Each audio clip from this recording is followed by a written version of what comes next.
Sticks out a foot there, sends Aaron a lot the wrong way. Can't be offside from a throw-in, 3-0. Always a killer, though, to give away a goal from a throw-in. It's just a mental switch-off. It shouldn't happen. Especially here, but I still think that the throw-in is a good option, because you can get quite a lot of power behind it, and you're aiming it almost downwards as well. Uno Cap got to steady the ship. And one thing I think we've said about them, Bruno, is they've got Granero, who's their main scorer, maybe Marc Pluvins, but the rest of their game is based mainly on being really solid in defence. Yeah, so this is the kind of scenario that they don't want, which is having to rally back from 3-0 down. More so without Granero. And there'll be a bit more room in the gym after today, I think. Not just... I did think that. Yeah, I did think it's not a bad thing that some of these teams will, from a sort of selfish point of view, the hotel we have only has a very small gym. You get that, you walk to it and you think, oh, it's really big, and then you realise that there's actually a mirror, and so it's only half the size you think it is. It's the oldest interior design trick in the book. It is indeed. Ooh, too long. I have to say, professional behaviour from the players who all get down there. You see them all in there. David Barral's the main gin bunny, isn't he? But I mean, he can't play either, so he's suspended for Uno Cap after having a few words with... Was it with the Gref he had a word No, with? it was Juan Guarnizo. I mean, professionally, they're in the gym, but I saw them in the club as well, I will say.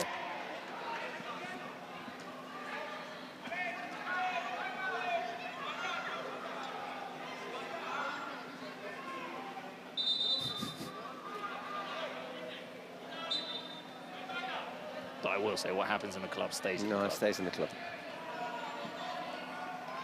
I just wish to make it clear, I didn't go. I went to bed early. A week later, I'm still trying to struggle to sleep past 6:30 in the morning.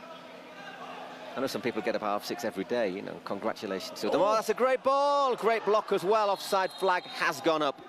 But it's a fantastic through ball there from Coro. Again, though, they're finding it very well. Maybe this time he was offside, but they're finding it very easy to open up the defence, which is not something we're used to seeing with Uno Cap. So maybe that is the advantage of being 3 goals to the good, and I wonder if it might be worth Uno Cap taking their presidential. Oh, my goodness!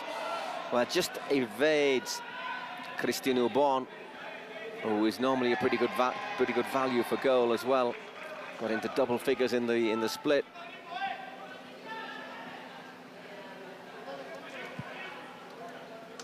De la Bella to Aleix Laga. 10 minutes gone, and it's looking really good at the moment for Ultimate Móstoles in the Móstoles derby against Uno Cap, but 30 minutes to go, and we know a lot can change in Kings Leagues. The dice, the penalties, the Spotify secret cards. The dice at 18 minutes obviously could change it if you got a one-on-one. Here we go, this is better. Dalmau thinks about the shot. Oh, De La Bella there. That's a proper former La Liga player challenge, isn't it? Alberto De La Bella. And he's got Aleix. Instead, look to drill it. The thing is, De La Bella's another one of those who looks exactly in the same shape as when he played. Very strong, very athletic. Nice bloke as well, even though he played for Real Sociedad. I suppose he was an outsider, wasn't he? Yeah, but they get contaminated. Ledo. Apologies to all those Real Sociedad fans tuning in English. In English. Might have guessed we both support another team in the Basque, in Euskadi, in the Basque country.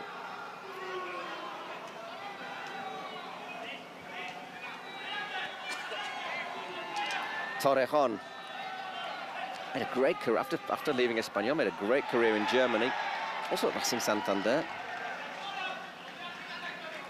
I don't know if it comes through on the screen, but I'd say the strongest player in this competition. Built like a brick outhouse.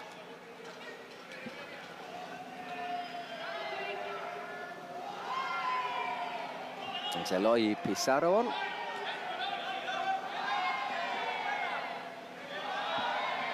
Another lad who has good taste in football teams, by the way, Eloy.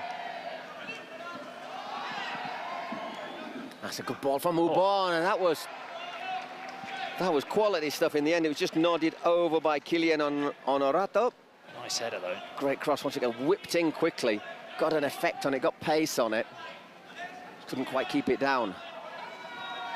Laid up, plenty of pace.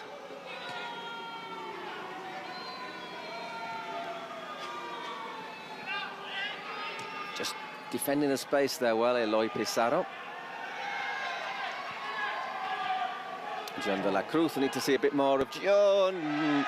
Shot with a deflection, out for a corner. 13 minutes gone after that injury to Magranero. Can't see what's any movement on the UNOCAB bench.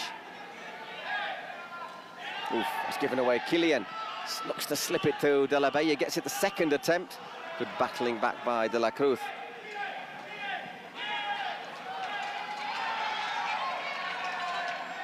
And Eloy. Feliu, another all-action player, and there Torrejon had to make the block. See, if you look at the bench for UNOCAB, they're really short for numbers, because right now, we've got Levi Barral obviously unavailable, Granero injured, and it's 10 players. One of them is a substitute goalkeeper, so essentially you've got limit two your options. substitutes. And you wonder if any of them have a little bit of a tummy issue. We've had a few players with tummy issues. Nobody really, really bad, but just enough to knock the edge off you. Oof, yeah. Just slides through there. Roger Carbo missed the game through a stomach issue, so... Marcos Guerrero just gets caught accidentally there by De La Bella, right across the mouth.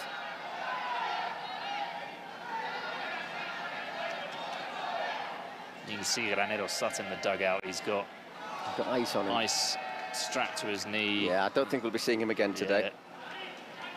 Had his head in his hands. Doesn't look good for him. Back underway. Just 3.5 minutes till we get our first roll of the dice. The dice will be rolled by Gerard Romero. Oh, it's ultimate Mostolezo going for the present penalty. Wow. Oh, Mario will be thinking if he can put this away, make it 4-0. Less pressure for him. He was talking about the pressure before. Less pressure with it being 3-0.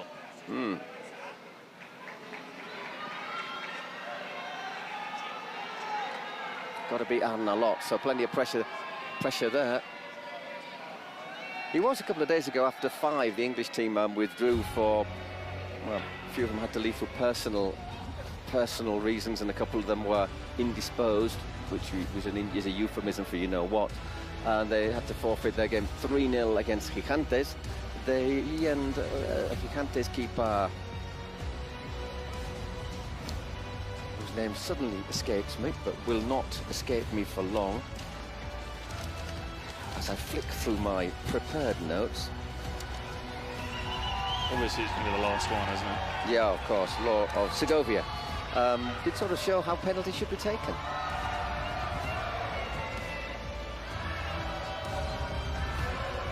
I guess a little bit of advice from Victor. Put it between the posts. And the Mostoles fans, of which there are plenty here in Mexico City, cheering him on. Mostoles, who the actual 11-a-side football team have just been knocked out last week of the playoffs to go up to Segunda Ref, so they're still in they're still in the division. Ref, yeah. There's DJ Mario. Can he make it 4-0? Got to beat Arne a lot. And he does. What a good penalty. What a very, very good penalty. 4-0 to Ultima Mostoles. Great penalty, and I'd like to see if he'd go for the top corner at 0-0 or 2-1 up. 3-0 gives you the chance to do these kinds of things. Sends him the wrong way.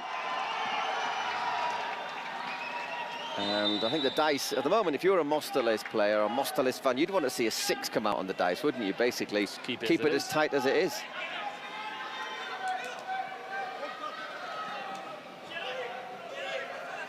Blue wins. It's good movement off the ball. De La Cruz, Victor makes the block, and then he's just hassled out of space. Couple of chances for De La Cruz. He's probably going to be their main weapon, I'd say, without Granero. Him and Plubins. He's very busy, yeah. who gives him the pass, doesn't... She's a block, and there follows it up, doesn't have the angle.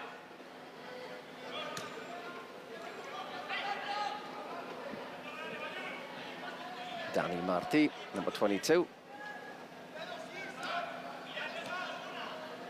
And Felou, as I say, Felou's a real player with a really good motor as well.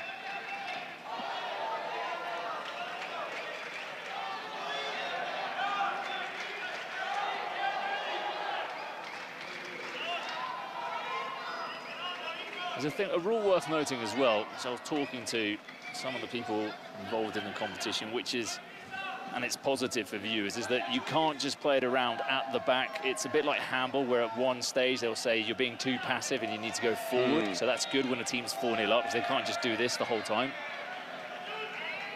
But they looked a lot better all match, haven't they? They've looked sharper, they've looked a bit quicker. They got those 2 early goals, which makes a big difference. And at the moment, Unoca not really being able to pressure them high up the field as they need to do. No.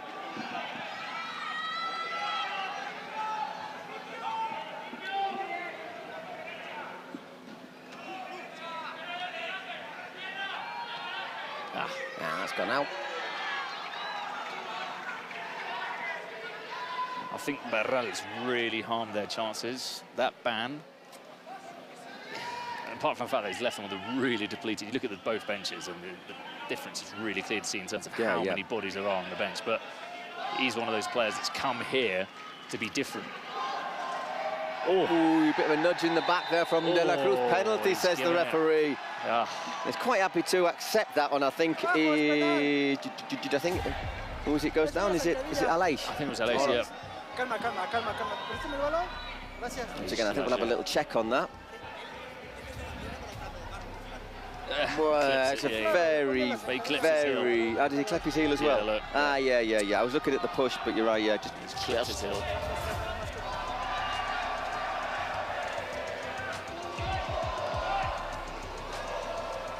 So chance, and it's going to be Christian Ubon to make it 5-0. Will he do the same as DJ Mario? Well... he touched it. He touched it, Arnaldo. Just about sends him the wrong way, but this is turning into a one-way traffic. No, and they need this to get to 18. Just sit down for a couple of seconds. So far, so very, very, very good for Ultimate Mostoles. They lead 5-0 against Unoca. One of the few games that have been completely one way. So Gonzalito, yo no te escucho, pero un abrazo muy fuerte. Hola, Marquitos. ¿Algún dado bajito para que Unoca se pueda meter un poco en el partido? Va. Low score, so Unoca can get back into the game. ¿Y ahora sale un 5? Bien. Oh, okay. Bien. 1v1 with keepers. Suerte a todos. Obviously, without Marc Granero, that might not be the advantage that Unoca wanted. We shall see, but should have a couple of minutes of injury time, although the clock does get stopped. Well, one with one of the keepers, but of course you can take your keeper off and make the change if needed.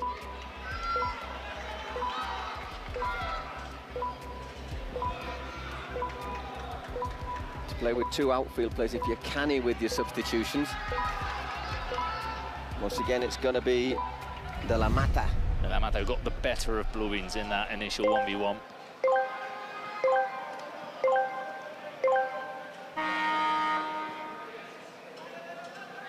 That's played very quickly back by Blueins. Looking to see... Oh, dear. Bobbled up. Which shouldn't happen to you on an artificial pitch, really. It happens to you on these kinds of days, though. So Unoca, really, so Ultimate Mostoles, obviously if they can add to the lead's great, but there's not that massive need to go at it absolutely hammer and tongs here, is there? Although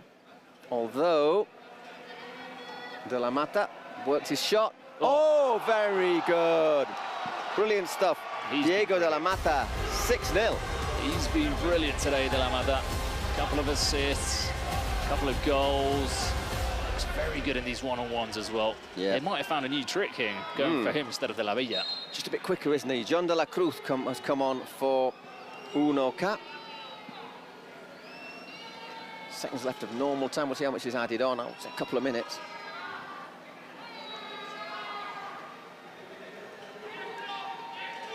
And very good finish. Didn't look to have a great angle there, but kept it low right into the corner. Nothing that Victor can do about that. Very good goal there, Agudez. That's a great shot. So breather for De La Mata. Change made also by Unoca. Guerrero's come on. And Alish Martí. So 30 seconds left. Oh, he's got the pace, hasn't he? He's gone. Oh, great tackle. Yeah. But it's still... he pushed it wide. What a quick substitution. Albert de la Bella coming, rotating the players, just making sure, trying to keep them as fresh as possible. Maybe that little advantage that Unoca don't have at the moment. Oh, he got a hand on that. He's very good at shooting, De La Cruz. Oh, he's a bit unhappy that it's half-time, but with very difficult angles, when his body not really aiming towards goal, he's managed to score a goal, and here, force a very good save from Victor Vidal. Bit surprised there's no injury time, given that we had an injury. An actual injury, yeah. That's a great save from Victor. I suppose the clock was stopped very, very quickly. And so with 8 matches, maybe we don't want to overrun too much. So they'll be a little bit frustrated with that Unoca. They scored a goal, but were unable to cut that distance against Ultima Móstoles. Vamos a tenerla, calma, tranquilidad y mover el balón. Vamos al hombre y a morir. Os decía al inicio, intentar hacerla rápida. Ellos al final tienen que ir a por balón. Intentar, no la hagáis lenta. Intentar, aunque tengamos de juntar pase, sacarlo. Que cuando llegue el balón fuera, sean acciones que llegan. Ultima Móstoles, they would play, probably will play G3 on Tuesday or Wednesday. We don't know the kickoff times yet. Yes, Pamela. DJ Mario me hace muy feliz siempre y me alegro por cada victoria que tiene. Teenage Mutant Ninja Turtles. ¿Qué quieres decirle a DJ Mario que se está poniendo la máscara en este momento? ¿Y quieres decirle que está muy feliz por ese triunfo? Yo creo que este partido se gana fácil. DJ, muchas gracias por el apoyo. Aquí siempre vas a ser local, DJ. Aquí siempre va a estar la Mostoleta. ¡Venga la Mostoleta! Yo sigo cantando y vamos con la segunda parte. Ya tengo esta bufanda. DJ Mario. DJ Mario. DJ Mario. Vamos a la segunda parte del encuentro, Cáceres.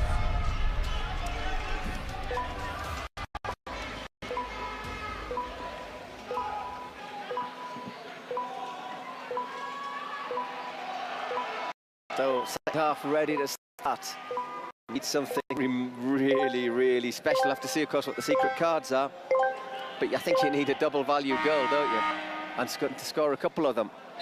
Little bit of wrestling there. Bit over the top. Oh, squaring off.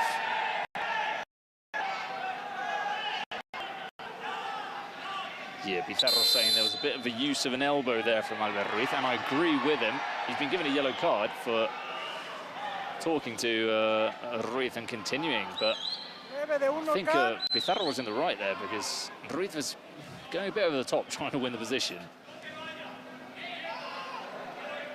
Or is it a yellow only for Pizarro? No, it's for Ruiz. It's for Ruiz. It's Ruiz for pushing him. So, okay. I thought Pizarro had seen a yellow. I thought that was a bit harsh. And Unoca using the secret card, which we'll see in a moment or two. Right, no, they've both seen a yellow, haven't they? There's only 6 players on the pitch for Ultimate, and I saw the referee showing the yellow. Oh.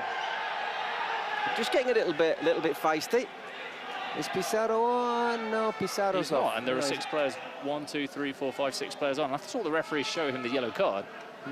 Just maybe haven't put a graphic up. Yeah, it's 6 against 6, isn't it? So yeah. There's 2 players with yellows. Oh, just wide.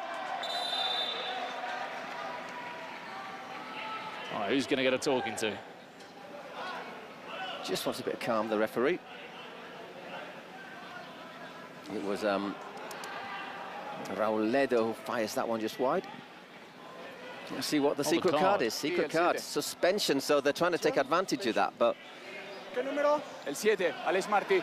Número 7. So they want Alex Martí to be sent off, so it'll be 6 against 5. I think it's the time to do it, isn't it? Just to try and make sure, even though they've got a player off as well, if it's 5 against 6, there's just that little bit more space to try and exploit. Yeah, obviously, the player they'd like to exploit it is Marc Granero, but Marc, unfortunately, looks as if he's hurt his knee. Hopefully it's nothing too more than a little sprain. Sort of thing that looks like we're not going to see him today, and if his side go through, which I don't think they will at the moment, then you doubt if he'd be available for the quarters. Anyhow, 22 minutes gone, 20 minutes a half, remember. At the moment, it's 6 against 5.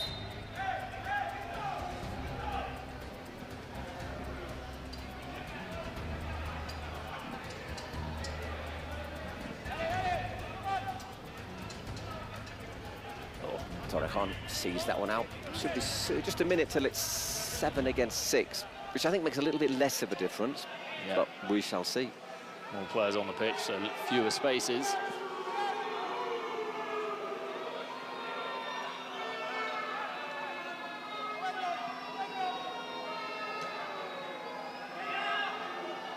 Once again, looking for that shooting chance, and once again, Victor. Maybe if I'm not, we've said it's the best keeper. Victor's certainly got a good case, along with Segovia, to be the next best, or even to challenge him. It's been really good, and he's excellent with his feet. And there, Torrejon blatters that one over the bar. Yeah, the kind of finish you'd expect from a centre-back, but got the power on it, but just no placement.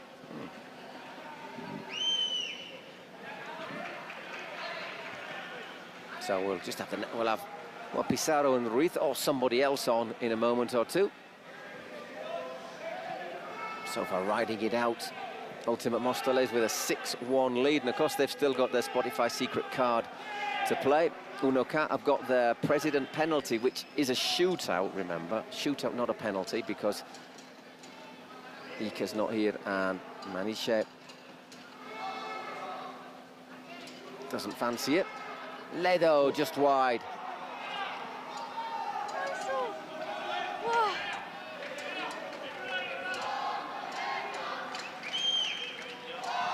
Once again, De La Mata. Oh, Ledo misses it. Granello. Still the best keeper in the tournament. Great save. High foot there from De La Mata. Don't think he catches Torrejon, but he certainly showed him the trademark. And still managed to have a clear goal-scoring chance with one player less on the pitch. Good save from Ana Lort. That's well blocked by Alberto de la Vella. Just to remind you, that's where you can follow everything on Twitch. I suppose if you're hearing this message, you're probably following it already. But if you want to follow it in a different language, why? Victor Vidal. Oof.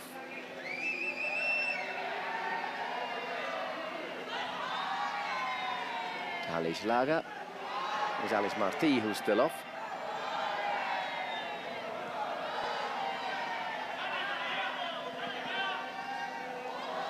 Has gone into space, but once again the clock will continue to tick away. I think time is very much on Ultimate Móstoles' side. Marcos Guerrero.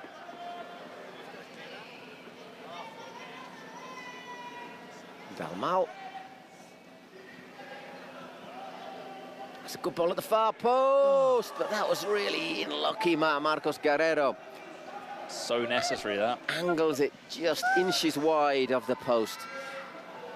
Nicely worked as well, just using the extra man there. Oh. And he looks to keep it down, does everything, nearly everything right. Nearly, yeah. It's again De La Mata. This time it's cut off by Torrejon.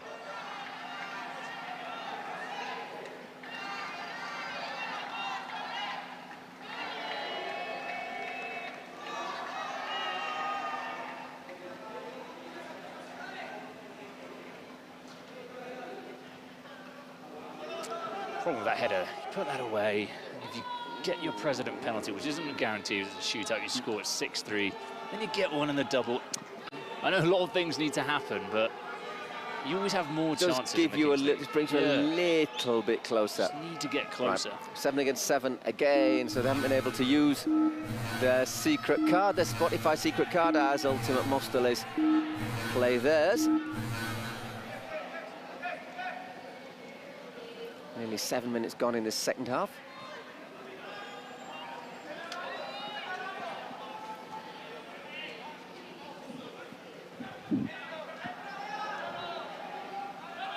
Oh, nicely worked out there to Dani Martí. Ooh, it's given away.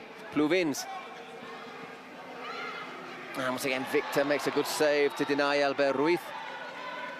De la Mata. What's the matter here? De la Bella, it's got to be worth a dig, hasn't it? It was indeed well blocked. See what the secret card is.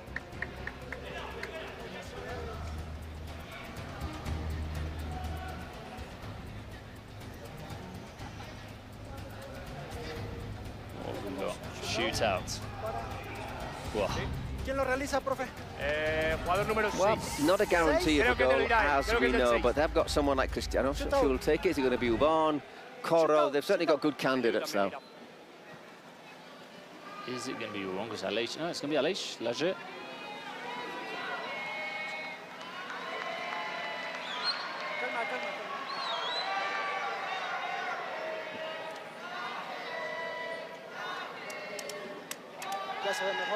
Once again, Aleix.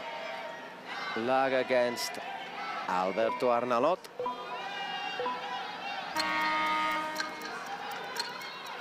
Five seconds, of course, and wide.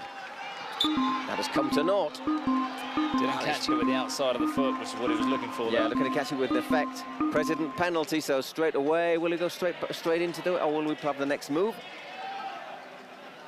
I think he's just trying to loft it, isn't it, with the outside of his foot? Just put it over him, didn't. And he ended up hitting it straight. Straight, we'll have a President penalty. Chance to make it 6-2. And then it'd just be, as we are, till the 38th minute, when it'll be double goals. It's going to be Albert Dalmau to beat Victor. Easier said than done. The doc. In his spare time, he does reconstructive surgery. 5 seconds. Oh, once again, that goes wide, showing how tough they are. Once again, closes him down very quickly and very well, doesn't he, Victor? A feeling maybe of game over with that. There's a chance to just, well, that's what we're saying, 6-2 still really difficult. But I've got the feeling that is a big opportunity missed. So we're 7 against 7, 11 minutes left to play, plus injury time, 5 goals to the good Ultimate Móstoles against Unoca. De la Bella hassling there, Dalmau. Torrejon looking to send that one long, a little bit of space there. And once again, inches away from Dalmau. Everything has been inches wide for them. The header, a couple of shots, the shootout. Just curls away. To be fair, Victor looked as if he might have had that covered if it'd been on target.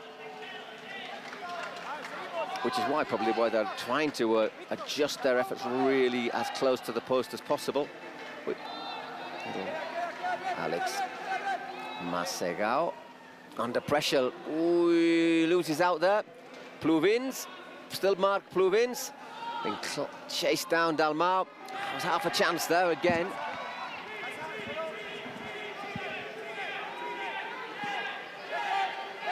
Arnalot, good pressure, great pressure from Ultimate Móstoles. As I said, they just have those extra players which maybe just help them to refresh their legs a bit more.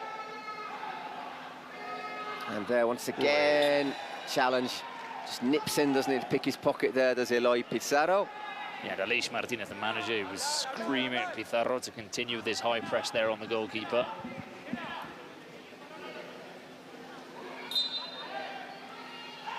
It's Coro. And that is 7. Classic football. Ferran Corominas puts it across, and Cristian Ubon doesn't miss those. Most players are let deadly from 30 centimetres, 30 centimetres out. Good finish, 7-1. Well, it's a bit more than that, to be fair. Start preparing your samba.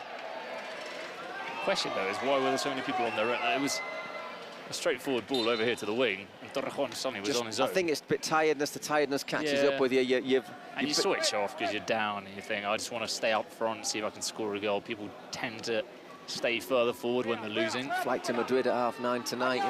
Can we make that one?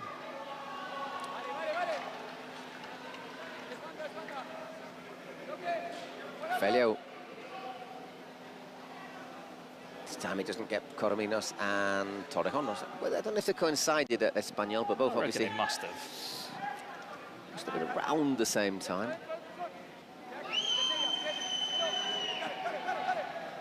Once again, Cristiano Bon turns, drives forward. Maybe had a slightly easier option here on the left with Joel Banyuls.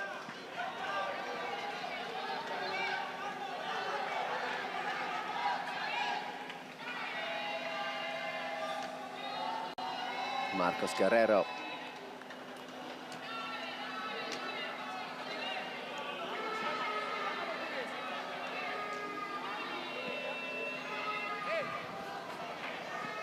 A little bit of holding by Felio.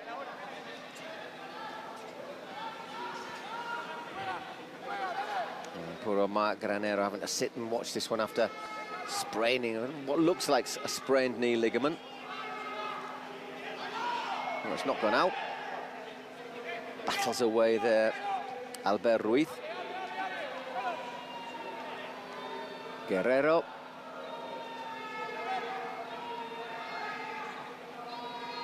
Well blocked, second bite at it, and once again still defending with everything as that clock continues to tick down. Looking good for Ultimate Mostoles. Not quite as good for Uno Cat in this last chance game.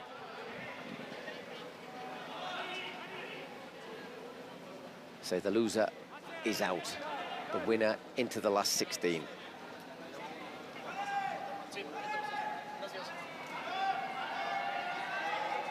Aleix Martí as opposed to Aleix Laga. Once again, Coro. Felio. Oh, that brilliant back heel. Oh, I don't know, did he need the little regate there? Too much, yeah. Did he need the dribble? Could have maybe hit it first time. But a lovely back heel there from Coro. Sort of thing you do when you're 7-1 up with 6.5 minutes left to play. No need for it. No, but it was very good. Found the space brilliantly. There's Eloy.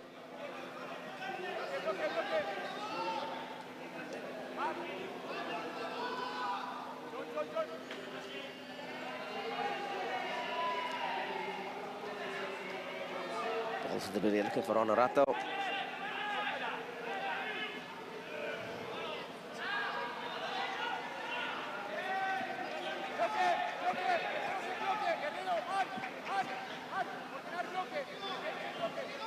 They fancy this. They would love it if this ended right now. Knockout.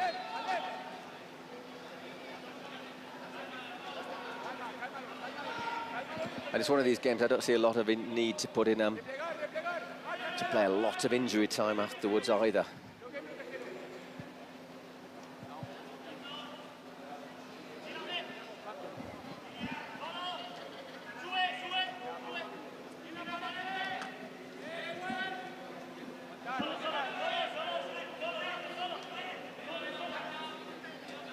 It's 3 minutes till we get our double goal. But they need to score, well, they need to score 3 double goals, Uno Cat to even force. That's 3 goals in 2 minutes.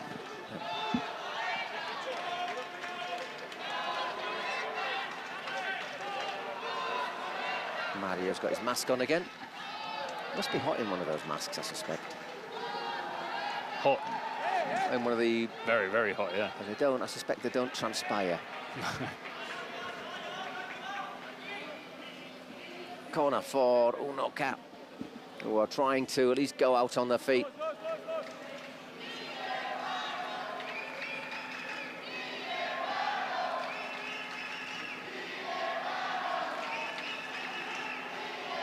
That's played on the break, smartly played out. 2 against 1. He's showing a bit of A bit too much well played by Torrejon, showing the commitment that you really want in this sort of competition. And in this kind of situation as well, Yeah. instead of just giving up and throwing the towel in.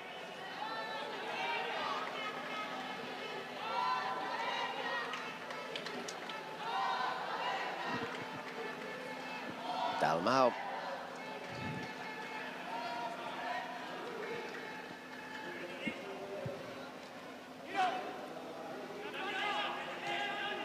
Lego plays it across it.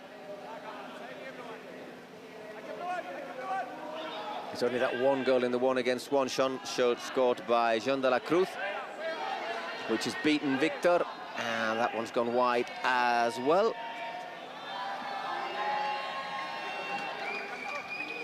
A little bit winded, is he? Yep. There we go. Oh, right. Not winded.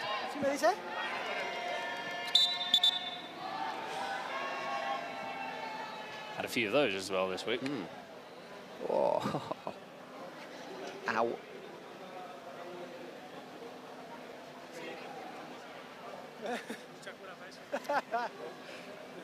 I was watching the mental level that I've reached. Yesterday I had a day off. I was watching on my Netflix in the hotel the Jackass 4.5 film. 4.5? Yeah, I think there's lots of jokes involving someone getting hurt, hitting the testicles, to be honest. And it never ceases to be funny when it's somebody else. Yeah, no, it's the most primitive of... It's basic. It's probably is where Homo habilis discovered their sense of humour. Yes. Sure.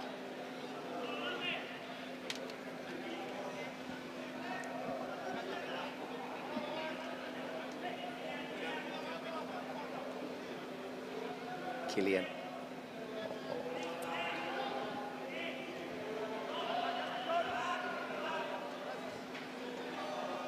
Ah, lovely turn from Aleix Martí, sprinting away, and I would have gone for goal as well, even though he's just put it He wide. deserves it, yeah. Yeah, after that run.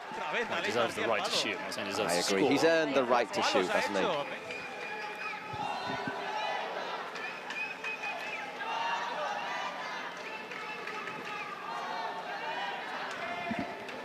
Are they singing Mostaleza or Hortaleza? Mostaleta. I thought they were singing Hortaleza, which is another neighbourhood in Madrid. That's gone wide. 20 seconds till we have double value goal for our last 2 minutes of normal time. Out that goes for a goal kick as the referee.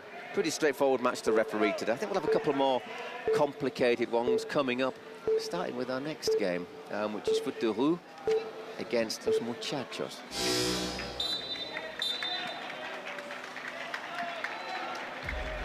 Well, this will be a couple of minutes of just Can't imagine. I don't think there's anything to add more than minutes of injury time, unless of course, Unless they score a couple, yeah. Score a couple of quick goals.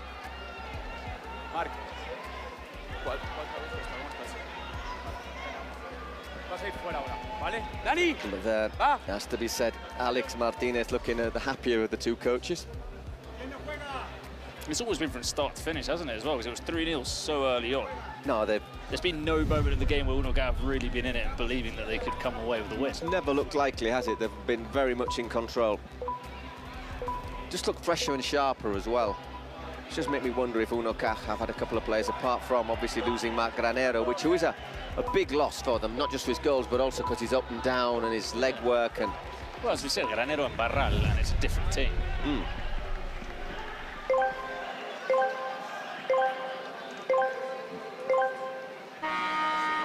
So 2 minutes plus injury time in our first match in the last chance, and still great commitment there from Ledo.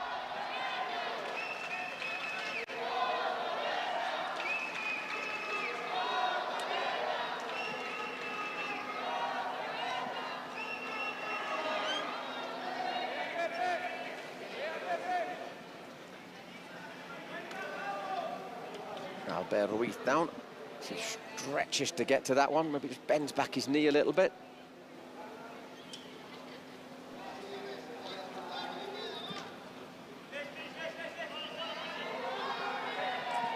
You could, of course, vote for our MVP on the Kings League Twitch site. At the moment, Ubon is the main man. De La Mata, 30%. Ubon. Been good, been good. De La Mata was decisive early on, though, wasn't he? Yeah. They've rested him quite. They've been quite wise resting him, just trying to keep him fit, sharp since then. Out to Alish.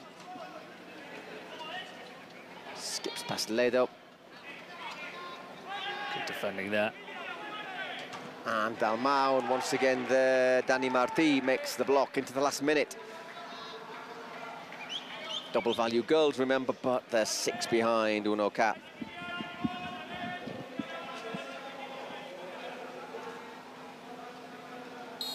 Although I never like to say never in Kings League, I do think it's not like, it's very, very, very, very, very, very, very, very, very, very unlikely. I'd call it impossible. There you go, he's putting in 3 goals in 20 seconds. Nah, it's not going to happen. It's easy, you might have another minute of injury time, yeah. so still not going to happen. 10 seconds left of normal time. Is there really any need to add injury time on here? Nah, just a minute. Contractual obligation time.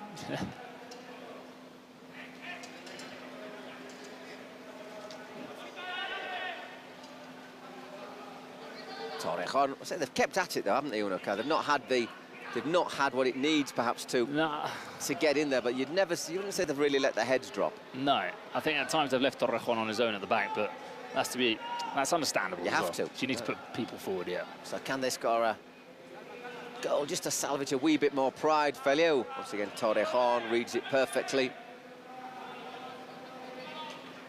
Blocked down again. Doesn't fall for Pluvins. And out it goes. Closing seconds of this opening match then.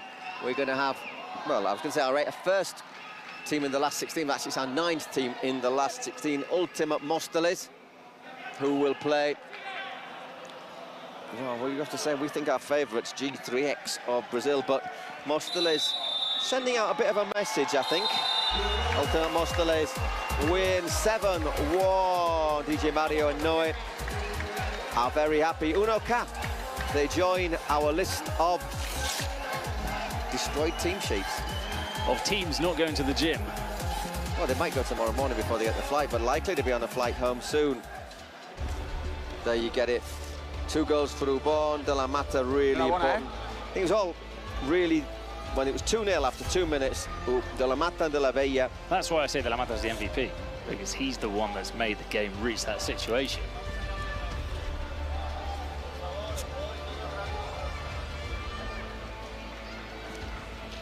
But I think Ubon's come out on top in the end. Looks like it, yep.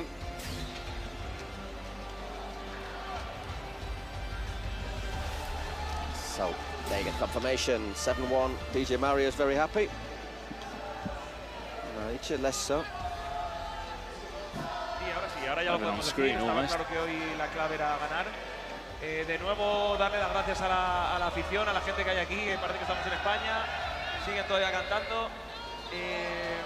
A todos los que confiaban, a todos los que no confiaban, thanking everybody, thanking everyone for the confidence, for the support. Exactamente igual. We don't care who our rival is. Bueno, mi chat es así. Lo siento por 1K, por Mayichi, que creo que ha carrilado muy bien a todo su equipo, que hoy obviamente pues lo tenía muy difícil, sin 11, sin 12, con Carnero lesionado. Aunque no me está pensando, creo que al Sina tampoco le hemos visto. Bueno, lo tenía muy difícil hoy 1K, así que no es para tampoco sacar mucho pecho. Estamos en octavos y ahora va a ser muy difícil.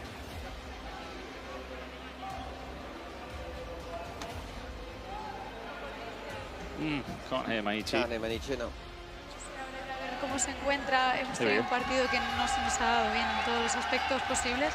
Hemos tenido de principio a fin todo bastante en contra, en plan, sin mala suerte con las cartas también, no sé, nada ha jugado a favor. Y bueno, hemos luchado, lo han dado, lo hemos intentado, hemos llegado lo más lejos posible y ahora pues mi enhorabuena a Móstoles, ahora por Dios que ganen ellos a los brasileños y al menos haber dicho que perdimos con los mejores, ¿no? Y un poco triste, ¿no? Porque al final... So the best, that's quite Sporting, so she wishes them the best now in the future, in the rest of the tournament. Well, they're going to support their fellow Mostoleños. So Casillas loses to DJ Mario. I think we're going to hear from Cristian Ubon now, the MVP, according to the fans. Not according to me, I will say that, but according to the fans. So another look at the draw and confirmation that it's Ultimate Mostoles. So again, the first last 16 tie confirmed today on this Sunday of the last chance. Our next match will be Foot de Rue against Muchachos, who will be playing for the rights to play Furia. So after, once that happens, we'll also know who is going to be, who will play who in the quarters. Well, or what the possibilities are.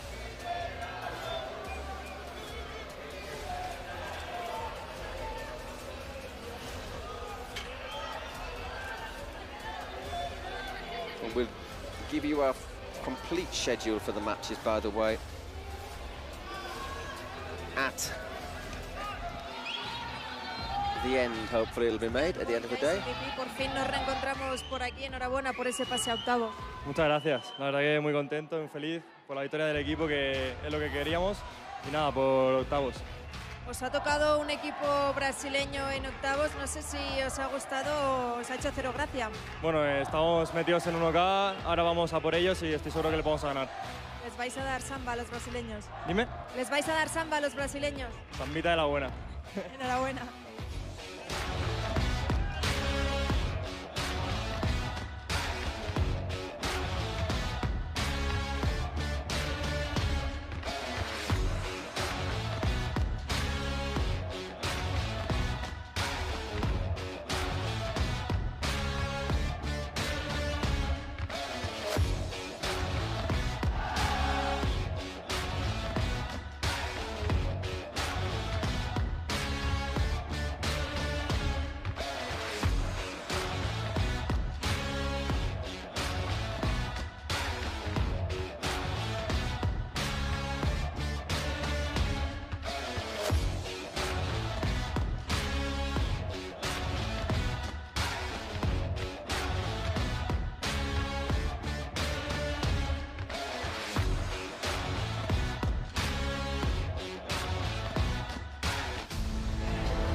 So we head on to another last chance, another last opportunity for a couple of teams to continue in the Kings World Cup and advance to the last 16. The wildcards from France, Foot de Rue up against the Argentinians, Muchachos. Jero Freixa's not here. I actually saw on social media that he was in Wembley yesterday watching the Champions League final, so he's been getting about, the Argentinian president for Muchachos.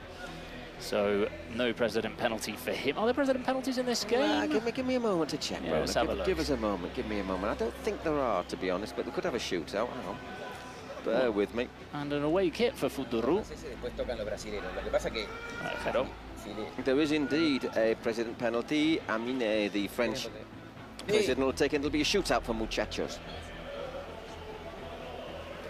Well, he was talking there, but I think he was on his own Twitch account on his stream. Now he's going to have a question asked.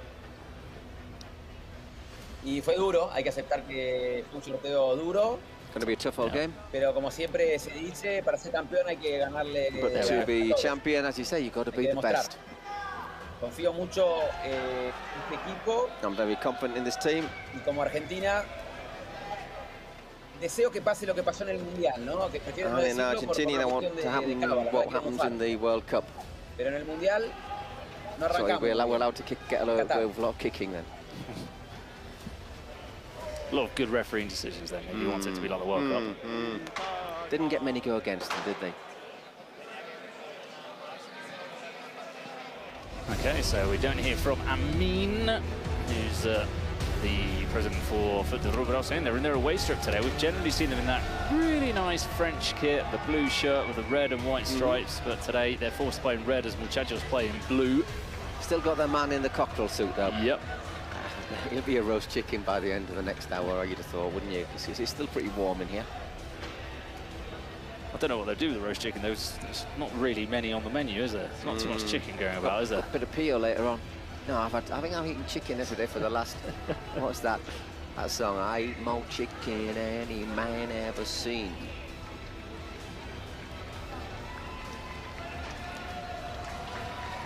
Sing it like it is, Jim. So a very short warm-up from these teams. Very short. It is quite warm. So no Sami Nasri again for Foot de Rue. He picked up an injury and he was on crutches the other day. I don't think he's even here now today. So Jeremy Menez, the only big former professional name on their squad list for today. Keep an eye though on number 9, Amana Fofana. Yeah, good, I'm not quick. saying that bad. Number 2, Abdel Medioub is also a man mountain in the middle. Chandri is good at moving the ball around as well. So, Tito Villa, the star man for Muchachos. We'll see him later on. He doesn't normally take part in the early parts of the game with when the pace Yeah. is needed, but when the nous is required Exactly. for, it's going to be Fofana for Foot de Rue. So we reckon the if you'll forgive the cockerel jibe, the feathers might fly in this match. Two teams who we sometimes dine on the referee's table, and they're not big fans of Foot de Rue. Sure. Well, they might be celebrating this because Diego Martinez is through one-on-one. Good Diego finisher, Martinez normally goes Diego. round the kid. That's a penalty. And that's a disaster because it's also going to be a yellow card. So it's going to be a yellow for Alan. I think this happened in the opening match, didn't they? They had a penalty. They had the keeper had the keeper off. Yeah, they right had to at bring the on start. Sapu, yeah. And they had to bring on Sapu, but this means for 2 minutes when it's no card, eh? Woof. Well, a little bit lucky there, I think. Orozco's asking for the yellow. I can see why. Yeah, I agree. I tend to agree. I mean, it would massively tilt the game in Muchachos' favour because it means when it's 3 against 3, it would be 3 against 2, 4 against 3, which is when you can really make a decisive inroads into your rivals. So a lucky Alan will be in goal for this penalty.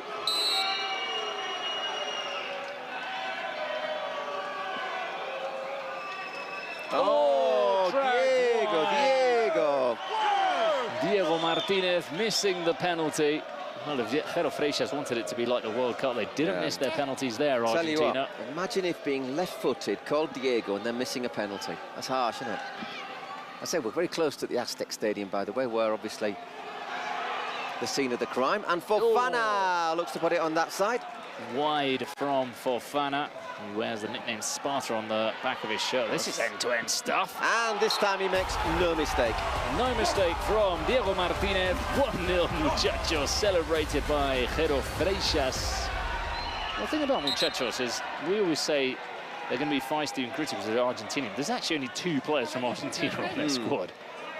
But I suppose it's just the message coming across from the president. It's a little bit innocent there for Fofana, because if you miss, the first thing you have to do is just get your head down, sprint back as quickly as possible.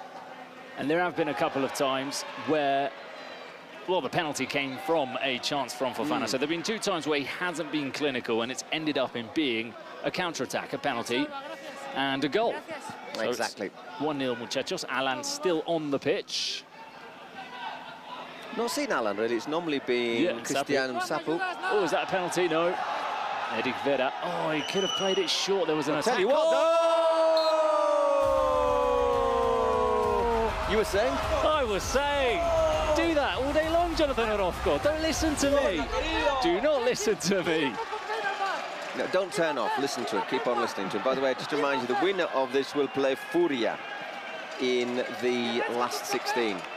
Yeah, I fancy that. Even though we're saying there are 2 players from Argentina, Pedro Freixas is a very hardcore Argentina fan. They will get the message across that they need to beat the Brazilians.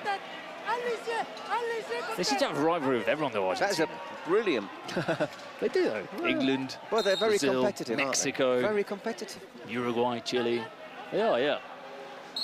That's great. I mean, he doesn't have a lot of space there, does he? Brilliant, yeah. Well, a bit of a nightmare couple of minutes there for Alan. I'm not saying it was his fault, that second one, because he wasn't that far out. A penalty and then beaten by the other keeper. Fofana. Eric Vera. Oh, he's got away from Eric Vera. Not many people do that, and it's saved by Orozco in the end. Just to let you know, Alan's surname is Alan Rakotovasara, which is why we call him Alan. Unfortunately, he's put Alan on his shirt as well. Yeah, which... So Fofana, again, he's been very busy in these opening minutes. Threatens, doesn't he? Looks threatening.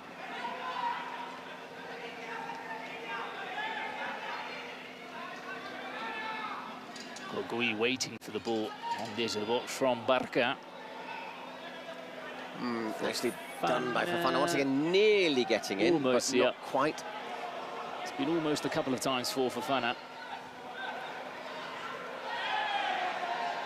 Oh, he's not giving the foul. So, Futuru continuing possession. Fofana. Eric Vera. Huge fan of Eric Vera. Every single game. There are a few people that defend as well as him. And he's not very big. No, but feisty.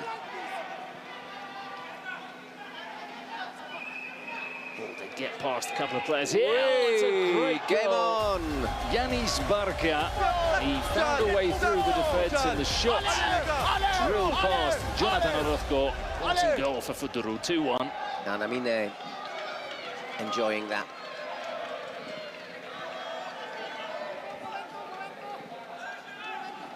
Played for Nancy, Barca. Normally a left-sided player, but on his right foot that time. Good finish.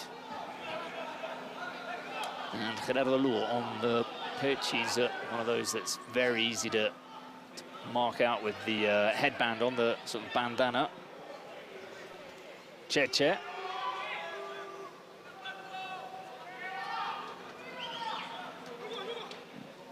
Lugo. Nicely moved on. Space for Jimenez. His corner. Just to remind you, the offside is only relevant in that line level with the edge of the penalty area.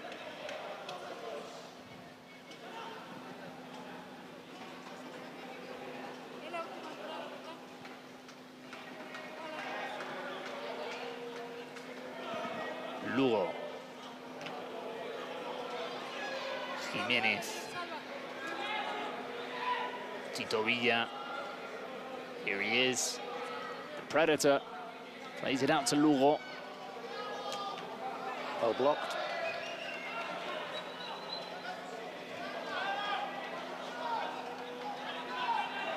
Lugo. Space to run into here. Just sitting back a little bit for Dru.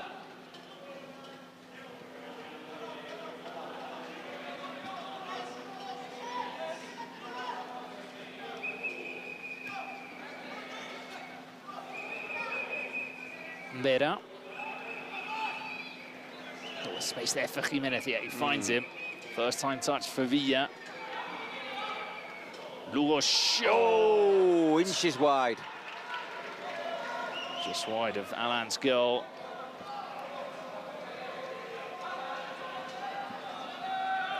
Just curling away. So Valery is on. Oh, nice footwork. Chendry and Eric Vera cleaning up in defence. Good work from Chendry. Chendry.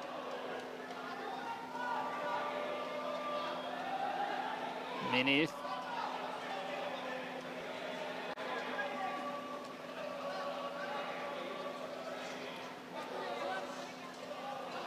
Oh, nice bit of footwork from Menez. His shot is saved by Orozco. Didn't look too convincing in that save. kept it out, but scoops it away.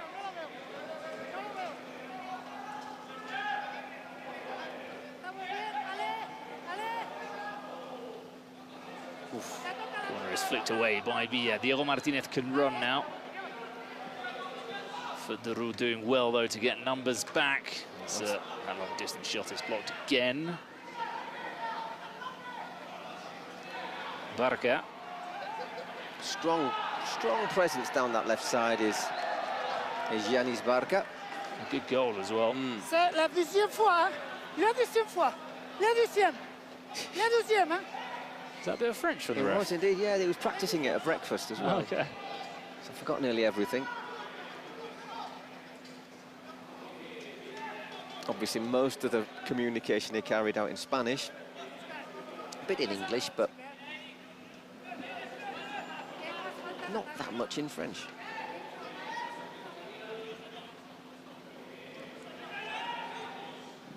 Ooh. Well, I think he was expecting Cheche to make the run there, Orozco. So 2-1 muchachos, 8 minutes into it. Good start from them, but that goal from Barca has put the French side right back in it. Yes, Edgar is our referee at the moment. Doing the fourth game as well, but this is the game that might be one that gets a bit feisty. Maybe he had a little time, maybe if he'd been a bit quicker, he could have managed a shot there. Cheche played just behind him. Just runs away from him. Yeah. It's always very difficult there to make anything of that pass, Cheche. But we just see how Federu slowly but surely have become the team that's dominant in possession. But the Argentinians solid in defense. Muchachos. That's a good ball for Menez. Gogui. No shot available. Cross. Oh, it's on his own. Two things there. He was a little bit late with his challenge. There was Eric Vera. And offside flag end, but Said Salah Bouassa should have maybe got that header on target. Pito, check complete. Just look at this challenge from. No, he's not really there though, is he? Pulls out and he's on his way up.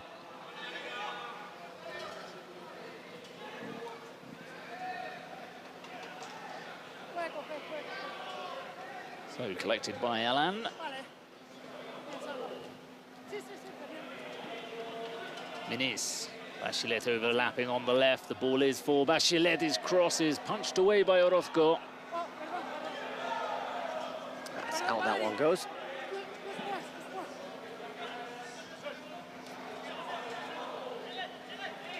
Salah. Bachelet. Menez. Good ball. Valery looking for his left foot. Saved by Orozco, and he's got it again. Doesn't quite get the power on it, but cut inside and worked it nicely in there. Orozco not far away from finding Lugo. He's good, isn't he, with his long balls, Orozco. At the moment, the Cockerel looking rather subdued on the far side of the pitch.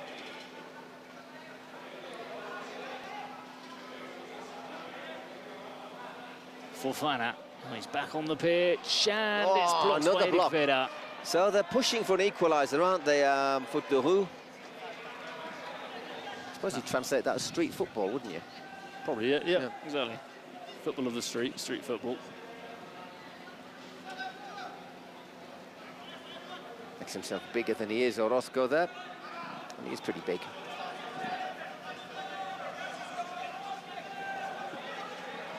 Needs someone to help him out a little bit. Once again, sends it long. That's a decent ball to Martinez as well. Happy to play it back to Vera. Game slowing down a little bit. Jimenez. Villa. He does that so well, Villa. Yeah. Win just draws the foul and wins the free kick. Gets his foot across to ensure that Salah makes the challenge. Arriba. Balón aquí, chicos. Paso que pase. Pito yo. Yo suflo.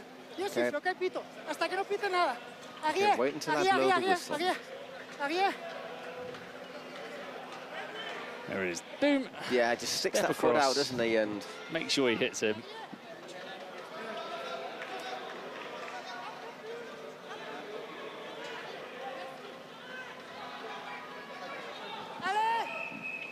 So an interesting free kick here for Muchachos.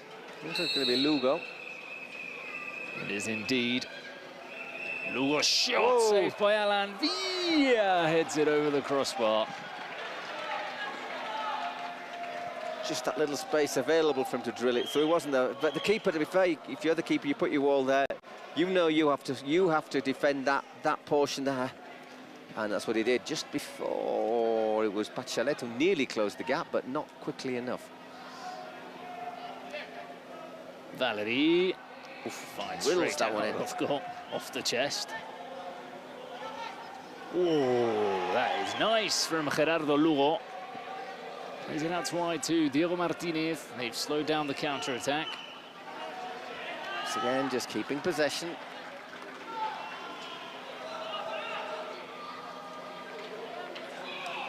So the winner of this match will play Furia. In the last 16, we'll have the draw for the kick-off times. We'll know when they are later on today. Games will be played over Tuesday and Wednesday, though. 4 games a day.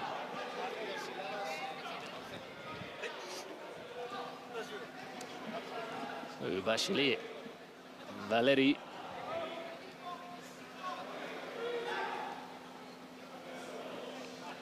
Mediub now the player in the centre of defence, having come on for Salah. As you can tell, he's a big, strong. Oh, is it a penalty? I didn't. On first viewing, I didn't think it was a penalty. Let's see though. It doesn't seem to complain. The referee was close. And to be fair, if it's. I think he's saying got dragged. Yeah, just carries on with it. I think Villa carries on with his right foot, doesn't he? So Valerie going down. Second penalty in the game. Quickly near the referee saying, yeah, that looks like a penalty to me. Bit of discomfort though for Valerie here. Surprising. I thought he just maybe, swept his feet, but looks like he's in pain. Maybe there's a bit of lateral movement though on his ankle or knee.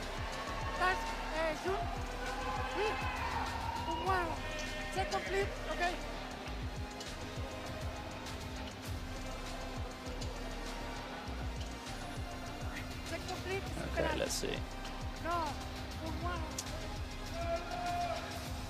It's that right foot, isn't it, of Villa? Trips up on him. Does Valerie actually step on him first? Lucas Valeri, former Paris FC player.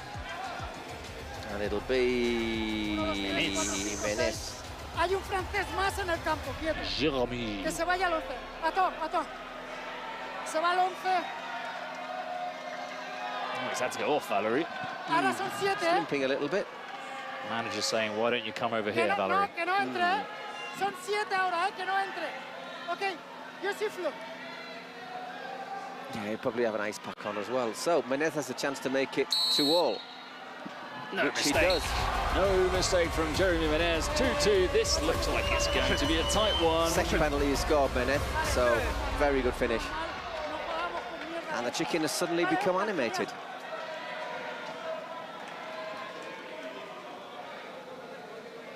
Sorry, cockerel. There you look at the cockerel in the background. There he is, flapping his little wings around.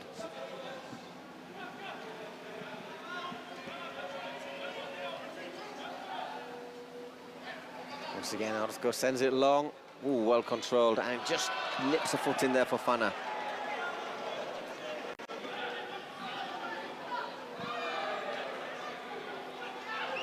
Barca. They want to get it across to Fofana. Ooh, second time, second touch there from. He almost touched it into his path.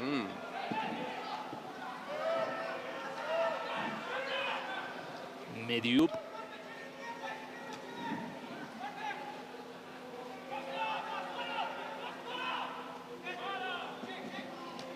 Maybe flat starts to deceive a little bit for Fana, doesn't he? It just looks as if something's going to happen. It does a bit more often than it does for him.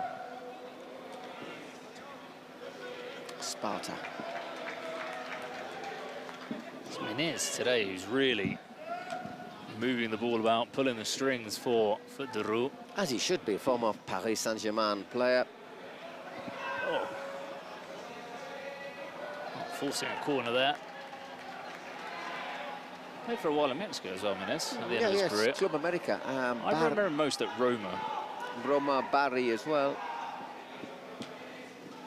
Whoops. That's what happens to me. Talk him up too much.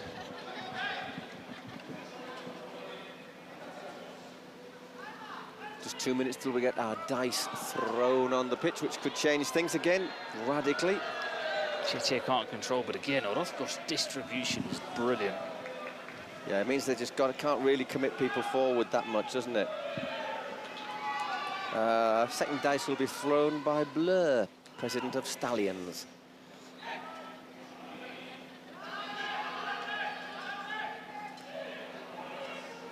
Chendry. The referee allowing play to continue. It's Menez again.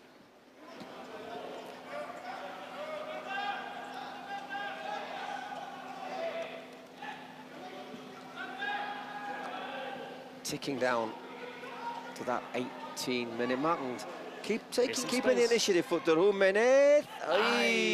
Just gone under his feet, yeah. Just when he got away from Eric Vera. Then blasted over the bar. Everything to be decided here once again. Looks like the Spotify secret cards, president penalties are going to be really important.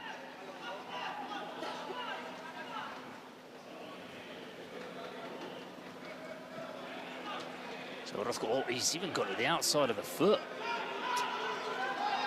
He can play. Fofana, there's space on the left for Bachelet. He doesn't see him. He's got past Vera. Barca. Once again, doesn't always hold it, does he, Orozco? But he always he does make the blocks, and that was hit very hard, right into his midriff. Menez. Support from Barca. Nice footwork, I said. Almost a penalty again from Bia. Still Barca, and his shot is deflected. I think that'll be the last action before we get our dice thrown by Blur. Yanis Barca, though, I don't remember him being that good in the first game. He's looking brilliant today. Monala was Bachelet in the first game. Hola, soy Blur, el presidente de Stallions del equipo italiano, y mi predicción es un 3. Y viva la France! He's got that Italian in New Yorker look there, Blur. Five there. Yeah. Probably favour Muchachos that a little bit more. Might not. A little bit more space for de Roux, though, to work out their attacks. Diego.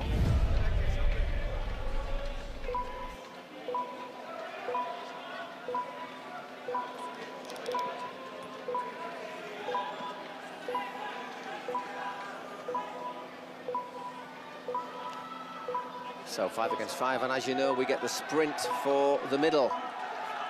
Got to play it backwards. One too many from de Roux. It's happened to him a couple of times. They think that it's 5+ goalkeeper, but it's 5 in total. So 4 outfield players plus the keeper. And they've got Christian Sapu in goal now. Oh, that's well played by Diego Martinez. He's obviously knows Fofana's got to go backwards, so he's gone behind him and blocked the pass. It's all these little things that I think, these little tricks, these little ideas that people pick up over the games and watching other teams, and you start thinking, oh yeah, we could do that and this and that. All the little tactical things like the use of the cards. If someone's down with a player down and you've got a suspension card, that's the moment you use it. Lots of things.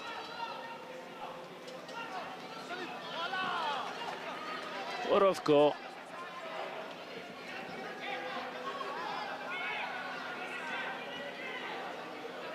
Lourd on the turn. Almost gets past Bachelet. Valery back on after twisting his ankle. Eric Vera making the challenge. It falls to Valery again. Valery! Whoa, Valery.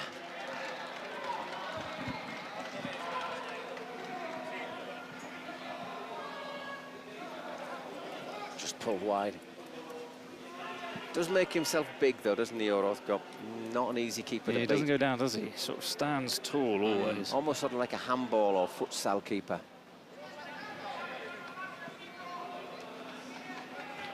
Villa. No foul. So they can run now. Fofana. Fofana gets the rebound. Saved by Orozco. Just wide. They've got a couple of those rebounds in this game, the Futuru players. Those challenges from Muchachos. Corner taken quickly for Bachelet, and now Villa on his own. 2 against 1. Villa. Oh, and he had. If he'd have looked up, he also had Eric completely unmarked on the other side. I think if he had looked up, he'd have done the same thing. He'd have gone, yeah, how you doing, Eric? Good to see you here, but I'm going to finish this one myself. Just a 1 minute to be added on. That's a rare sight, Villa being wasteful in front of goal.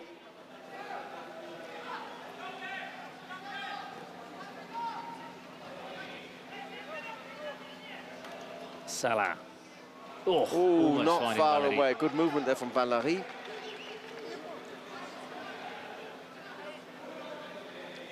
Oscar going to send it long again. He just looked for a second as if he was, but he's played it in there to Eric.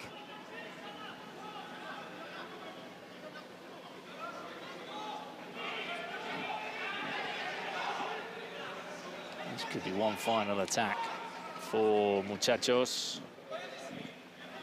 Orozco. Oh, he's going to give Futuru a chance themselves. Barca. And again. Yeah, difficult to be in his near post there, Jonathan Orozco. They're going to give them time to take the corner. Looks like they will. Near post, side netting, and half-time, 2-2 Futuru and Muchachos. This is, yeah, great start for Muchachos. Really good start for Rafa Puentes and Ricardo Lavolpe's team, but they're 2-0 up after 2 minutes, but Barca getting a goal back, an important goal back, and then Menes penalty.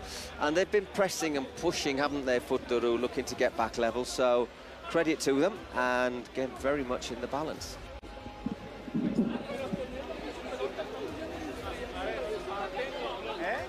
So I think we're going to hear from Jero Freixas. At least I can see him talking on the big screen in here, but looks like we're not going to connect with him. As Said Durban speaks to his players. Sí, Ricardo Lavolpe has been down as a Muchachos manager, but I've not seen him turn up. He's a manager that managers like Pep Guardiola, for example, look up to. Or are scared of. Quite an intimidating Yo no voy a decir a cuál equipo le voy, pero creo que se nota un poquito. ¿Cómo cantan?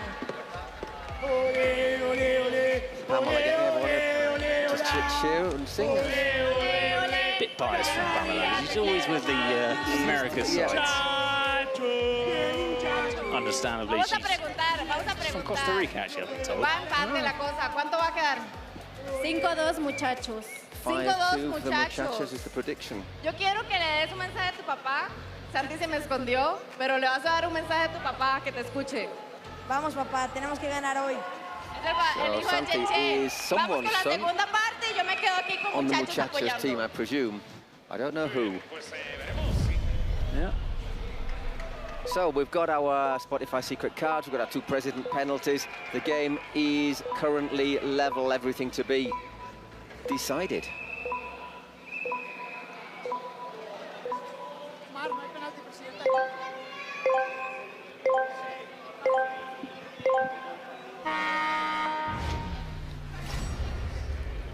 Barca just shoving his teammate Chendri out the way. Give us that. Pour moi.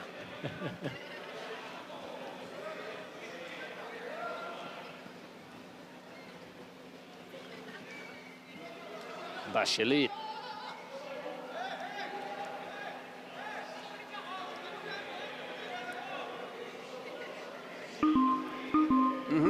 We're not waiting much time. Penalty for Muchachos.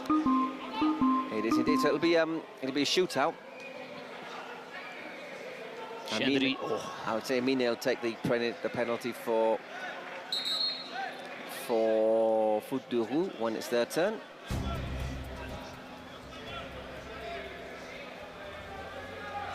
Poor old Barca. There was an incident before where he came across Jimenez. He's saying sorry, but Jimenez saying, no, you elbowed me in the face. And Barca said, oh, it's accidental. No, you elbowed me in the face. So I'll elbow you back later on. Look, he's going to come again. Oh, no, he's just walking past him. He's given up. Jimenez is having none of it. So it's going to be Diego Martinez. Everyone behind the halfway line. We've got Christian Sapu, who we know is pretty good on these sort of actions. They did lose the shootout though against Ekis Bouyer in the last game. But I remember Sapu was pretty much of a wall.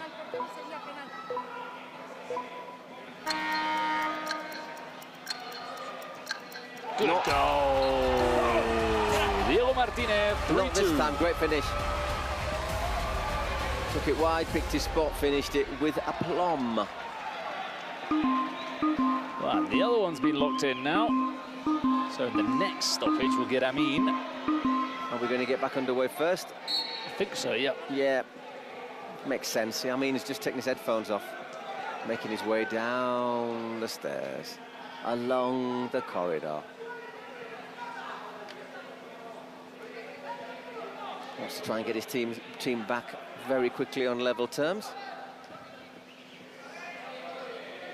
Lugo, Orozco.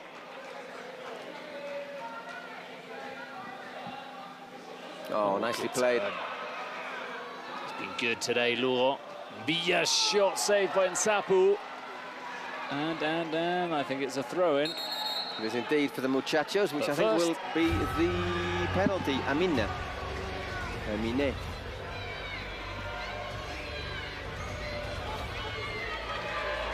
Ici, stop ici.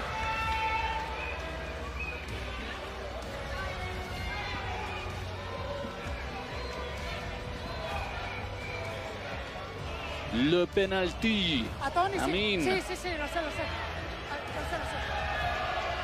Can't remember off the top of my head how he's performed this week, penalty-wise. I think he hit the last one over the bar. I think he hit it really hard, but might have hit it over. My memory after 30 matches and... After 30 matches and 54 penalties. What did he do? Understandable, you can't remember all of them. I think he hits it pretty hard, if I remember correctly. Well, he hit the last one pretty hard. He's got nice boots.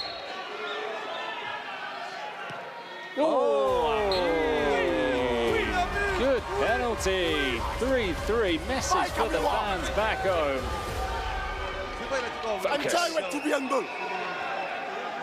Very good penalty. If you're going to walk the walk, you talk the talk, and you put your penalties away. So we go back and we restart with a throw-in.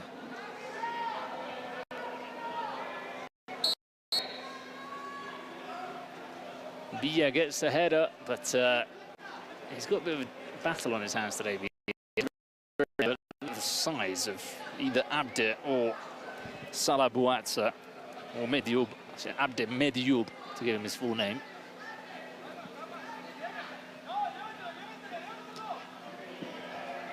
Another good ball from Orozco towards Beda.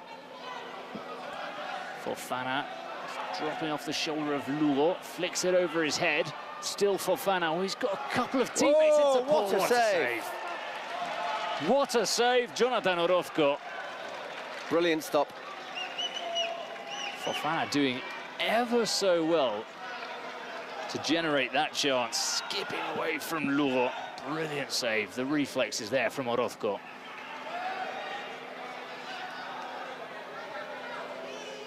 Jimenez.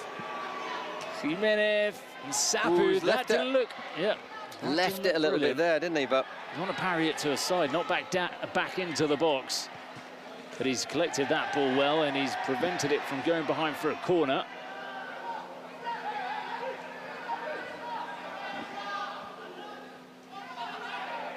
So 3-all.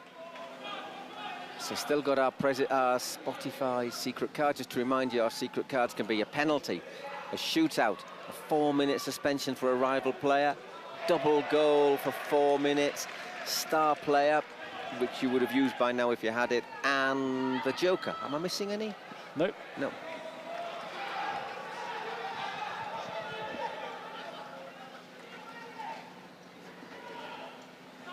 Vera.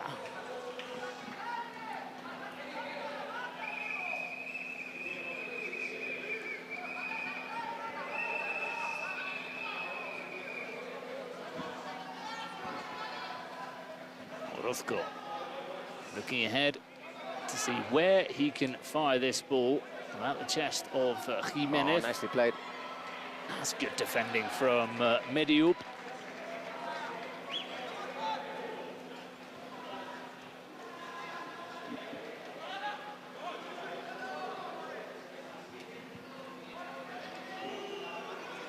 Orozco.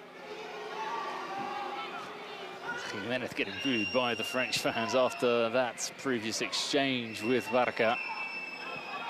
Oh, that was an absolute cannonball at him from Orozco, and it's just given how's your touch? A chance on the break. Bachelet. Oh, that could have been a penalty. Fofana. Aye, Fofana. Fall. It was the touch that let him down. Now he's saying that it could be a penalty from Lugo. Even there, Bachelet gets taken out. First touches. It's the first touch. First touch is everything. Now, there's a collision, isn't it, with Lugo, but I think it is just a collision.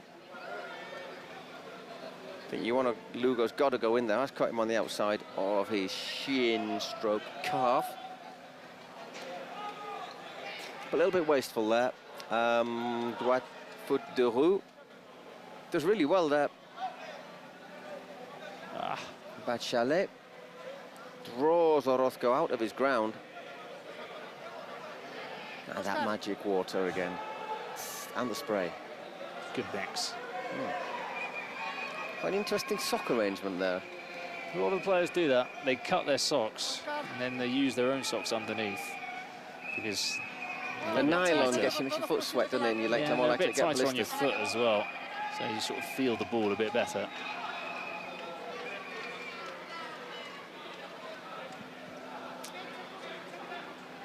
So still just 4 and a bit minutes gone in this second half. 3-all, everything still to be decided to see who will play Furia.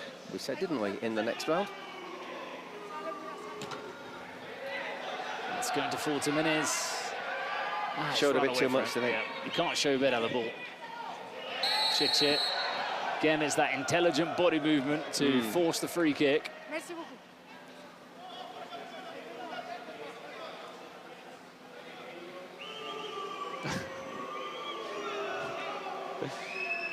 More boos for Jimenez.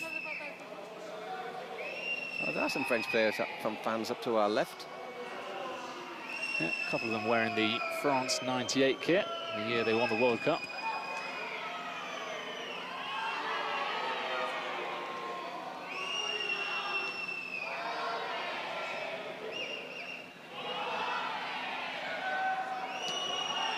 Oh, good ball. Nice bit of space there. They found, took a time to turn.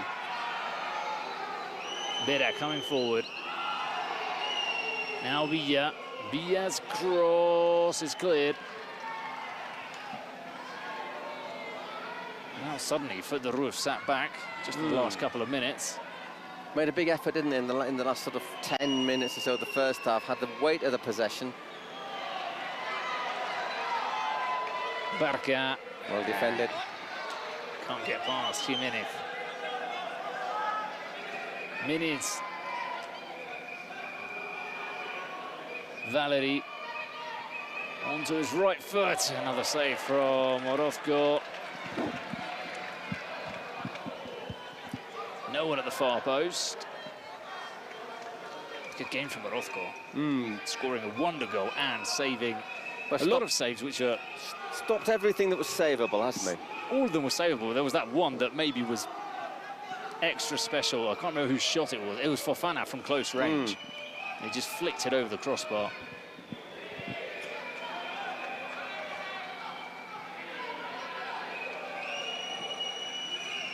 Jimenez.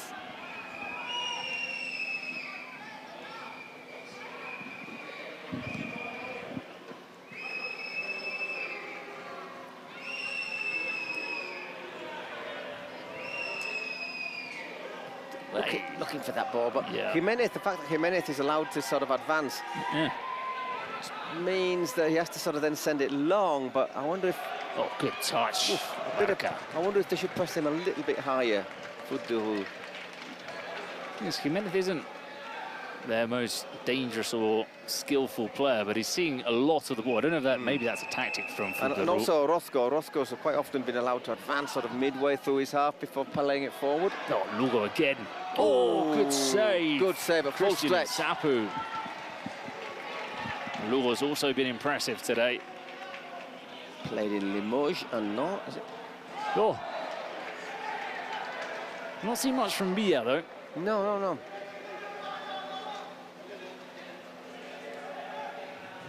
Once again, you got to wonder who's playing with a little bit of a tummy upset. But I suspect I wouldn't expect many of the muchachos boys to be affected. It's normally the people who come to Mexico from other places.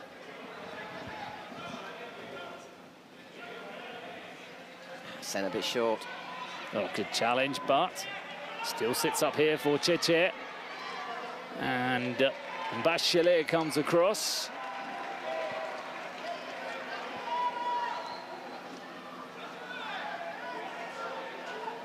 Oh. Foul in attack, I think that's known as. Clement Gogui, big fan of him on the ball. You can see he's a decent centre midfielder for 11-a-side football. Maybe struggles to adapt it to this game, but... So again, not a lot of room there, but he's found the space, Menes, Orozco, of course. Of course. No angle, but he just makes himself so hard to beat from those angles.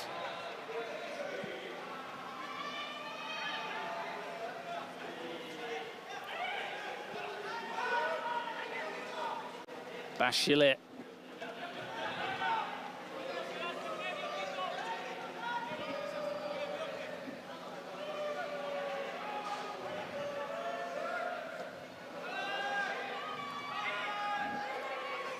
Menes.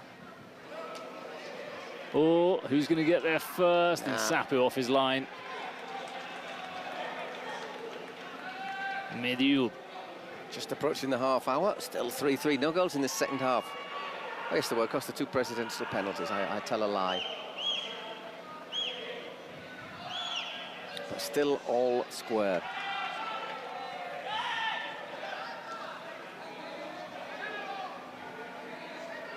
Edwin, he's on. And shoots wide in his first move of the game. Edwin Cardenas.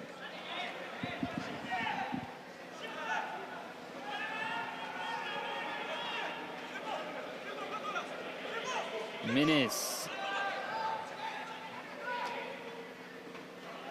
Oh, he's played it to Bachelet, who was off the pitch. I thought he was being a bit cheeky there, Bachelet, but he wasn't. He was just giving it to the... Just to remind you, before you come on as a substitute, you've got to have the bib in your hand, sort of a yellow, greeny bib, so you know who is the one to come on. I can't believe he's missed it. Diego Martinez. Diego Martinez has missed a chance in a game where there aren't too many opportunities to score. Jero can't believe it there. Jero Freixas, the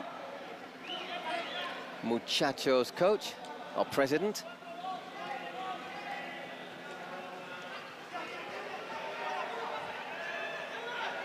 Fofana.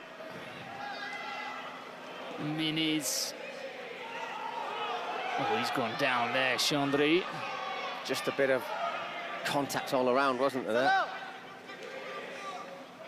Menes won't get onto the 1-2, and Diego Martinez is through again. This time he's denied by Nsapu. Great reflexes from Nsapu. It looked a surprise, I think, that with that almost toe poke finish. Hits it quite early.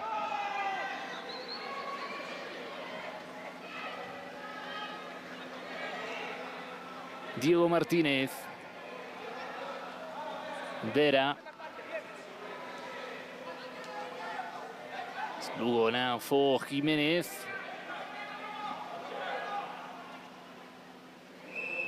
Diego Martinez back to Orozco.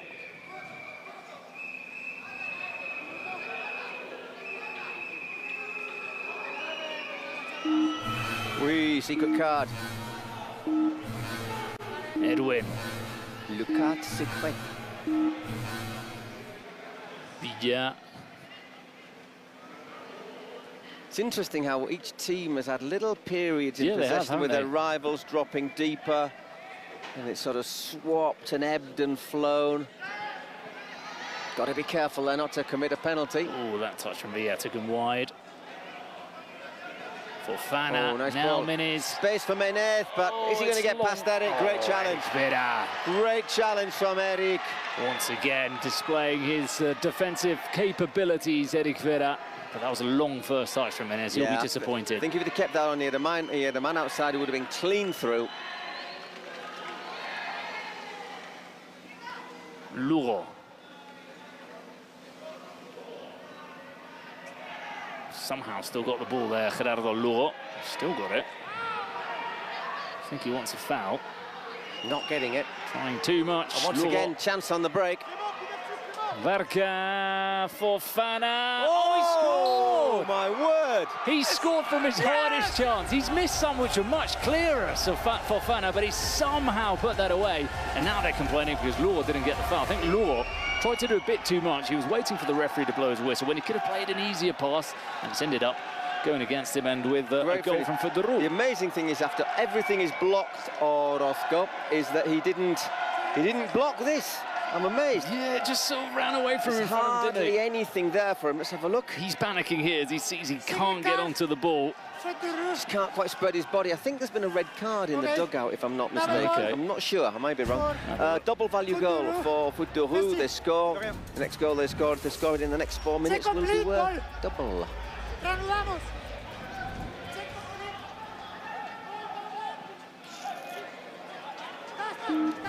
And very quickly, Los Muchachos also playing their secret card.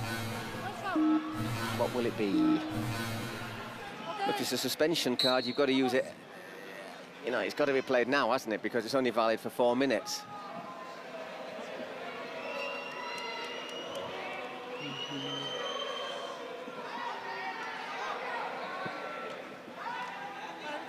So I'm pretty sure there was a card shown on the Muchachos dugout, but I don't know if it was a question of coaching staff. Oh, Fofana. It's a good first touch from Fofana. He gets that. I tell you what, you can't be sliding in like that. He's very happy to see that challenge, isn't he, Fofana there? He sees Vera go in and he says, "Oh, thank you very much." Yeah. I'll just wait for you to touch my leg. Yeah. You can't fly like Eric Vera. I've always praised him as he's a brilliant defender, great in one-on-ones, but he just rushed it a little bit there. We'll find out what the secret card is for Los Muchachos. Oh, wow, yeah, and double goal, of course. Yeah. So this goes in, it's 6-3. That's a shootout for them. So which would just keep, with the score, it would keep them in.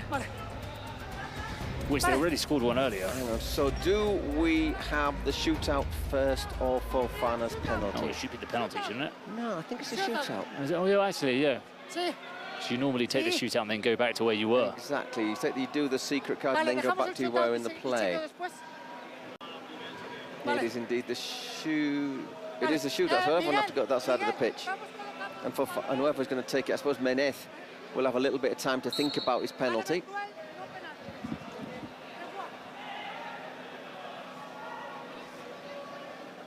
Okay, they're looking at the penalty. He commits himself, doesn't he, really quickly? That's it. That moment there, he's gone. Oh, I'll tell you, and he's looking for that. He's very happy. I mean, he's made sure that he goes over. He's having a look at the VAR, right? I mean, would you consider that a dive? I do consider it a dive, but I also consider it a clumsy challenge. It's a bit like that challenge in the Mexican League playoff final. It was a clear dive, but the challenge was rash. It looks worse in slow motion. Dive, I mean. Oh yeah. I mean, look where his left foot is here. Look at his left foot. Yep. We have a little hop, skip, and thank you very much. And he's not going to get the ball. Is he going to rule it out? Oh, no penalty. Yeah. Oh. I mean, I can certainly see why. Yeah. But it was a double goal value penalty. That would have been big for Federer. So, not the first time Argentina gets a favourable... Reanudaremos con balón a tierra, I won't finish that sentence. Penalty shootout for Diego Martinez. I think it's a correct decision. It's a bit of a wild decision, but he jumps up, he has a little jump, then he has another little jump into him. I think, yeah. Va. A la banca, a la banca, a la banca. Excuse-moi.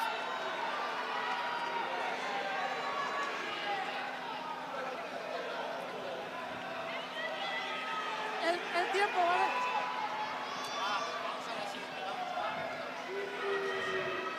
Well, can he make it 2 out of 2? Diego Martinez.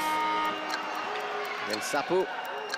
He goes round in Sapu and he scores. Very good.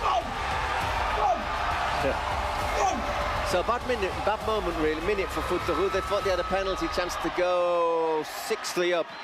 Penalties given, 4-4. Overruled, 4-4 with the card. So how life can change in the Kings League. So we were going to restart with a penalty. So what, I suppose now we restart what with a drop ball for Should be a drop ball, yeah. Orozco.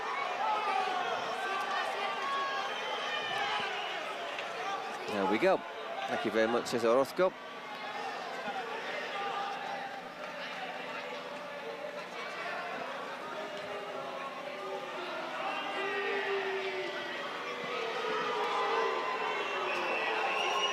French fans having Le Bout. Diego Martinez. Things are going to get tasty now. Yeah. There's 4 minutes left to play plus injury time, but I suspect these 4 minutes might take a little bit more than 4 minutes. So Diego Martinez very much above the average in terms of conversion rates with the shootouts. And different options as well, both times. Yeah.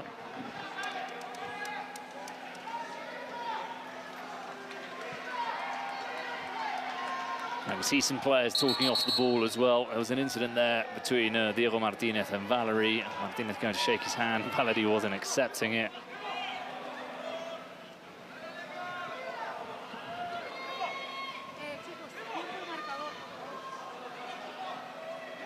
Salah. Got a nice effect, but not on target. Screams of no, don't shoot. If it was, of course, all square at 38 minutes, it would be Le But d'Or. Oh. Golden goal. That's golden goal to you and me. Le But d'Or. Barca. Oh, again uses his body. It's like a handball keeper, isn't he? He's like a handball keeper. He uses all parts of his body.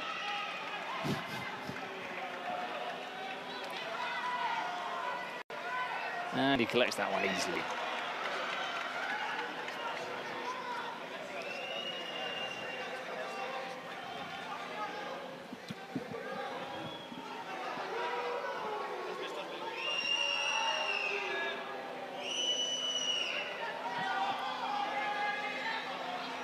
This could be a good 1-2. Jimenez, Diego Martinez, Cheche.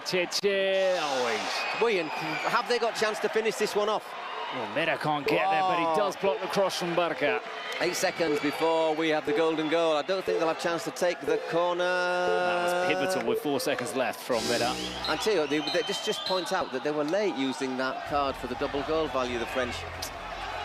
I think he allowed them one in the first half when it just gone out beforehand, but this time they had a bit more time to take that. So there you go, golden goal in our second match. Of course, if we don't get a golden goal, we get a shootout. Drama, the highest drama. And they have got a player, Diego Martinez, muchachos, who does tend to finish them. Yep. Although, having taken your third one, you're probably thinking, is he thinking I've done that the last time and did this the first time, so maybe I should do this, or something else. Yeah. It's just a merry-go-round of confusion for both player and goalkeeper.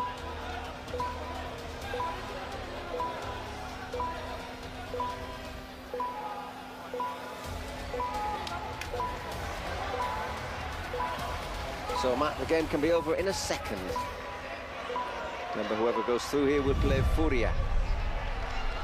the hotly tipped Brazilians, who will, however, play G3X in the quarters. It's a tough old route to the final, that, if you want it, isn't it? But if you want to go to the final, you've got to beat the best. Oh, somehow didn't go forwards there. Well done by Fofana. So 2 minutes plus injury time. Once again, you can vote for your MVP on the Twitch site. Barca and Orozco, the two favourites at the moment. Barca and Orozco, yeah. Yeah. I'm okay with that. Not that anybody cares that I'm okay with it, but... Critical eye. Barca. Ooh. Thought about the shot. Barca again. Salah. Oh, certainly worth it. It was up there.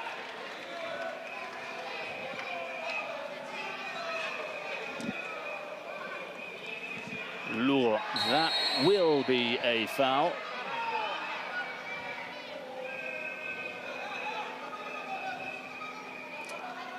Into the last minute. Well, a couple more minutes. I think we'll have a couple of minutes of injury time, if it gets to that. Cheche. Cheche to Lugo.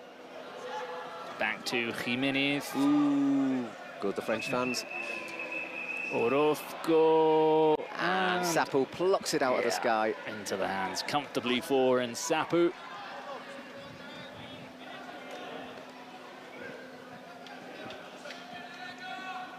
It's been Barca, not Menez. Menez isn't on the pitch, who they've gone to in golden goal. Normally in golden goal you see who the go-to player is.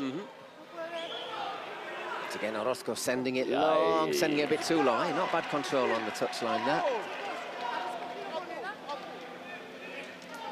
Salah. Barca. All the muchachos in their own half. Oh, that's an awkward shot. Well saved by Orozco. 2 minutes of injury time, by the way. That's a good ball. Oh, first time, and he got a touch on it, corner. The volley from Diego Martinez, the save from Sapu. A pass as well from Orozco. Let's have a look at that. Oh, that's a great save.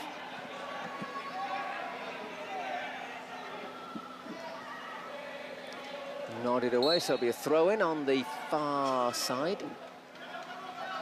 Keeping the pressure on.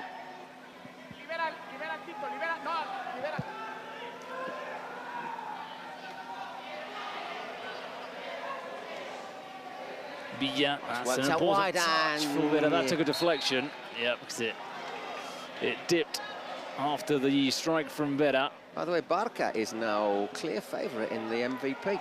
Keep on voting till the end of the game on Twitch.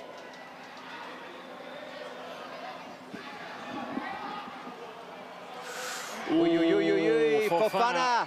He's got the pace, but he's up against Vera. And he doesn't have the control. Once again, runs it long, opening up at the other end. Lugo. And this is what happens. Lugo, another block. Barca can't control. Lugo on the edge of the box. No foul. Now they come away. Barca 3-on-2. Oh, he gets the pass all wrong. And the ball was moving. That was, well, I'm not going to say who had the best chance there, but never thought Fofana was going to get through there. And Vera, as always. It's true that maybe Fofana showed him the ball. Vera has come up with so many important challenges there. Yeah, what he does is he doesn't look at the play, he just keeps his eye on the ball. All the best central defenders did that. And by the way, we've got a really decent central defender standing behind us, who is going to have a few words with you in English when this game finishes. Oh, no, we haven't. It's Carlos. I thought it was Gerard Piqué. He's got a very similar haircut. I only saw him in Juan Carlos. I only saw him from behind. I was thinking, is Juan Carlos a centre-back? Oh, he's got for a centre. Looks like a centre-back. Well, that was a pretty crazy golden goal. Certainly opened up at the end, didn't it? Could have gone either way, yeah. There were some chances opening up with people not putting their chances away. So we're going to head into a shootout, which is not where you want to be. Well, to be honest, I'm not surprised we've had a shoot. We're getting to a shootout because we're talking about teams who are level pegging, who are close to each other, aren't we, in terms of level. So, yeah, I think we probably might well have a couple more shootouts as this goes, this tournament, this day progresses. So, once again, 5 shootouts. Percentage of effectiveness isn't always that high. But we've seen Diego Martinez bury 2 out of 2 in this match. Kings World Cup o la cara. Kings World Cup. Kings World Cup. ¿Empezáis o paráis? Paráis primero, vosotros chutáis primero. ¿Ok? Allí. Paráis vosotros primero. ¿Ok?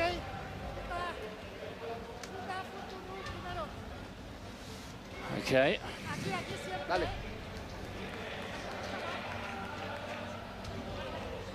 This will take a while before everybody's set up and ready to go.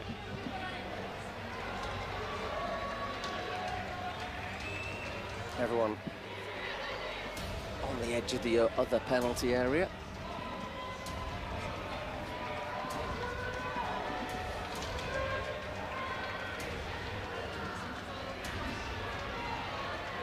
So it'll be Foot the Rule to go first. Orozco heading into his goal. Fancy Orozco a bit in these shootouts, yeah, don't you? you do. Just to make the block, just to get himself, make himself big. Saying that, although he's been beaten twice, Sapo is not bad either. Remember that Futuru lost to Persas on a shootout in the last game. Well, once again, Menez to get us going first. Experience first, Jeremy Menez. I think he missed, though, if I'm not mistaken. I might be mistaken. I think he missed his shootout. Oh, get going. The referee had to tell him to start his run-up.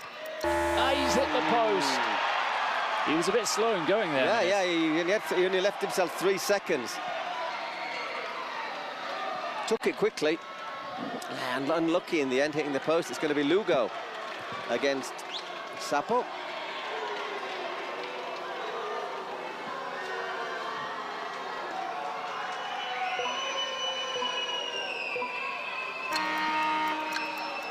Oh, that touch. That touch. Oh, he's gone round Sapo. Oh, he's missed. He's missed. And Sapo had given up, and he's hit the post. I'm just going to make sort of noises. How? I think even Sapo just gave up. He gave up, yeah. This is finished. He's like, fair play, you've done me. And he's hit the post. Ah. My word, what a let-off. Barca, I think he's going to be good at this.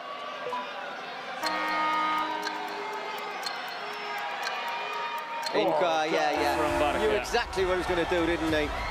One took it a little bit wide, gave him his options to open the shoulders one way or the other, hit it quickly. Doesn't really give Orozco the chance to close him down. 2-1 to the good.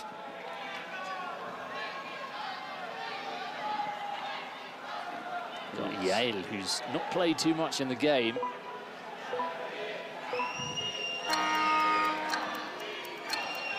Again, a very long first touch, and saved by Sapu.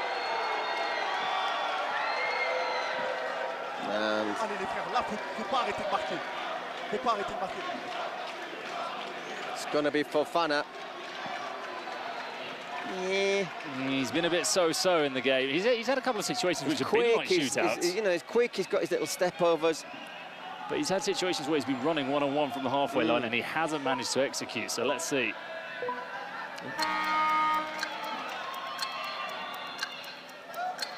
He's gone too long, and again, he's looking for the penalty for Fofana. Has a look at the referee, but doesn't really ask for anything. Took it way too long around the keeper. Look how long this touch is here. Yeah, and he's not really he's not following the path of the ball, is he? He's looking more for the keeper than he is for the ball, as far as I'm concerned. We are checking it with the VAR. Claro, sí. Okay. Claro, es la misma, It's okay. Well, it's the master now. Diego Martinez scored 2 already. Chance to level it up. I mean, Fofana's has only got himself to blame there.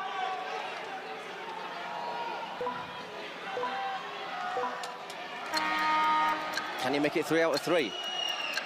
Oh, no, he can't, and that is not the time to miss it. The moment he went long there, and then Sapu was standing, I think he thought, what do I do now?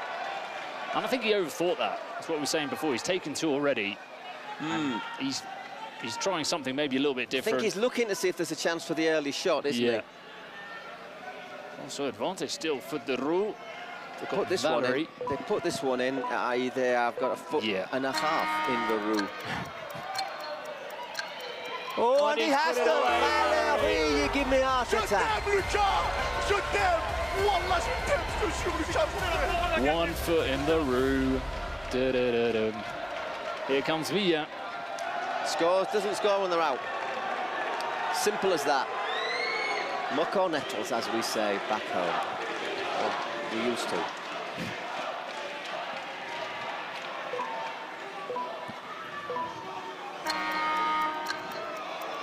The pressure is on for Villa. He's gone round, but he does score. Sapu, I'm going to say, has always been stitched up when someone's got it right going to his right. Yeah. He's always done him. So it is now Clément Gouguet. How important that miss from Lugo. Yeah. Wow. Gouguet can put the Roux into the last 16. Another wild card. Oh, no! Touch from Jonathan Orozco. All to play for. Need to score is going to be Cheche. He looks like somebody who fancies himself on the one-on-ones. He's good, yeah. He's good in one-on-ones. And that would take us, if that happened, it would take us to a sudden death in the shootout. Le mort subite. Which is also a name of a beer.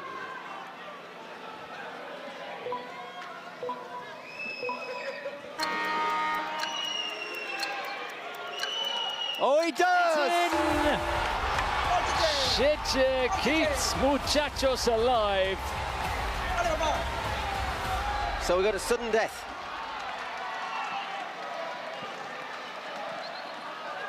And we've got Chendry stepping up for the Roux.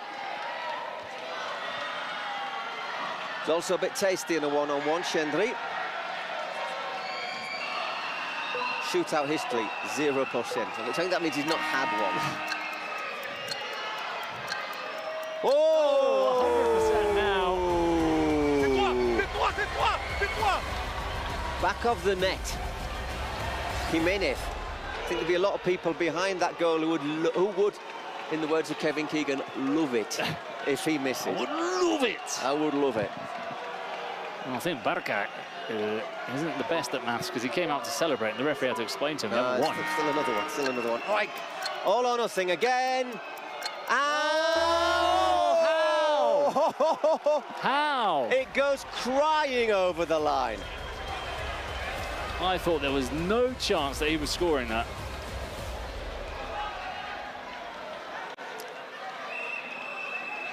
Just left the ball so close to himself. Now Bachelet.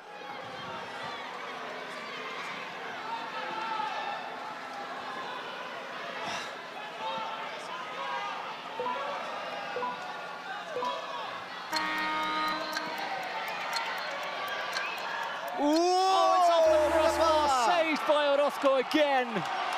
But that just shows the difference, isn't it, in that last one? And Sapu got a good touch on it. Yeah. It just went in and there, Orozco, and it hit the bar. I think if you hit it high, there's a big chance Orozco's saving it, or at least getting a touch on it. If you hit it low, where he's struggled a bit more. It is Edwin to put them into the last 16. Well, how this shootout has turned. Well, it did look as if it was all there, it looked like it was for the Roux. Edwin. Saved by Sapu. Start getting your boots on, Paul, because whoever has me taking it's going to be you in a bit. Hang on. Oh, it's in. It's dropped in. What happened there? No. I can't believe it. It's unbelievable. I didn't even see it. I was looking to see who was going to take disbelief from everybody. Wait. Whoa. They're having a look. Did it hit the roof? They're having a look. I think the referee's saying it's not a goal. Tell you what it is I think if the forward motion ends, so if the ball goes... Let's have a look. Let's see what happens. Basically, a penalty if the ball... Well, they're saying it's in. Look, I think you can expect the unexpected in the Kings League, but that's the most unexpected. Could I ever imagine to see a goal, a deciding goal, go in like that. And if let's have a look, see what happens then. Well, no, that's the last. This is the previous one. Oh, go on, give us the replay. We need a replay. Oh, that is the most. I can't think of a more painful way to go out. That is. Can the goalkeeper touch the ball again? Can he run I back? suppose so, yeah.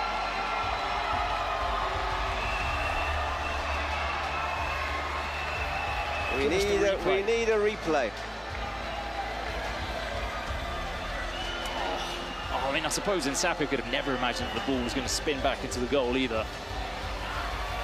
Okay, here we go. Here's the replay. Let's have a look. Right, it goes up. Does it hit the roof, though? I mean, yeah, that looks like it hits the roof. Does that hit the... must hit the roof. That looks like it hits the roof. The pace it goes at, it looks like it must have hit the roof. And another thing as well, the ball goes backwards and then goes forwards. Now, in a penalty shootout, if you have a penalty and the ball goes forwards... That's it. That's it. Is there any way of confirming it hit the roof? Was that the pace that went at? It looked like it must have hit the roof. The time and the way it it came down as well. It looks like it shot off something. Went backwards and spins in. Yeah. Well, a bit of controversy as well. Well, they're all the French players and the president and the coaching staff are saying it hit the roof. Oh, you're quick to rip up the paper. I suppose the referee's blowing the whistle. It must mean that it's over. Hero's terrifying me there. Thank you very much. So, well, it looks like it's all over. Some people think it's all over. There's people on the pitch. It is now. There's a lot of people on the pitch, to be brutally honest. Well, and a difficult post-game interview now with Barca. Yeah. I suppose that's it then. I think the phrase is, what happened there? Well, it might be time to start thinking about the next game and close the chapter on this one, because everyone's going off the pitch. So yeah, our next game, by the way, off. Yeah, you take it now. I'll leave you with Juan Carlos. Juan Carlos is here, and our next match will be Muchachos Olimpo. So there we'll get the confirmation, by the way, that it'll be Furia against Muchachos, Brazil against Argentina. We always look forward to that.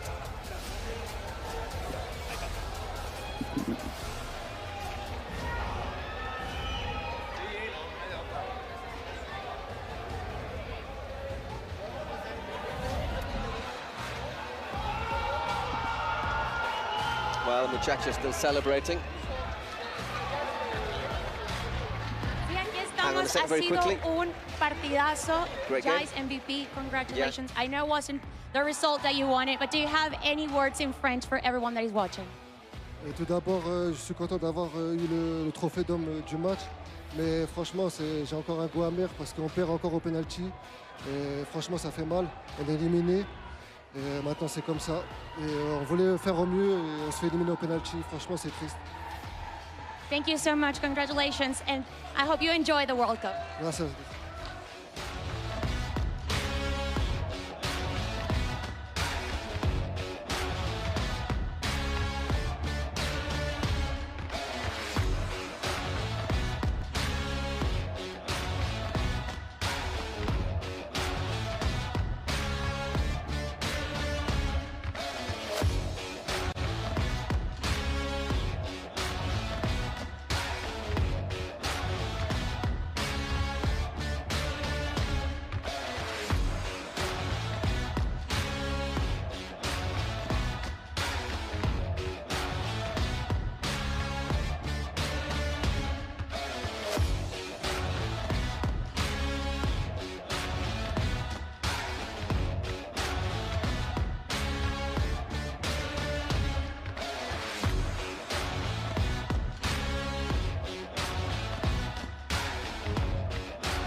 parece final de película. Estoy en serio que me va a explotar el corazón.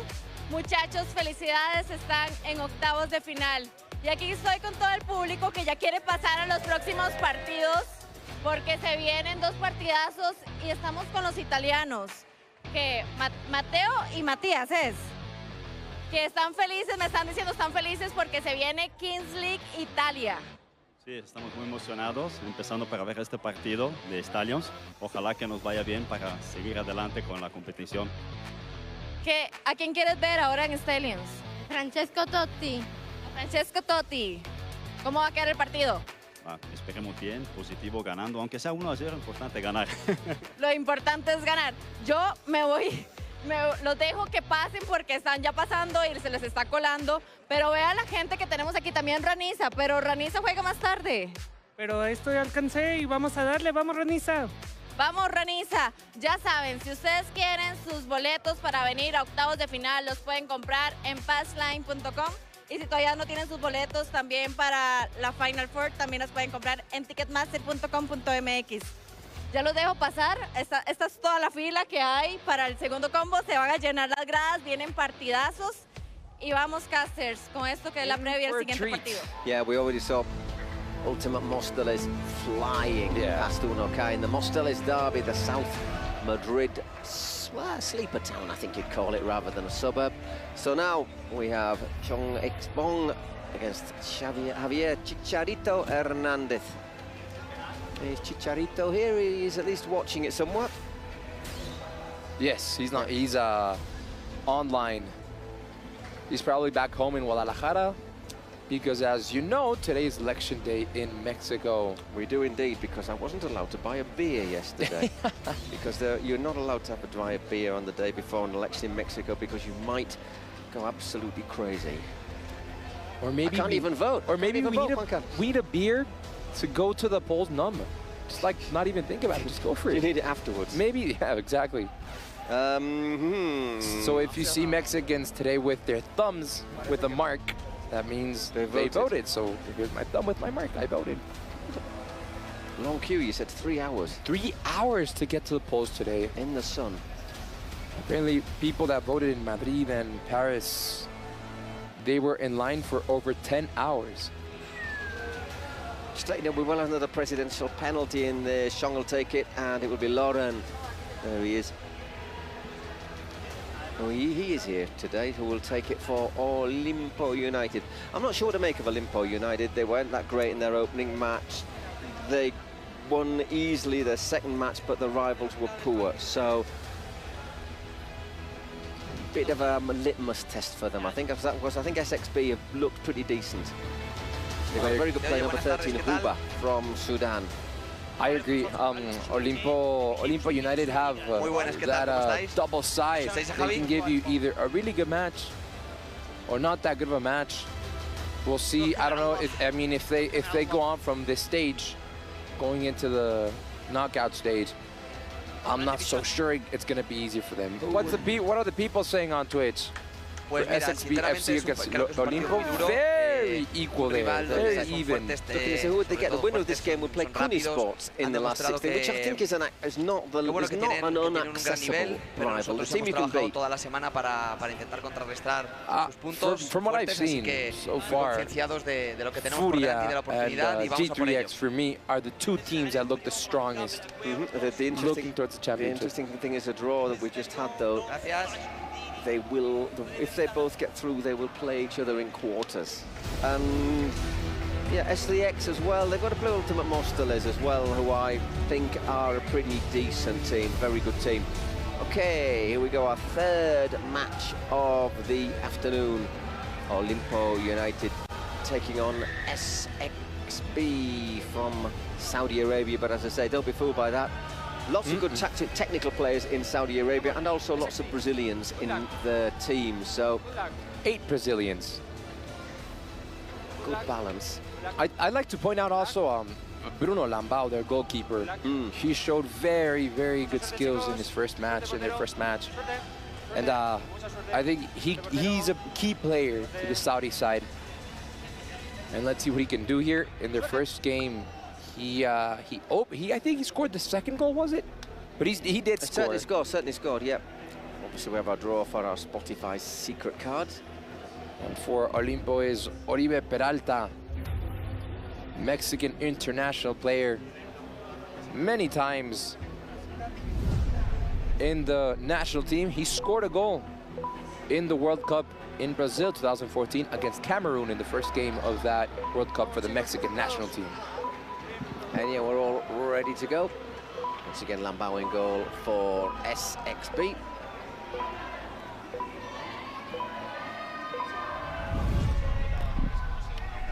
Is it Baruch Mateos in goal for Olimpo, just on the other side from us?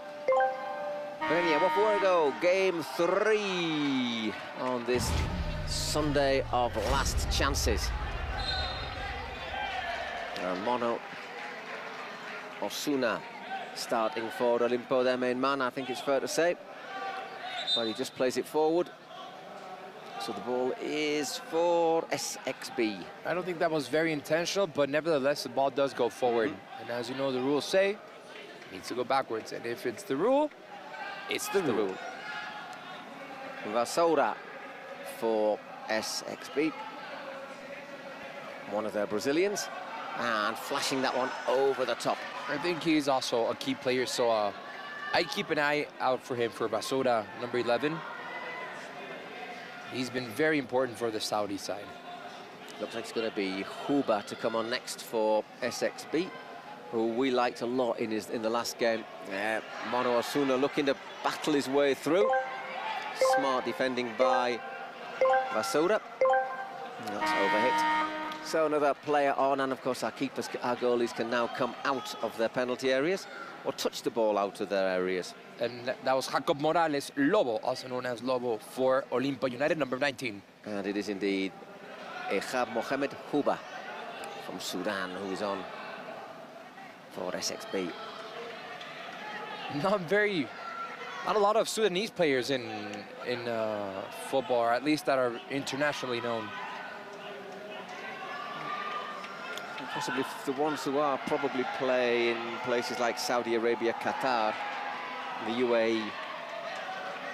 Not that I'm an expert on those leagues, I have to admit. Hands up straight away. Who knows about these leagues? Whoops, no, mine's down. Text us if you know about these leagues. Ooh. At least the Saudi league's getting getting more coverage, obviously with Ronaldo, Benzema, etc. And the Mono. Still Mono, looking to work it. Just found the space, snatched a wee bit at his shot, and SXB looking to play it out quickly. In the end, Lambao. He's not exactly got a footballer's physique, but doesn't need to really carry out too many sprints, the Brazilian keeper. Once again, just looks as if he was going to unleash a shot there. Decides against it.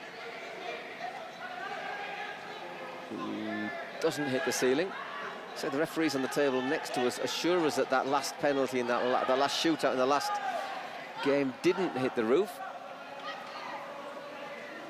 Huba forces a save from Baruch Mateos. Counting down for another player on the pitch.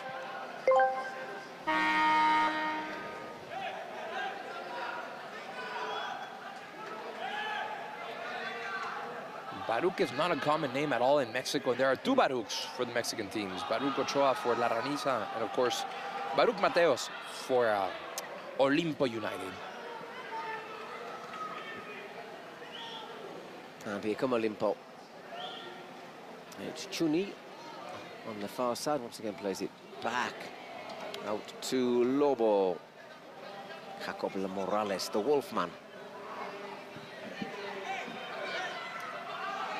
They've got Farham on as well now. Another pacey player for SXB. That ability to just sort of shimmy past players.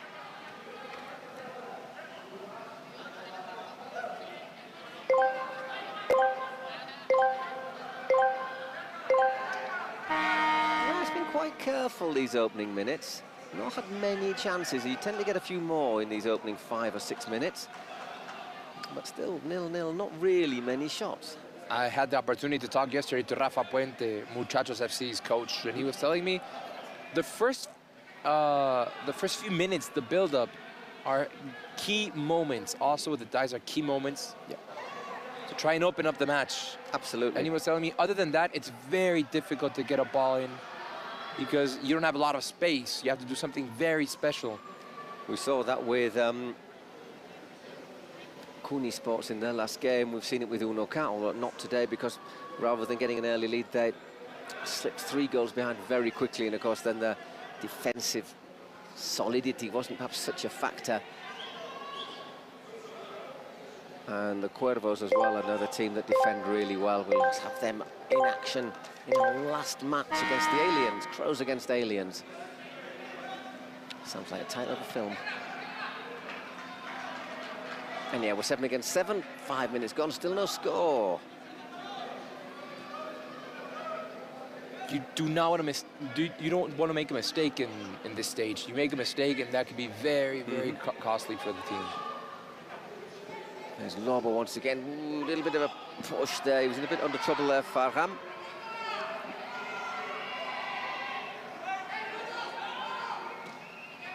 A little bit late with that challenge. The referee didn't see it. I was saying before this match started, I hope you see the same level of play as last game, Muchachos Futuru, and my bad. It's been far. It's been, yeah, KG, the Futuru Muchachos. I thought it was a really interesting game. Either team could have gone through, let's be honest, and it wouldn't have been unfair. For sure. I mean, if you take it all the way to shootouts, you can't take anything for given. Yeah, exactly. Once again, those are where you can watch the Kings League on Twitch. Once again, if you are seeing this, you're probably watching it somewhere, but if you want to watch it in another language, and you do have options there, there is where you can do it. I think we all wanted to see Argentinians against Brazilians, though, perhaps. Oh, in any sport.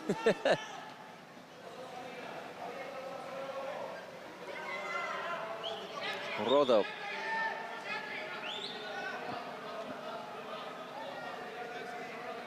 And Mono.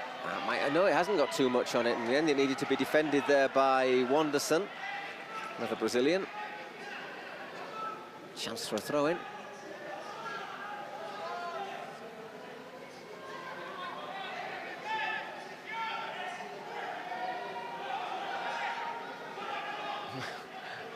I think Mono arrows that one in. Certainly worth doing it. He'll get another crack at it. That looked like he was taking a little break there on the publicity. Hand the man a beer. It's one of those where if you can get the power behind it, all it needs is a little flick. And once again, but well defended, and this time it's out for a corner. Let's see if with the foot it makes any difference, but those were 2 crosses that made no progress for Olimpia United. Yeah, well defended on the near post. Drilled in and just evading Rodolfo Salinas Rodo.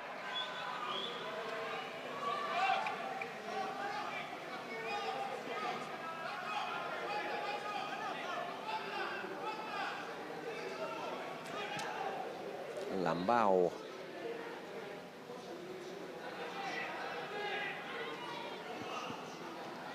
Rodo gets in, clears out for a throw-in.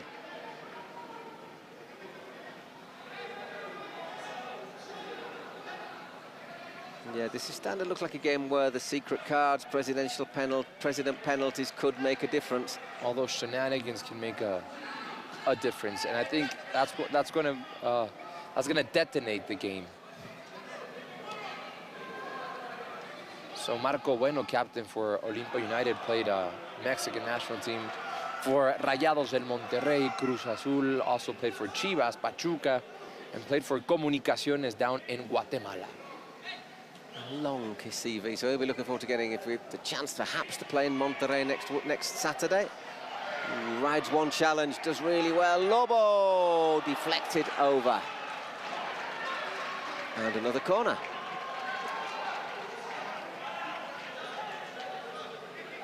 Lauren, the It's a vice president for Olimpo, right-hand man for Chicharito.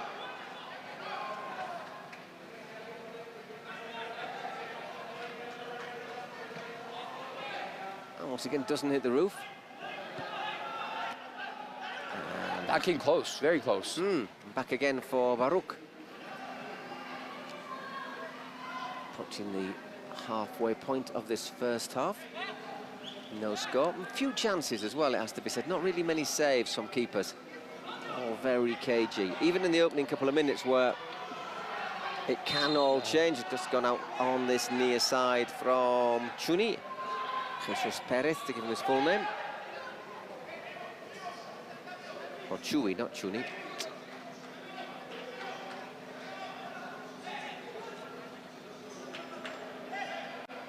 Keeping a good shape, Olimpo. Yeah, they're defending well. Every man is behind their own half, and that's going to make life very, very hard for SXP, especially to transit the ball around. That is not going to be easy for them. Oh, nicely worked. It's one sort of game, I think, where you need to... Oof. You've got to be... You can't afford to put passes out like SXP did in that last move they had. Iñaki. You have to be near perfect today, near perfect. Any little mistake, tiny little mistake, any detail, that can make the difference for you to go home or go on into the knockout stage. Just having the better of things at the moment. Olimpo, but I say without really creating any chances. Oh, it comes again to Farham. And Bruno Lambau brings the ball out, trying to look for that extra man.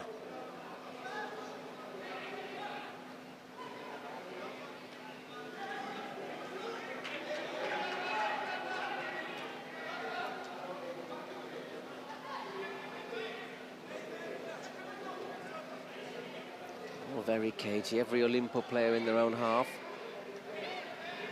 Well behind their own half. So again, I think I'd quite like to see a 2 or a 3 on the dice. Which we get after 18 minutes, where you can obviously see a big change in the game with a number of players on the pitch in there. Careless ball out. Oh, and a touch from Marco Bueno. Wasn't so bueno. I like the way Olimpo United works the pressure. They start pushing SXP into their own half little by little. And the more they move the ball back, I mean SXP, Olimpo United starts moving as a block into the Saudi half. And that creates pressure. Iñaki. It's Chui. And forcing a corner.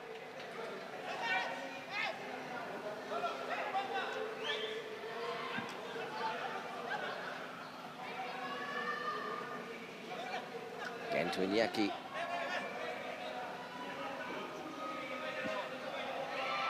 Pulled across. Oh, great block. Quite sure he was who got the block. Might have been Wanderson who got the block in there to deny Marco Bueno. I think that was the most important chance we've seen so far in the game. Does really well there. Strong. And yeah, it is Wanderson, isn't it? Good defending.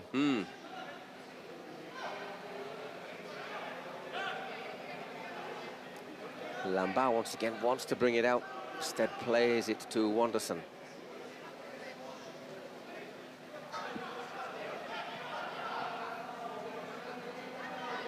The heat is out today. Yeah, it's still reasonably warm in here.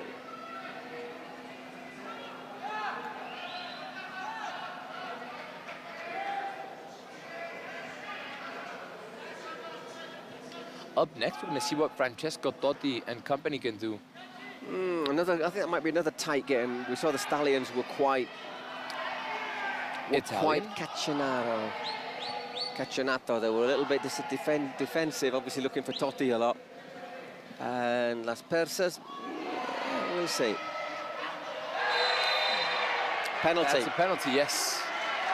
And I think that was very clear. There's nothing to see there. We are checking. I think he was late for the challenge. Let's have a look. Gets into the area there. Chewy takes his right foot, doesn't he?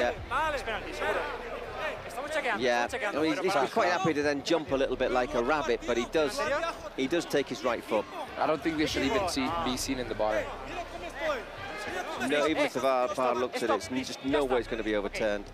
Yeah, that's a clear penalty. I don't think. Strangest things have happened, but I don't think there's any reason to overturn that. Certainly not a clear and obvious mistake. You might say, just a bit of a dive, but does catch his foot as he's turning inside. Gives him the option, the opportunity to get down, and down he takes it. But it was a penalty, right? I mean, Monosuno was... He placed the ball as if he was going to take a free kick, but no, he now gives it to Marco Bueno, and he's going to take the penalty. So we needed something like this. Maybe this could change a little bit. I don't know if it'll change the dynamics that much, because Olimpo have sort of been very organised, kept by. What it'll do is put a bit of pressure on SXB. Maybe not immediately, but sooner or later, if he scores. Let's see. He has to score first. I mean, after all, we're not far away from the 18th minute. Good penalty, 1-0 to Olimpo.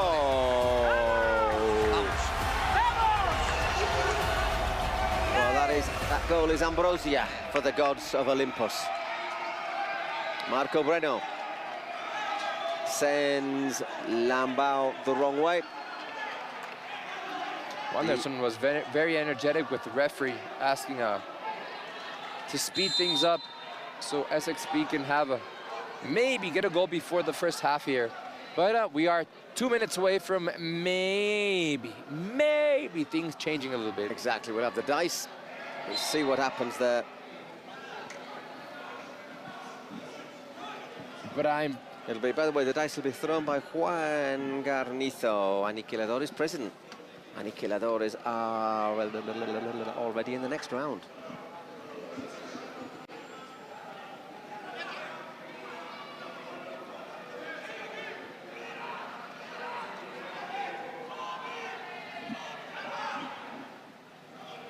Yeah, you get the possession, 56% to 44. They said they're quite happy to control the ball. Not always push forward, but to have that control, Olimpo. I haven't seen much from the Saudi side today. Not yet, no. They disappointed me a wee bit.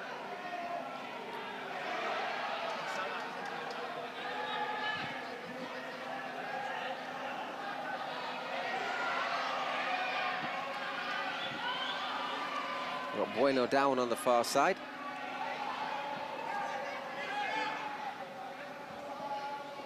Tight in that corner. So Marco Bueno still stayed down. I think he got hit in the face. Well, he's holding his face. But you never know. It could be his leg. But no, it does look like it's... got one in the chop. On the left side of his face. It's a bit of let's just be honest, it's a bit of a brusque action, I think we'd say, from Wanderson. I don't think he actually gets him in the side of the face, but he just sort of have him almost around the neck, which I suspect is just as bad. That was unnecessary, though. So 7 seconds till the throw of the dice. Juan Guarnizo will throw it.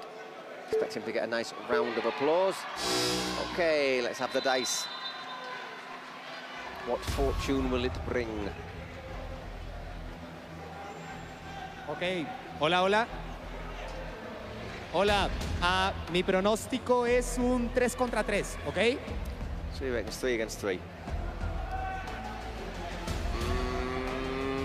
Well, he's wrong, but not by 1. 4 against 4. This could change things around. I was looking over at the dugout, if you want to call it that, by SXB, and Bahram looks like he's grabbing his left leg. I don't know if he did some damage or a little bit of a strain, perhaps. Something, yeah, maybe something muscular, but we'll see if he looks okay to continue in the game. Well, he's on at the moment, and I think they'll want him and Huba both on, 2 of the quicker players. As I say, Huba I thought was really good in the last game.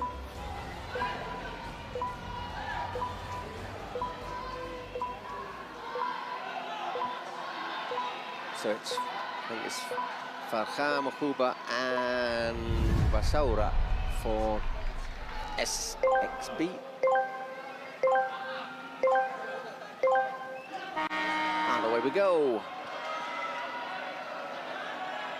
Well played, Lobo. Very nearly gets onto that, but here is Huba. And Basaura is denied by great save from Baruch. Yeah. Great save from Baruch. What a save. Shouldn't have given him the chance, though, should he? Should have put it in nearer the post. I think that was all on Basura. He had a huge margin to shoot that ball. Well played, though, by Huba. We've also got Rurani on, number 12. Bruno Lambao has a good shot, but not this time. Obviously trailing 1-0, you maybe can't risk falling 2 behind against the rival who look very mean defensively, not giving anything away.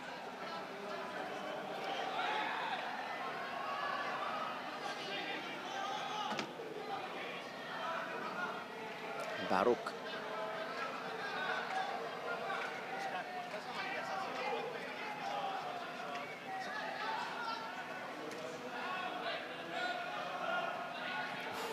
Back to Lambao into the last minute of the first half, plus whatever injury time we get.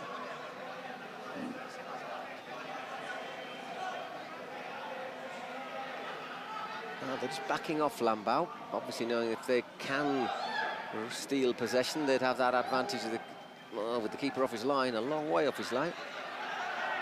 So that taken advantage of by Ultimate Mosteles. But he can hit it, Lambao. That took a little, did that take a deflection? Well, nobody's asked for it.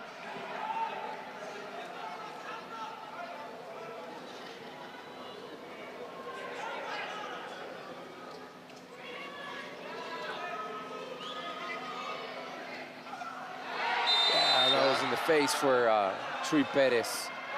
The hand in the head. Huba gets to him. The hand in the face. Once again, it's a bit high. I don't think it's quite his face, but it's up there, isn't it? And he uses his hands to push him back. Either way, definitely a foul. Yeah. Hard to disagree with that. Taken quickly. And fired into the side netting. So just a 1 minute of injury time.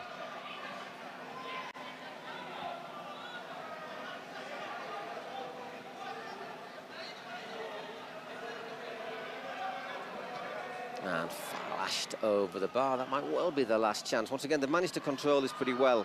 Olimpo with 4 against 4, not really given. Just that, there was that good chance really where Vasaura could perhaps have done better. But yeah, Baruch taking his time. And the half-time whistle goes. There you go. We go into our second half, or into our half-time break. Tight game. Olimpo having the better of it, and that is reflected in the score. That goal scored by Marco Bueno's penalty. I think it says a lot about this that the only goal so far has come from the penalty spot. I'm pretty sure this is not going to end 1-0. In Spain, I think there have been 3 games in the whole of all of the matches that have been played in the Kings League Spain that have ended 1-0. Hey, te lo estás comiendo, bueno, no Very unusual. So a lot might depend on the Spotify secret cards and how effective people are with the President penalties. Oribe, aquí tienes fans. Mira, cantidad de niños que son tus fans y también de Chicharito. ¿A quién viniste a ver hoy? Oribe Peralta. Pues a muchos jugadores, pero principalmente a Osuna. A Chicharito Osuna. ¿Y qué le quieres decir a Chicharito que nos está escuchando? ¡Vamos, Chicha! ¡Vamos, Olimpo! Aquí dicen que no tienen la camiseta de Olimpo, pero que tienen la de México porque es el equipo que representa a México. ¿Cómo va a quedar el partido? In Manchester United, obviously in the national team. 5-0 Olimpo. He's ¿Ustedes qué dicen? to me, the last big Vamos a ver la segunda parte, venimos, están preparándose de una vez los equipos. Casters, vamos con ustedes. Seguimos cantando. Right now, it's a star player. Tends to be the star player if you're using it right at the start of the second half. Secret card. We'll get the confirmation of that in a moment. Our referee has strolled over to see the card. Hola, hola. Porfa. Dámela tú, dámela tú. Está bien, Marco. Bien, cabrón, bien. Rafa, Chuy, Sí, Alejandro Castro. ¿Quién es? Diles quién entra, diles quién entra.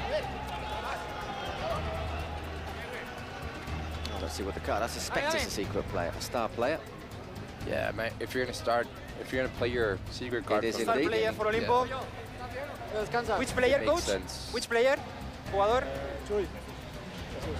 Okay, Jesús. And it is Ready? Perez. Gracias. Chuy Perez. Number 8, número 8. So if he scores a goal, it'll be worth double.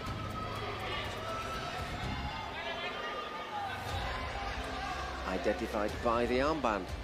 So he's got till the 38th minute to score a goal. If he does score it, it's worth double. Not always effective, this card, but it can be.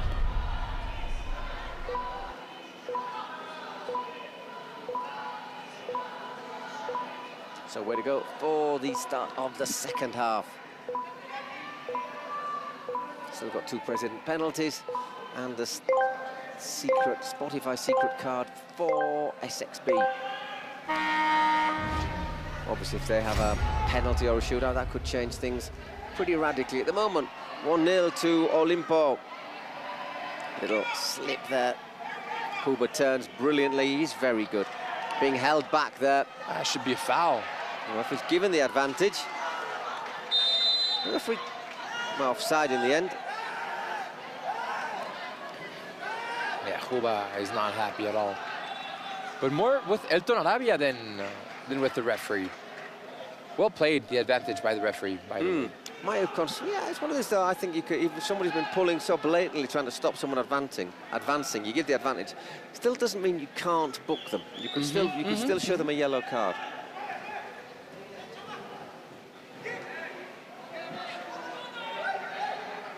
Here's Huber again. He'll just look a quality player, doesn't he?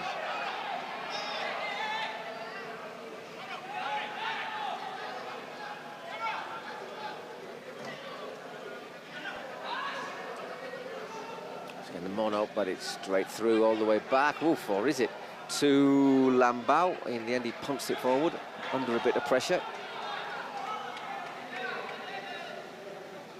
Baruch Mateos takes his time.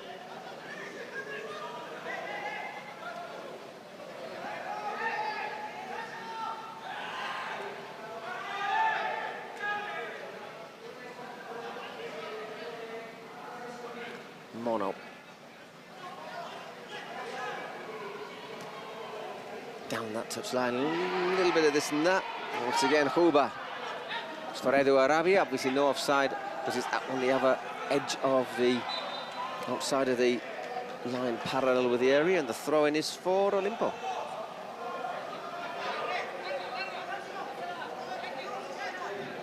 So Elton Arabia, who's number 77 for SXB.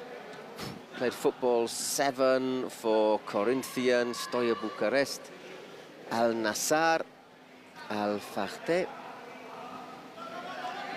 So, knows what he's doing at this style of football.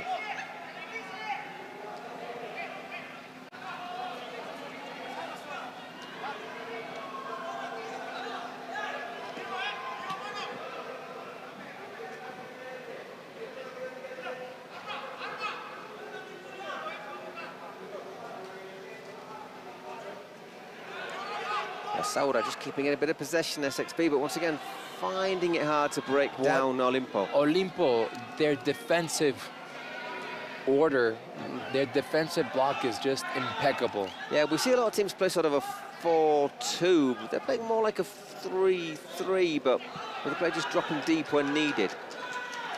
So just like a little, which means they're able to pressure a little bit higher up, perhaps. This is probably the only way they can maybe open up that Olimpo wall. There's a little space for Huber. And we're blocked by Baruch. And Edu Arabia straight into the keeper's midriff. But yeah, a little bit better, a little bit more promising for SXB there. Decent effort. Comes out quickly as well, though, to close the angle down.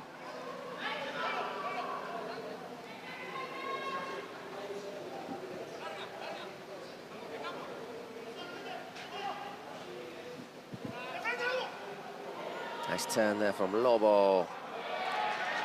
Forcing a corner. Jacob Morales, the Wolfman.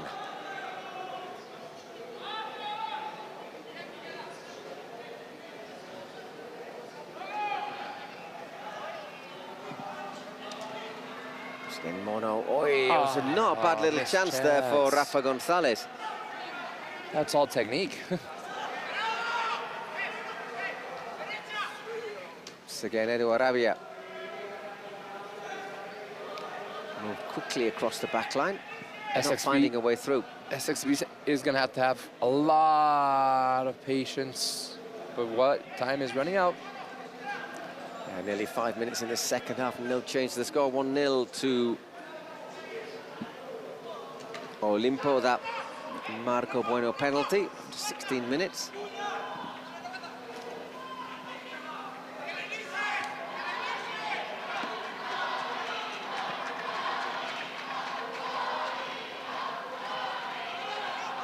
Bit of cheering from the Olimpo fans as well there, Huba. And again, can he dazzle his way through? No, he can't. Once again, good defending. Well done, the mono there. Once again, we've got the monkey and the wolf. Here is the wolf.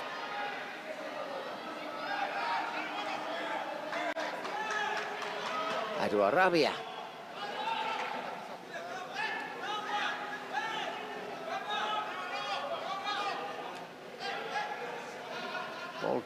No stoppages, but not being able to find their way through so far, Olimpo.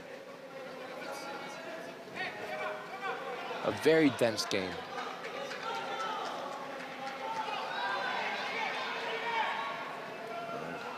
Oof. Well, had to get the challenge in, but it's gone right out for a corner. Lambao not looking very happy.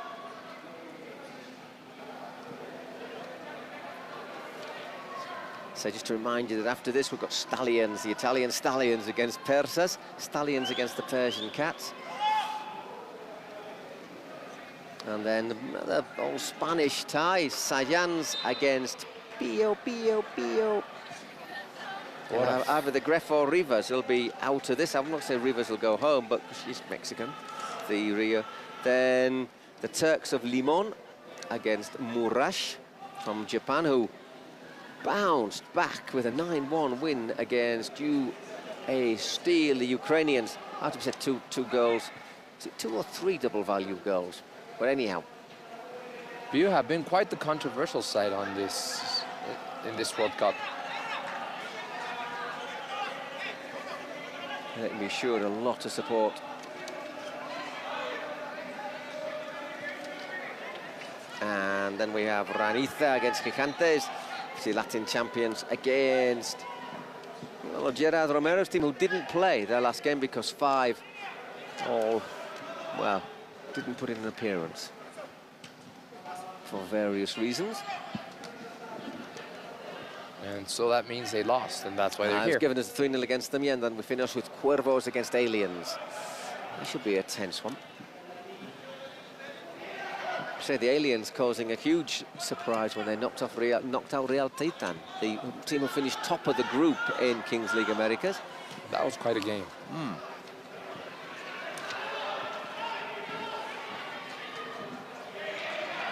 Shot flashed in there from Rudaini. This has been quite the game.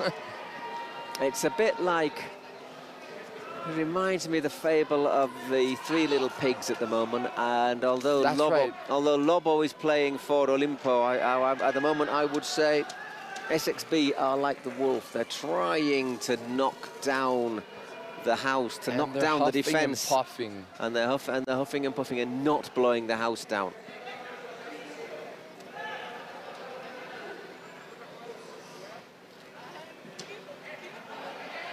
At the moment, the house is built of brick. Very solid brick. Oh. And here is the wolf for Olimpo. Decent ball at the far post, looking for the flying header from Rodo, who flew and headed, but headed over. So just over 10, 11 minutes left. Clock's ticking away, and every second it continues to tick down is better news for Olimpo, who, let's not forget, have got their number 8, Chuy Perez, as a star player. If he scores, it would be worth double. Not seen either president penalty yet. Well, they'll have to come in the next 9 minutes.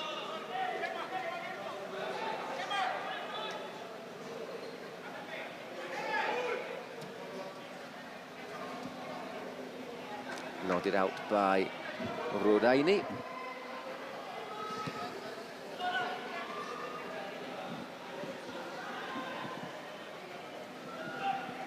Did I bring the bad luck? No. You brought the white. You brought the Stella. I'm quite happy with that. Might put some of it in the fridge for afterwards. Oh, cleared, scrambled away. We are going to get a president penalty now from. I think it's from Olimpo looking to double their lead. It'll be Loren to take it. Not a bad player. Used to be a former third-tier player in Spain.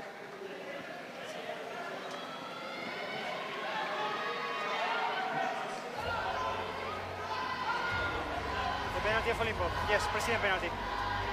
We have to go in the midfield.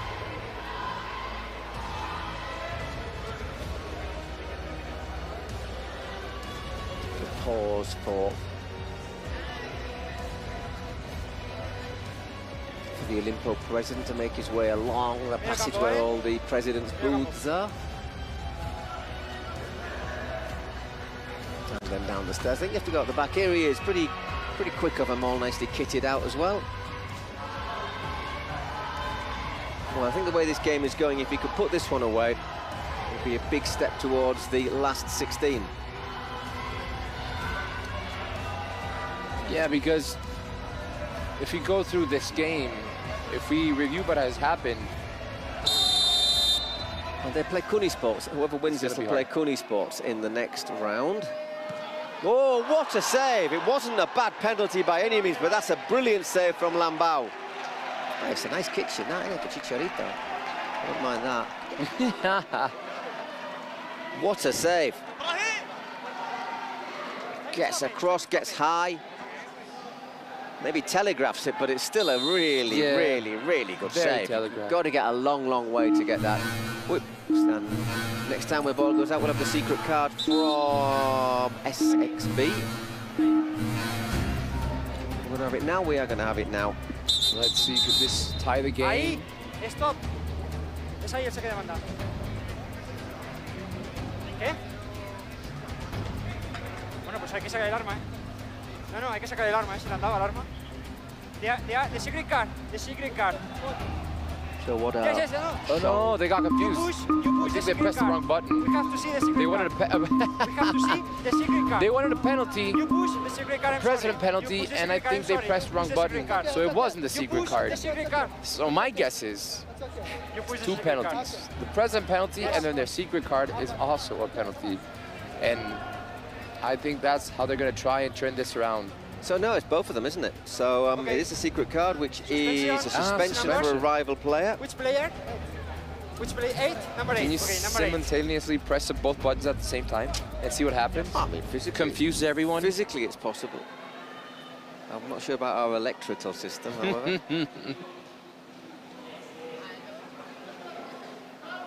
Yes. Go. Go to the throw-in. Go. So we still have the president penalty take, which I think will be taken next time the ball goes out of play. Just clocks continue to tick down, by the way. They suspended, obviously, Perez, their star player. Makes sense. Yep. By the time he gets on, he'll only have like 3 minutes left in which he can score a double value goal. So intelligent use of the card there. It's not going to help them much in their quest for a goal, but it'll stop Perez having any chance of taking the game beyond their reach. Nicely worked across there. But once again, Olimpo, obviously a player less on the pitch now. They're not going to be committing themselves forward too much.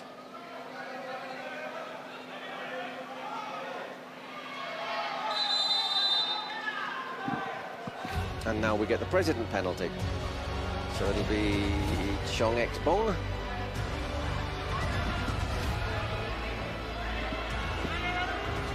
He was already ready. Yeah, it's good to see. With his scarf around his head. Looking very tough, but let's see if he can translate that into his penalty. Trying to remember, I can't remember if he scored his last one. Yeah, me neither. I think he hit it over the top.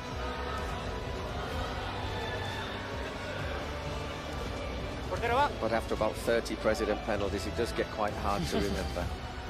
I should make more notes. After so many days, so many president penalties, so many... Another 6 days to go. Amazing games. Our final 4 in Monterrey on Saturday. Let's get back here. Here and now. Chong X-Bong to make it 1-1.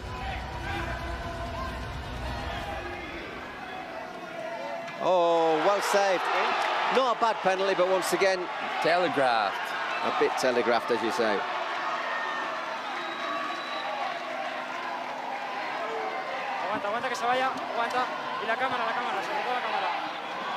Yeah, just a bit too close to Baruch, so it stays 1-0. 8 minutes left to play. All of the cards, the Spotify secret cards, president penalties, and etc., have all been used. And still, this game hasn't changed.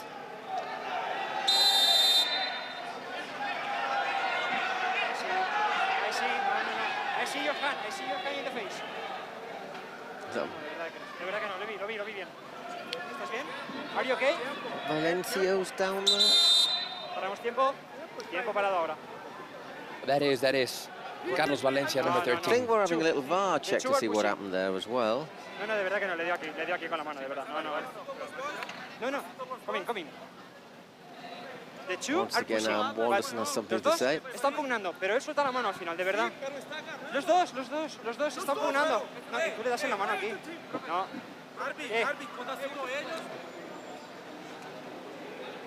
Does he have a little slap out at him there? Is it a little bit of push me, pull you? Does he have a little... I don't know if we can get... I don't think it's him that hard, but is there a little cuff there on Carlos Valencia? Please stop it. Por favor, tío. Bueno, I wish I could get that cool off. Está el tiempo parado, va. Hang on.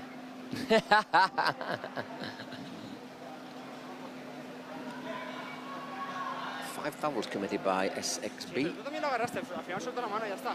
Please. Okay. Definitely not the most exciting game so far. But still very much in the balance. I mean, at the moment, they've defended tremendously well, Olimpo. But careful in those last 2 minutes. Exactly. Everything can change there. Exactly. And of course, we've still got a possibility of a double goal for Perez, although he won't have much time when he gets back on.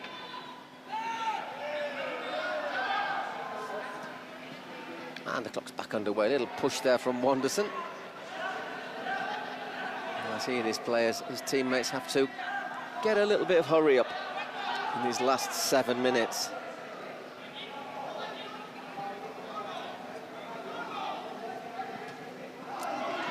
It's no good to them. That'll just give Baruch a little bit more time, just to 5 or 6 seconds.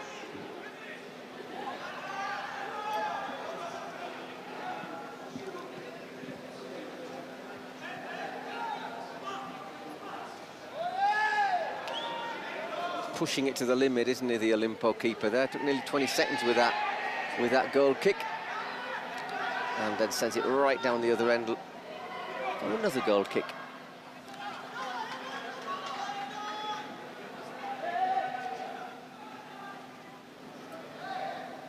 Huba waiting in the middle as Ruraini wins the throw-in.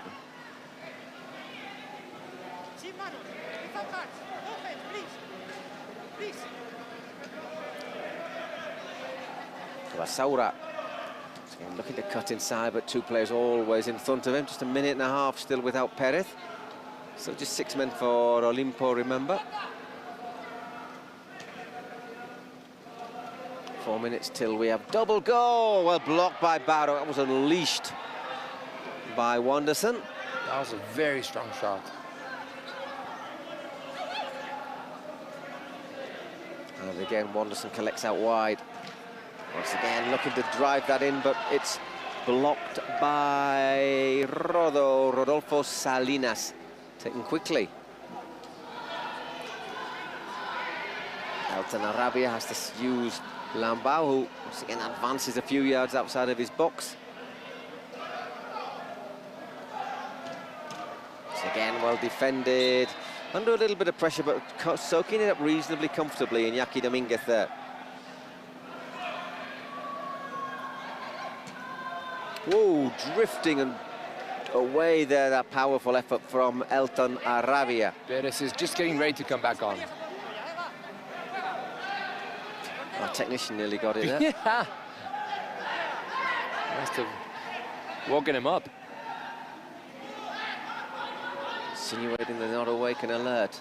They are tremendous professionals. Free kick, foul in attack, and Perez is on. So he's got 2.5 minutes. If he scored now for Olimpo, you would say that would be very close to game over, bearing in mind how this has been a pretty low-scoring affair. Well, a very low-scoring affair. Lowest, I would say, if it stays like this, it's the lowest scoring match in the Kings World Cup.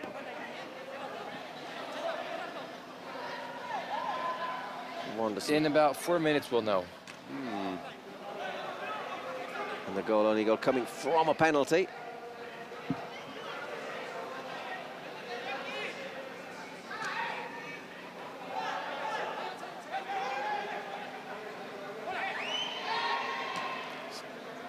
Intelligent pass out from Valencia, and Olimpo just trying to keep a bit of possession. Here's Rodo, got space. Well blocked by Lambao.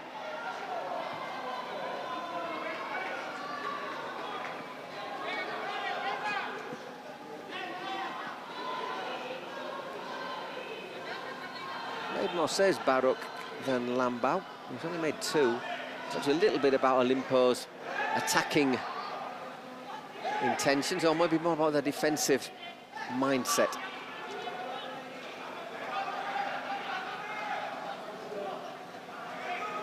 Elton Arabia. Well, Elton Arabia, I suppose, if you wanted to use a sort of an English pronunciation. Something here in Mexico, I've been sort of tending to use a Spanish. Elton Arabia.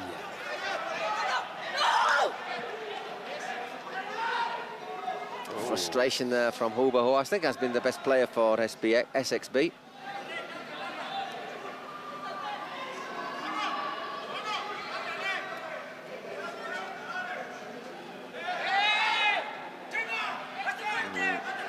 Once again, no free kick. Wanderson has a little bit of afters there, does Chema. Who then rolls over. Ooh. All getting a bit unnecessary. Lambao a bit frustrated. Sadi Chema has a bit of afters there on Wanderson. We've seen already some brawls in this Kings League World Cup. Should we stop it? I think we should be stopping the clock here, but we're not. No, ya está. No. Vale ya, chicos. And so we're going to the last 38 minutes, on to the last 2 minutes. We've had 38, we have just 2 plus injury time. Maybe have a little bit more injury time in this game. We've had a few times where there's been sort of misbehaviour and the clock has continued ticking down. 1-0 still to Olimpo United.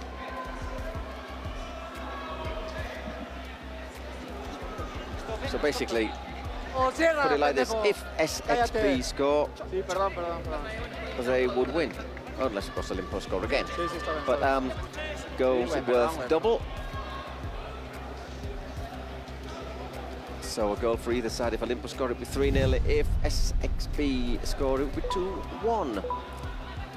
Because part of me thinks it would be almost sort of poetic justice if SXB did score, because they have tried. Whereas Olimpo have been really looking to keep it tight. You know, they've done it very well. But no other important plays come to my mind other than that long-distance shot. Not really, no. I mean, Olimpo have They've done a very good job. Yeah, defending. Very good job defending. And away we go. Once again, that cavalry charge. That was smart. Seen a few plays in the earlier matches, a couple of them where the tactic has been to just turn around, leave it, and like everyone seems to, because then what seems to happen is the other teams tend to play it forward. So there are your options on Twitch for MVP.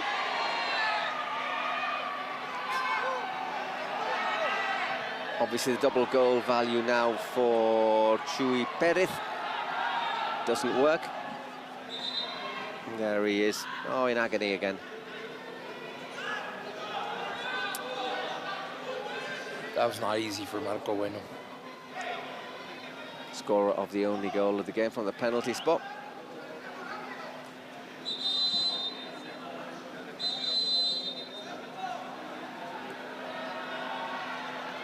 Up he gets. Just gets a little bit bundled over, doesn't he? Yeah, I think he fell on his foot. So, on we go. And Lambao's going to have to commit himself in the last minute at least.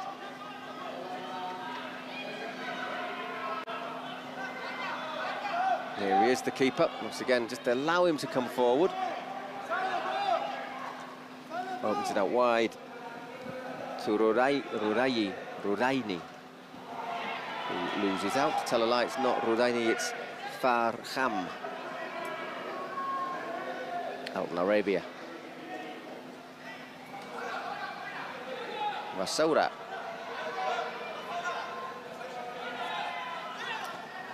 Once again, minute and a half gone of these last couple of minutes. They've not managed to get a shot in. Keeping their defence solid. Olimpo. Although a goal now would be fatal. How many wildcard teams have gone through? It's not that common. I need to have a look at my list. Hang on a second. I'll tell you as soon as this is over. Here's Chuy again. 3 minutes of injury time, which seems about right to me.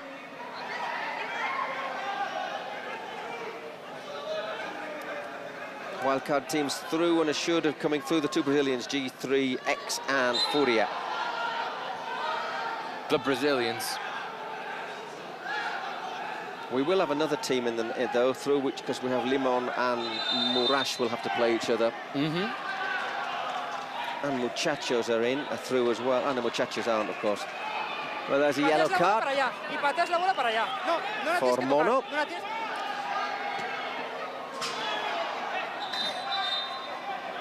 Our technicians are getting bombarded here. Careful, guys. It's not a good place to stand that, is it? So, Mono off for 2 minutes for the last 2 minutes. 6 men for Olimpo. 1 minute more, 1 minute more, 1 minute more, un minuto más. Vete, vete. Te lo he dicho, no espacio el balón. He's not looking happy. 1 minute more. Obviously. 1 minute. Mono, por favor. It's a big advantage, especially because this game has been on the line. Well, it's so close. It's so close, isn't it? I mean, a goal would turn it around. Yeah, now it's 4 minutes. I mean, Mono should have just gone out. This is not helping his team. They would be set now, and if they suddenly found themselves having to push forward. So again, Vasoura.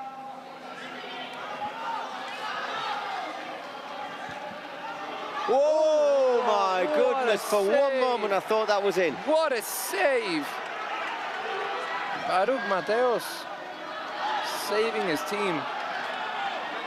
Elton Arabia's then cross, then goes over. Let's have a look at this for Saura. Oh, he didn't see it till late and just got enough on it. Great. Oh. 7 saves for Baruch Mateos. Can they finish it off? The Lobo overruns it. And he has to get up quickly. They've still got a spare man, Elton Arabia. well back. Olimpo. Top class defending by Olimpo today.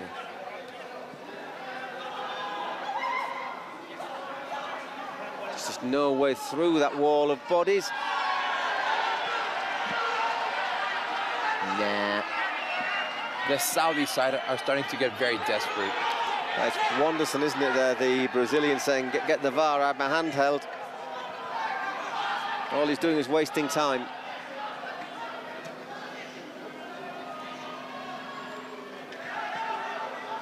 My first impression was that was nothing there. There was nothing there.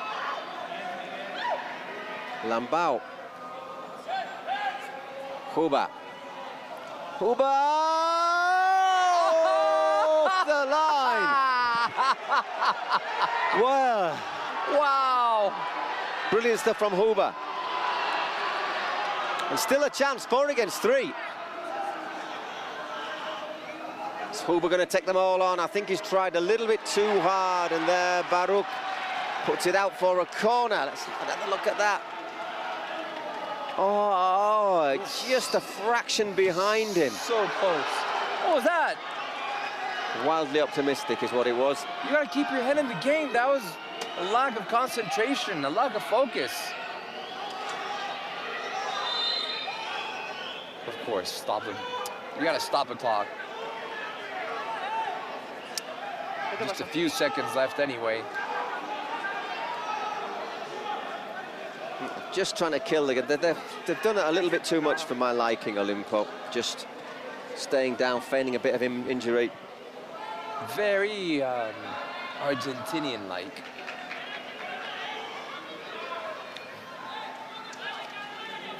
I don't see anything there. And more importantly, neither did the VAR or the referee.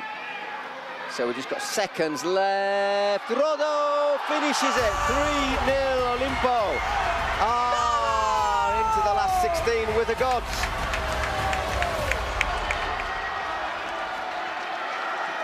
There you have it. Game over, I think. And Olimpo have won. Have we finished? By 3-0. Indeed, we have finished. Now the Mexican side make it into the last 16. Lauren and Chicharito can be reasonably happy. They'll play Kudi's Sports in the last 16. Los jugadores se lo han merecido. Ha sido una victoria muy trabajada contra un gran equipo. Hemos demostrado que queremos seguir en el Mundial, que queremos hacer cosas grandes. El trabajo diario, así que ¡aguante el Olimpo! Honestly, if they check this, I don't see anything in that last foul. With the colder head, and in another situation, I don't think that was a handball. Nah. Obviously, the VAR checked it, and they didn't see anything. Vanderson is not looking happy at all. There are the stats, very few shots, has to be said. 16-7 on target, 10-5. More successful passes, but so many of them were horizontal, had 56% of the ball. But didn't really do enough with it. I tell you what, I'm going to take my leave for a few moments. For this next match, I'll leave you with Bruno. And there is how the draw is shaping out. Kuni Sports against Olimpo. And now we're going to see Persas against Stallions. That's going to be interesting. It is indeed. Peruvians against Italians. So, I'll leave you in the capable hands of Juan Carlos and Bruno, and go for my see you in a bit. Necessary cup of coffee.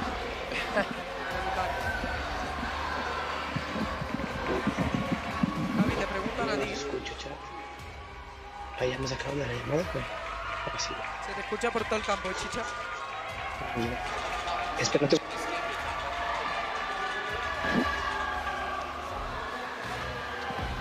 En este caso el Jais MVP es Chuti, esto es para ti, pero creo que lo quieres compartir con alguien. Sí, claro.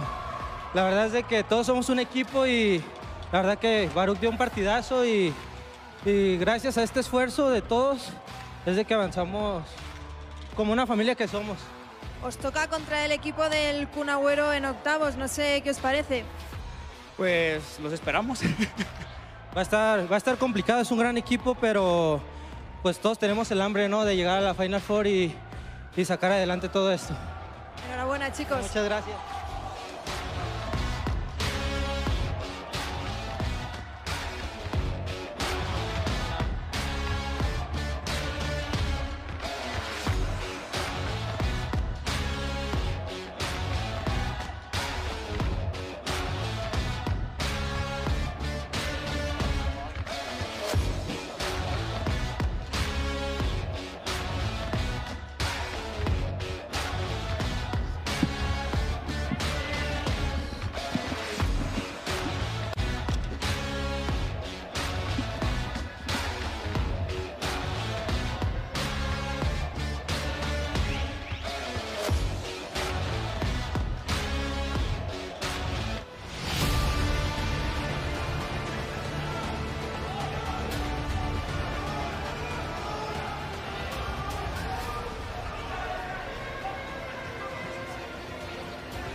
And here we are with Persas against Stallions.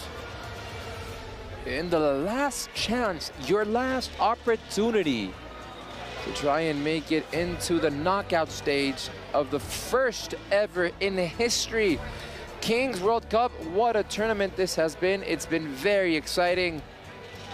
The last match, not so much. But the one before that, Puturu against Muchachos FC. Bruno, what a game that was. Wow. You know, after that game, I went round the back to go and get a bottle of water. Oh yeah, how'd that go?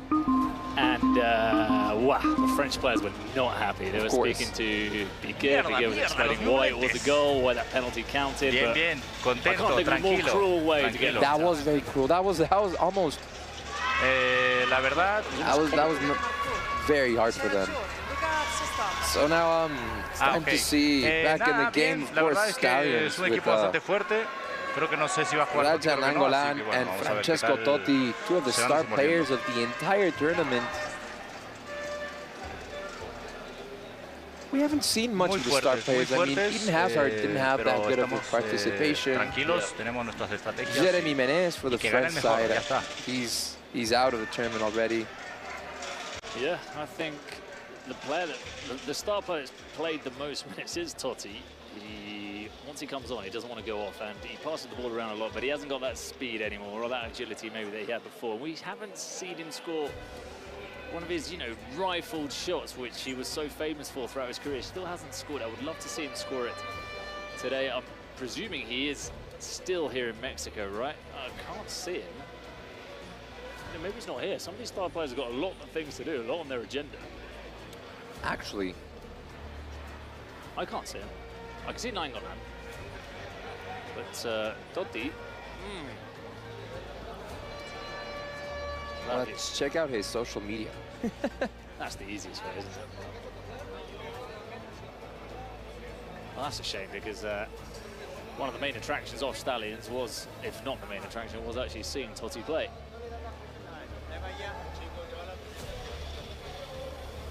Well, yesterday was the Champions League final, and a lot of star players from around the world were there in London. And of course, making that very special, very symbolic entrance for Persas with that luchador mask. Looks like some of them are boiling in that mask. It's a little cat, isn't it? Like it Persas. is. Like a very fierce cat. 1, 2, 3, 4, 5, 6, 7, 8, 9, 10. Ah, no, they've got 12 players for Stallions, with Totti not being here.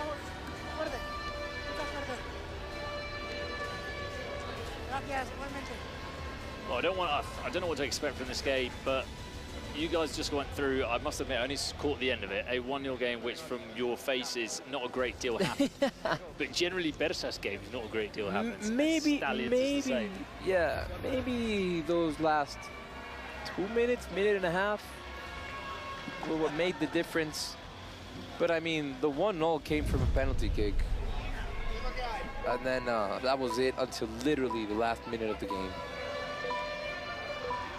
At least it was a feisty ending. I saw a lot of people complaining to the referee, a lot of things sort of happening off the ball. I like to see that. I find that quite fun.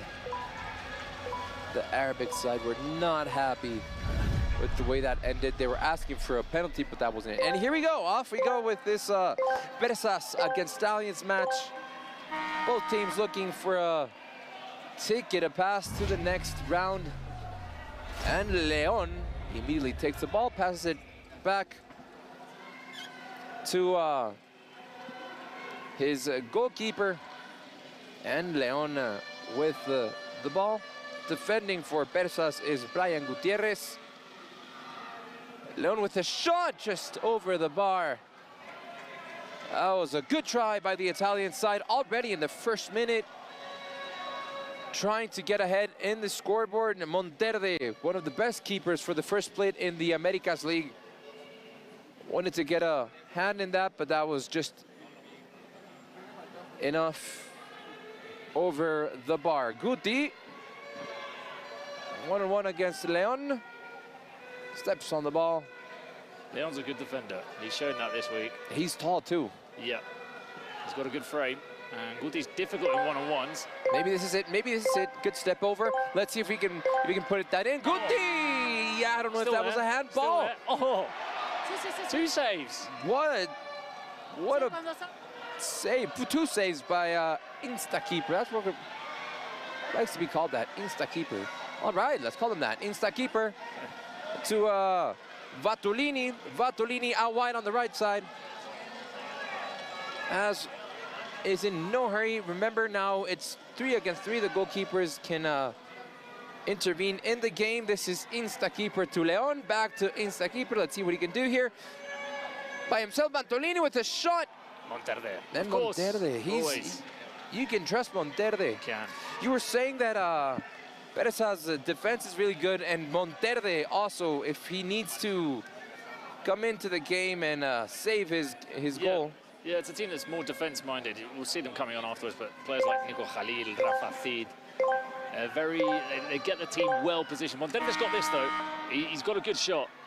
Oh. And the second try by Cisneros. And we are now 4 against 4. This is Leon in no hurry whatsoever, asking Insta-keeper to come out of his goal so he can help him out there.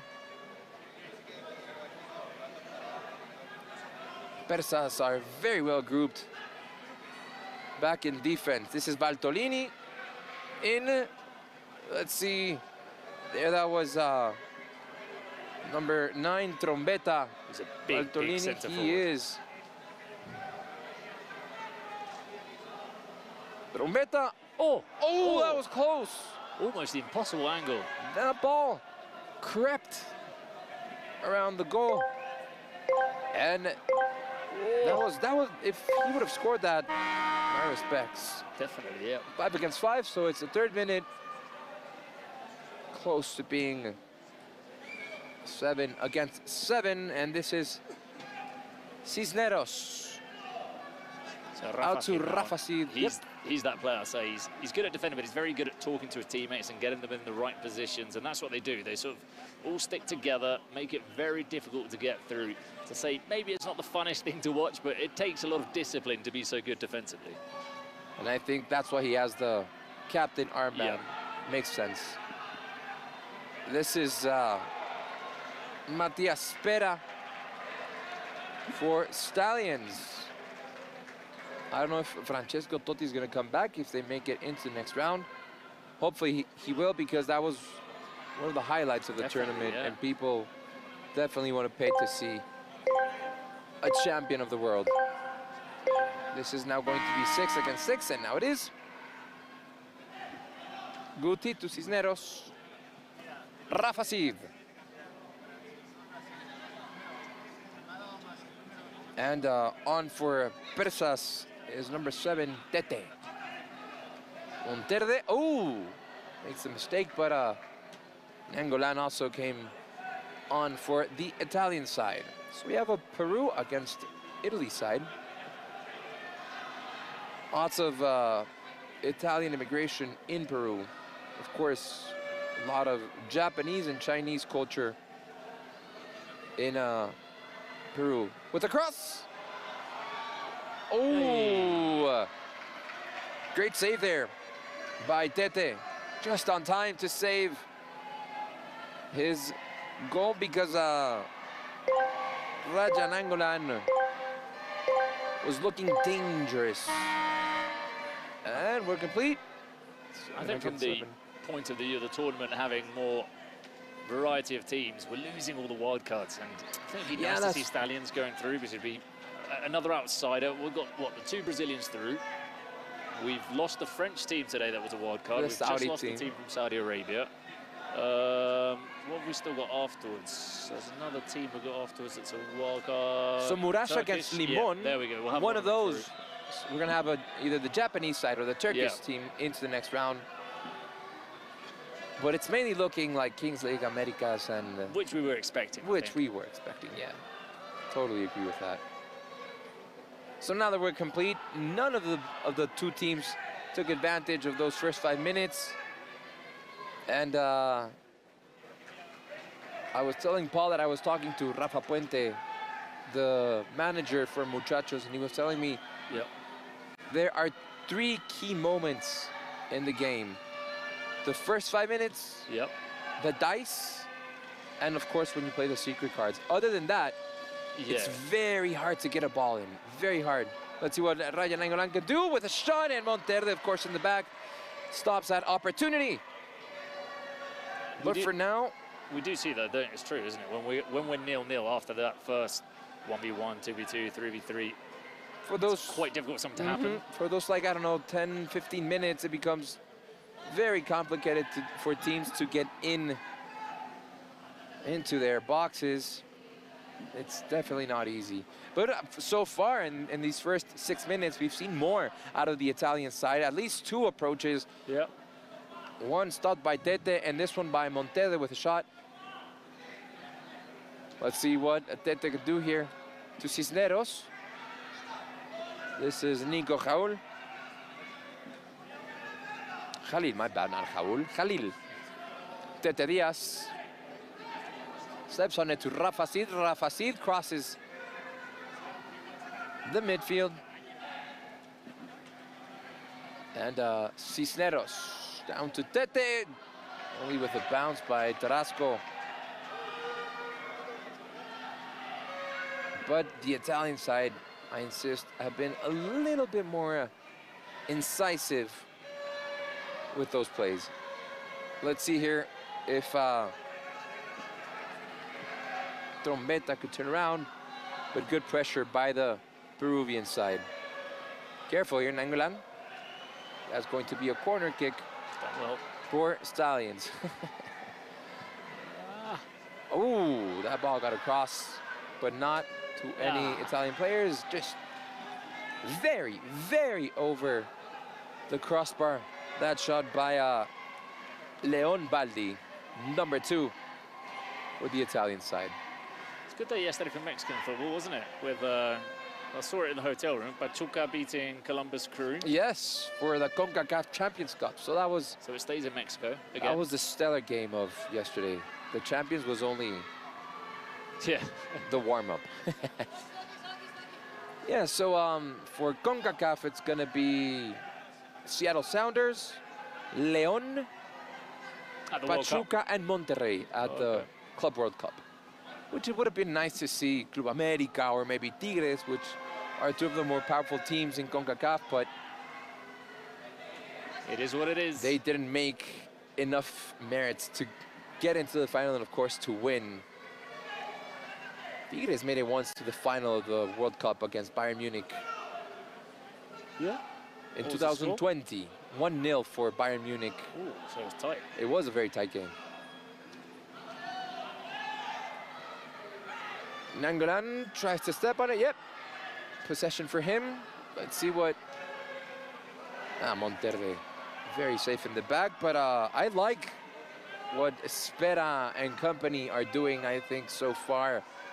Stallions are taking a little bit more risks to try and get the ball into the back of the net. Cisneros in no hurry whatsoever. The Italian side, look at that order, Bruno. Yes, exactly. It's two teams that can do that very well. That was the shot by Chino Lopez. The problem is that two teams that do that very well, but it's two teams that are lacking the player that we see in some of the teams that are really good at skipping past the player, making things happen on their own. I don't think these teams have got that player. Yeah, with that skill. Yeah, that ability to change the rhythm of the game. Yes. Because so far we've seen two matches with a very tight rhythm of match. So this is Trombetta. Very tall Trombetta. It's big. I don't know if it's the most conventional thing to have such a tall striker in this format. Yeah, I think you prefer mobility, don't you, to sort of a big target man. But a lot of the teams have got that kind of player.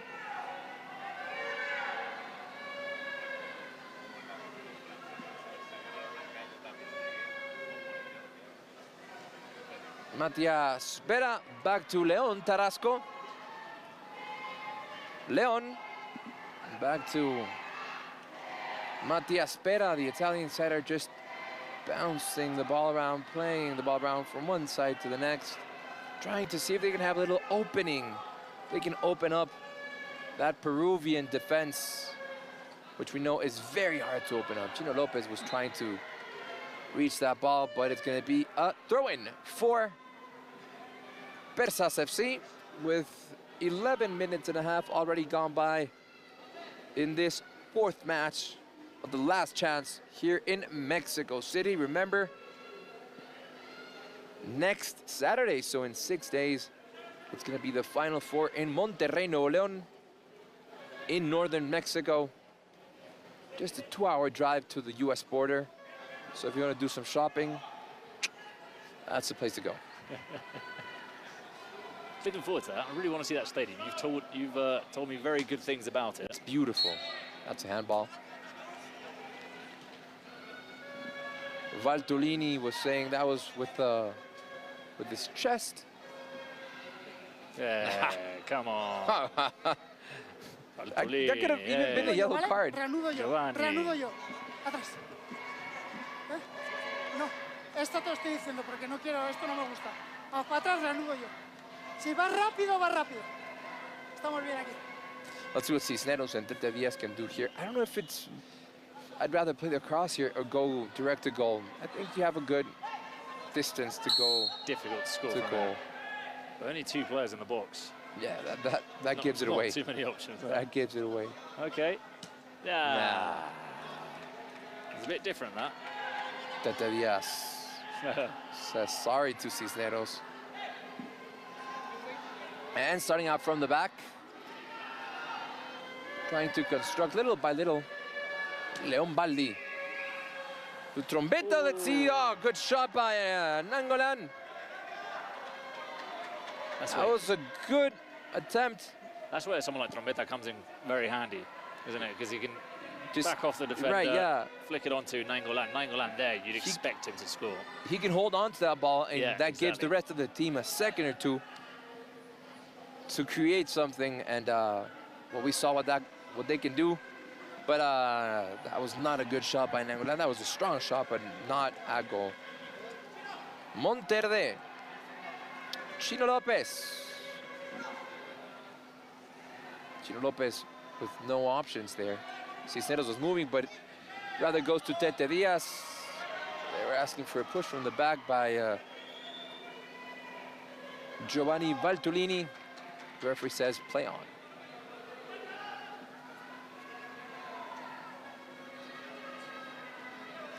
This is Leon Baldi to Valtolini. Giovanni Valtolini with the ball.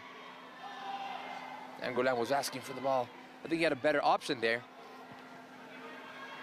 Oh, that was a very... Oh, he knocked one of the screens. That's going to come in his paycheck. Yeah, there's a bit more work for one of those workers who, before I think you guys were talking about it, they were working on the screen behind the goal and they did get destroyed a couple of times. They're risking their lives. Good work, boys. Keep it up. Remember, cute and cuddly, cute and cuddly. England. Leon Baldi. I think all the excitement went into those two first matches. All the goals went in those two first matches because we've seen... Since we've given you the mic, it's I not know. been, But don't worry, people. I'm leaving for the next game. I'm going to take my leave, so you'll probably see more goals and excitement. It's me. I'm the bad luck. I'm the bad juju. I'm sorry. Yeah, I'm sorry we've given you a rough ride. You know, you come here. Maluma is going to be singing at the Final Four. I'm a big fan of Maluma. Yeah. The Colombian reggaeton or pop star. Rafa Cid to Tete Diaz. Back to Cisneros. Cisneros all by himself.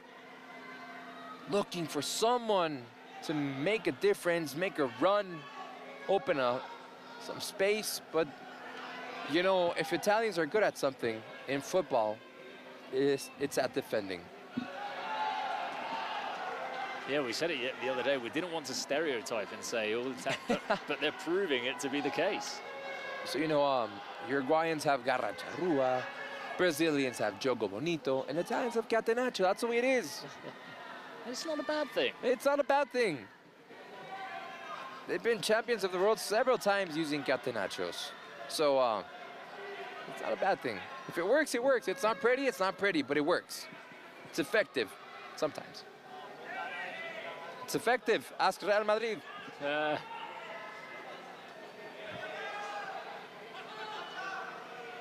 Olmedo with the ball. Good tackle. Good tackle. Clean tackle. And now it's Nangolan. Matias Spina with a shot. And wide. Look at that. Wow. That's top-class defending. That is top-class defending.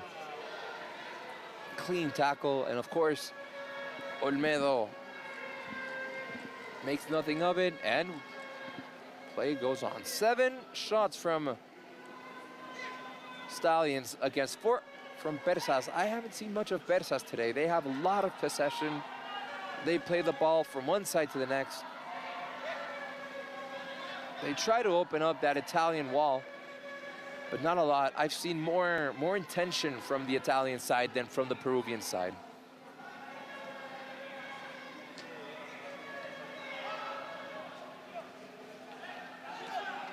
Let's see what Rafa Cid can try and create from here. Very dense match, very dense match. Of course, anything can change.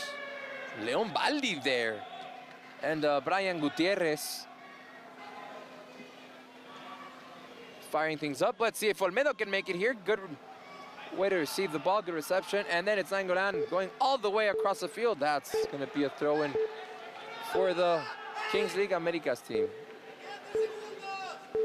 And that's it. Who was asking for the time? Menon. Olmedo and Menon were for the same team. Oh, here's Unity. Like, come on. And this President of Muresh. Let's see. 4. It's going to be 4. Hopefully this can change things up. Open up the game a little bit. What did you guys get in the previous game? A ver, acérquense. I think it was 4, yeah. If I'm Acérquense. not mistaken, it was also 4 against Chino, 4. rápido, acérquense. Va Toño. Guti. So we can already see starting here for the Italian side, it's going to be Giovanni Valtulini. It's also going to be Leon Baldi. It's going to be Nangolan. And of course, Insta keeper Antonio Luliano. And for Persas, I see already lining up Cisneros, Menon, and also Brian Gutierrez. And off we go.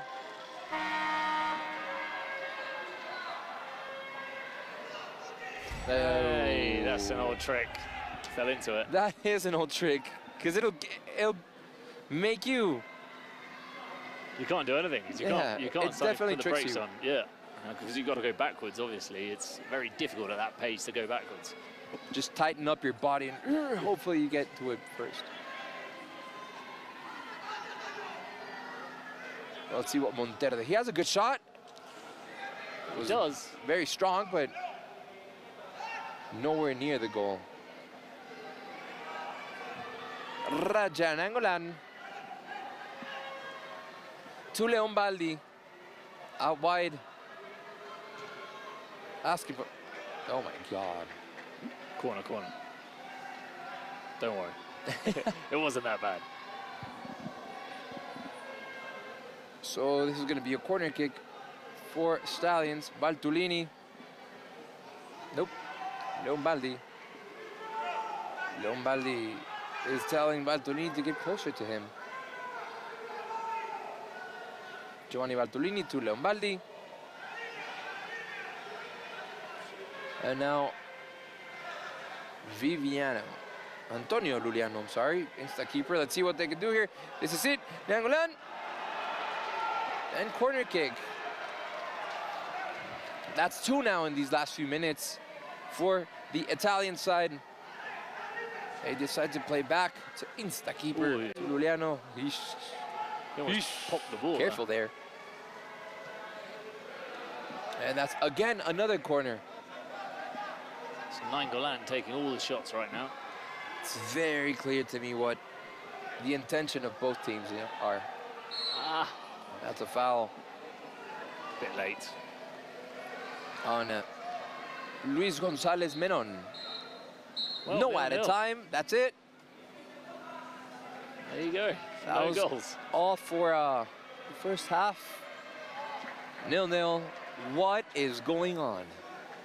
We do have president penalties for this game, but as you know, that is not a guarantee of anything. Rafa, rápido.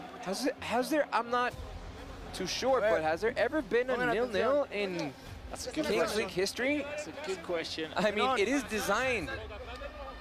And I don't think there has been. Well, maybe, if you go back the whole history, I mean, maybe there's one. But that I can recall this season that I've done, I've not seen a 0-0 draw. Necesito un cabrón que me agarre al 4. It's almost impossible, isn't it? With sí, pero que ese es su partido. No es vamos de delantero, no, no. Lo agarro ahí, a donde vaya, se va a cagar, lo agarro. ¿Sí? Hacemos 3-2 con la marca personal. Rafa, ¿ok? Olmedo, Tete, ¿lo agarras tú? Bene.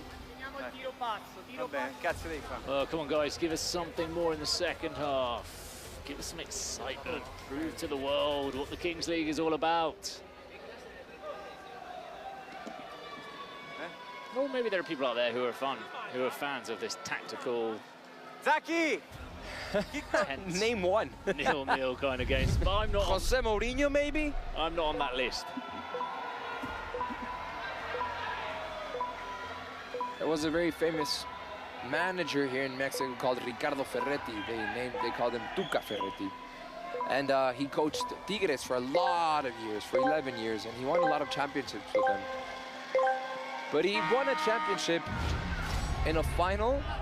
He scored, I think it was 4 goals in the entire playoffs. Oh.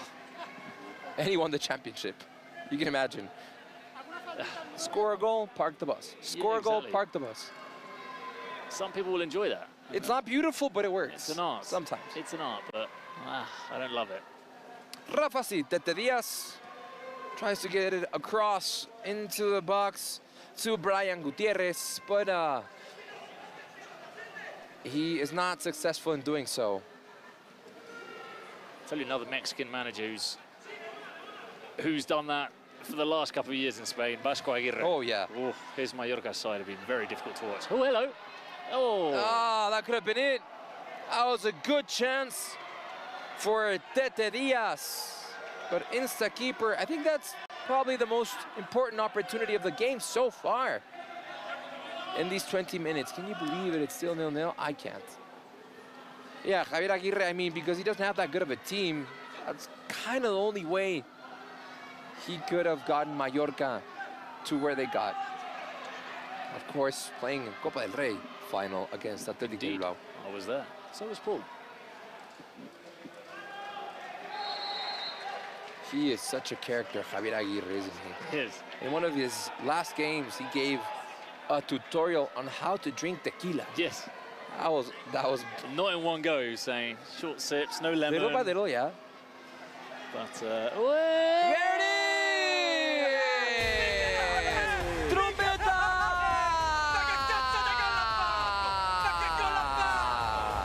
Number 9 for Stallions. Make this yellow card? no. Oh, for a player coming on to celebrate off the bench. Yeah, they can't do that, so that's 2 yellow cards for the Who cares? Italian We've got to side. go. So that's 1-0 for Stallions. Trombetta, not to be mistaken with the Trombetta. Michele Trombetta striking that goal with a lot of power. Look at how he turns around. He gets a foot across. That's a and Monterde couldn't get to it. Let's see, the referee is checking out for yellow cards. It was Baltolini. What for? Was he out of the game? I couldn't see if yeah, he was out of the game. He came on to celebrate. So he's out for 2 more minutes. But it doesn't affect the players on the pitch because there are 7 on the pitch. It's just the fact that he's not allowed to come on for a couple of minutes. So this can move things around, hopefully, because now Perezas are going to have to be more incisive. They have to be more decided to attack.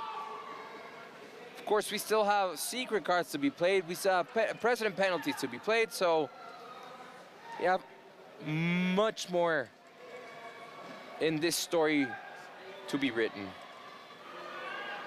That is Trombetta, the goal scorer for Stallions so far.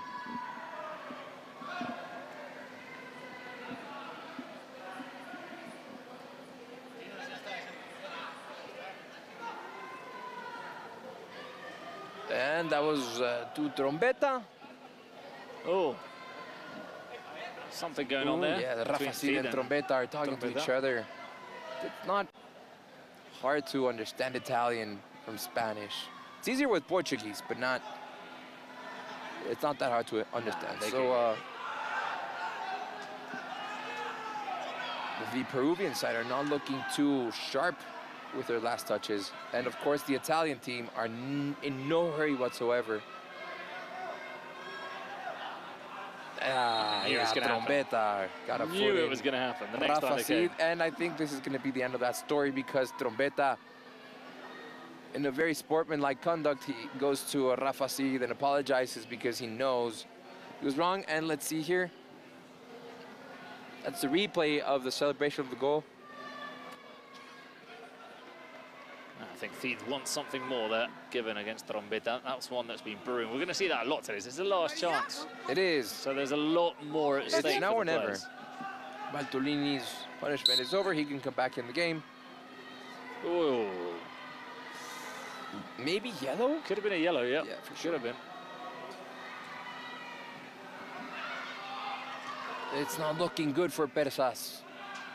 They've created very little chances in these, or in the entire game, actually. So this is Monterde. I was out wide. Cisneros now with the ball.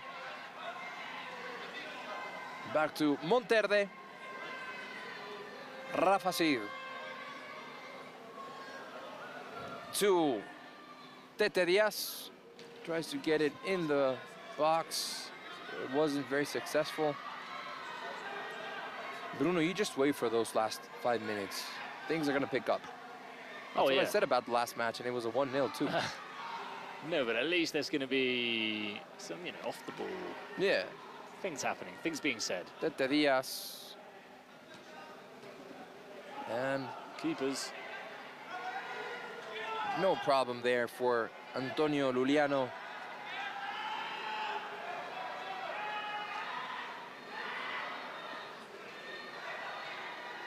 Rafa Cid with the interception. Maybe this could be it. Nope. That took a long time for Cisneros. The shot was very well blocked by the Italian defense.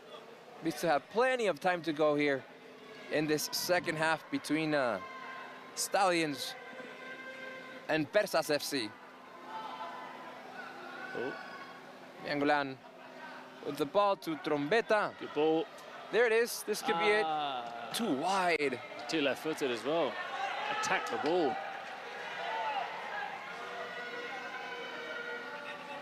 That was a good try by number 3, Vlad Marin from Romania.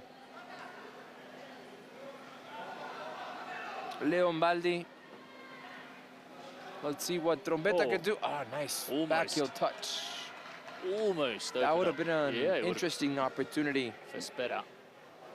For Matias Spera. So only one. Well, obviously 2 international players. Nangolan, obviously, and Vlad Marin. Nangolan spent so many years in Italy, though. He's almost considered an Italian. I can understand why people can get confused. But no, he's from Belgium. Cisneros with the ball out wide. Here it is, the shot. Oh, what a save by Luliano. Insta-keeper. That was a good shot by, I think that was Menon. Yeah, that was Menon.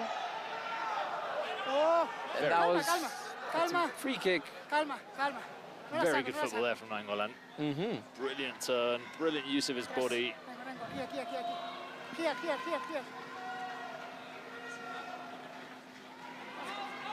Captain for Persa Rafa Cid did not like that call. But once it's called, it's called. So it's either Nangolan or Marin. I think this could be good for a right foot player to curl it around. It's a good distance too, though. And again, Catenaccio.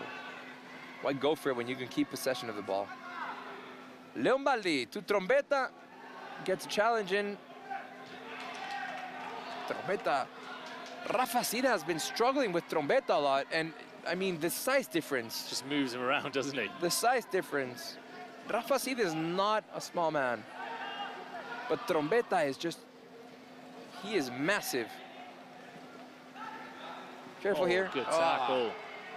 Good interception. Yeah, good tackle. Oh, another very good tackle. Defensive seconds here. Cisneros wide. That's going to be a corner kick for Persas. This has not been the best match out of the Peruvian side. Cisneros is going to take that corner kick. See? They have not been precise today. And if you want to be in the next round, your precision button has to be turned on. You've got to do a lot more than what they've done today. If they go home like this, they'll be regretting not having really done, at least attempted to do more. But there's a yellow here for That Marin, was definitely a yellow card for Vlad Marin on Tete Diaz. I think he left his elbow. Yeah, that is, oof, oof. That is right on the border of being a red card. Yeah, best get off the pitch, Marin. Yeah, Marin leaves his left arm way too stretched to try and protect his body, but he hit the player. 30 minutes, half an hour already into the game. 10 more to go. Remember, in the 38th minute, if this score stays, goals count double. That was not, he couldn't get a foot in. Menon. But Persas already have control of the ball. But defending by Stallions has been on point. Cisneros out wide. This could be it. The cross is not successful. Oh, careful, careful, Nangolan. He's calm. He knows what he's doing. He's like, are you kidding me? Careful, me. This is everyday work.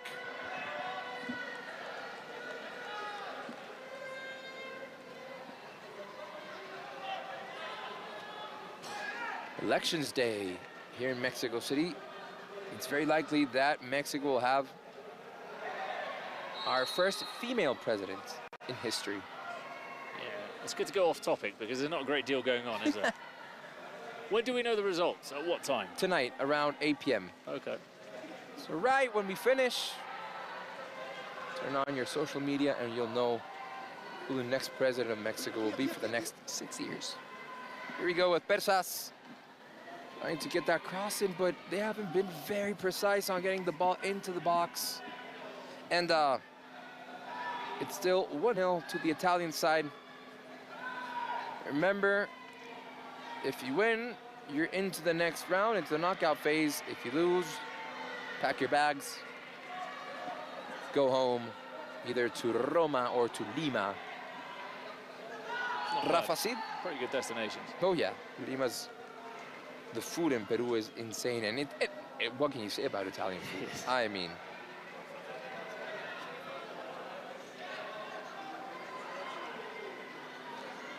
so they've taken a while to use their secret cards. Oh, and penalties as well, yeah. I'm guessing Well, they're going to wait maybe in the next 2 or 3 minutes. Yeah, they're just going to throw everything at the same time. We're going to go from 0 to 100. And ooh, nice individual play there by Olmedo, was it? Yeah, that was Olmedo. He hit himself. I don't know if himself or... That's not looking good for Olmedo. A lot of pain. But as they say, walk it out.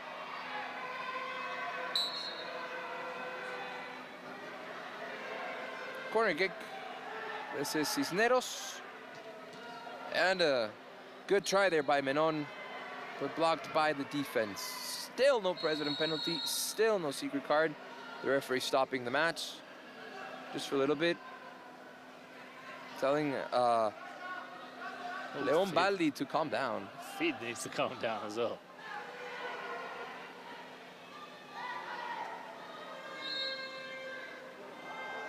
He tried to stop that with his chest, but couldn't get a foot in. Yeah, got to take a throw in again. The referee just blown his whistle. Don't know why. Maybe taken out of place. I think we are about to get ready here for a president penalty, because I see Zane with every intention. There it is.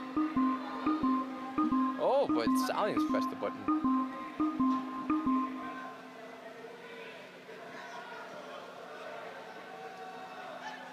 Islas.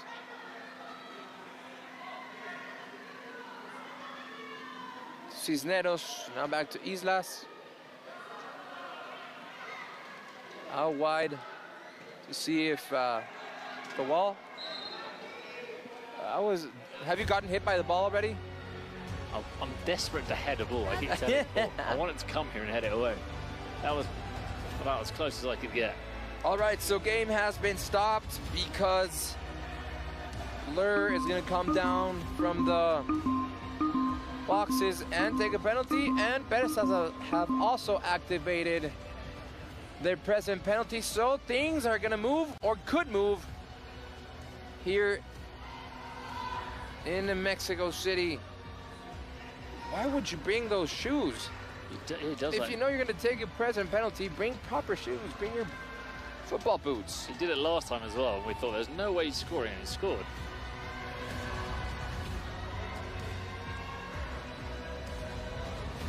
So here we go with Blur and Zane are going to take a penalty each one.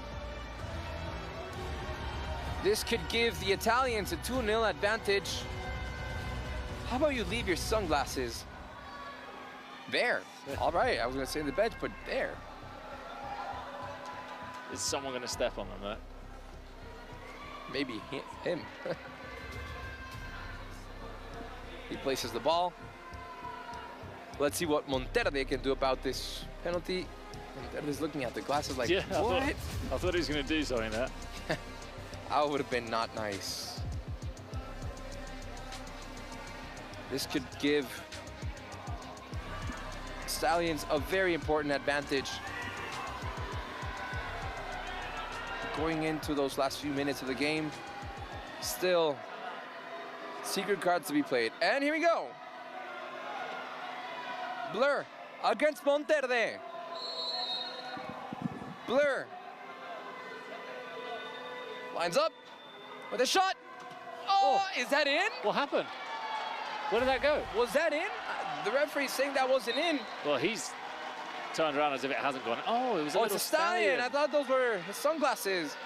No wonder Monterde was looking at it. Let's see where that went. No, that wasn't in. Not even close. Oof. And now, pressure is on the other side. Because Zane can come here and tie the game. But the precedent penalties we've seen, or at least in the last game, they were both missed. I don't think that's on the penalty spot. So Zane against Antonio. Insta keeper. What was that? I'm telling you about the shoes. Why would you bring those shoes on? If you know you have the possibility of taking a penalty kick, bring on proper shoes. So, nothing has changed. Just like in the other match, it's still 1-0. Both presidents missed their penalties. But I'm hopeful that those secret cards are a shootout and a penalty. They're gonna have to. Or a joker. We're heading so late into the game. They're going to be so important in this match, those cards.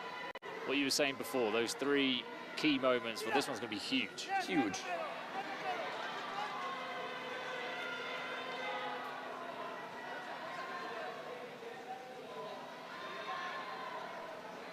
Let's see what Persas can try and do after that blow with a shot. Oh! Nicely collected. And Antonio Valiano is like, hey, calm down. Take it easy, bro. Yangolan. Out to Leon Baldi. Baldi to Valtellini. Goes deep, and that should be a corner kick for the Italian side. Valtellini going deep almost. What was that? You cannot miss that. Yeah, it has to be. Imagine if they pull out a top player right now. What? Why? Know your rules. It's got to be penalty or shootout. It's already. It's too obvious for me. 3 minutes from the 38th minute, so it's nothing that's 4 minutes. No suspension. No.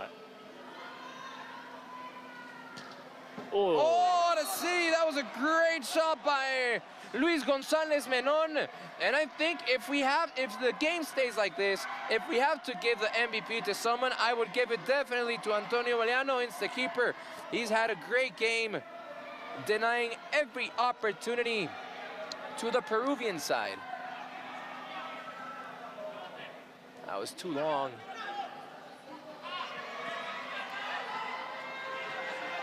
Valtellini takes advantage that Olmedo was on the floor. Look at that back pass. He's giving them a throw in right by the corner flag. I see some hands on the buttons. I see some hands on the buttons, people. Let's see what they can do here. Let's see how this can change the game. It's either a shootout or a penalty. Or both. One for each side, obviously. Angolan trying to keep the ball. He uses his body in very well, doesn't he? Very well.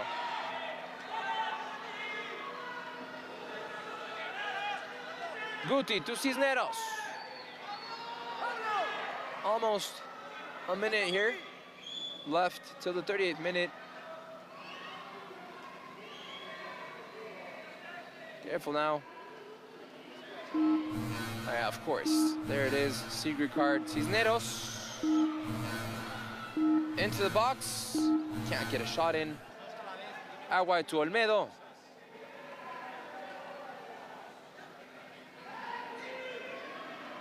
That is Brian Gutierrez. Back to Rafa Cid. And of course, both secret cards have now been played as we predicted. And that is right. Let's see here. Oh, yeah, let's see what we got. Moment of truth, people. Moment of truth. Let's see what we're playing with. First, Stallions. And Stallions have, drum roll.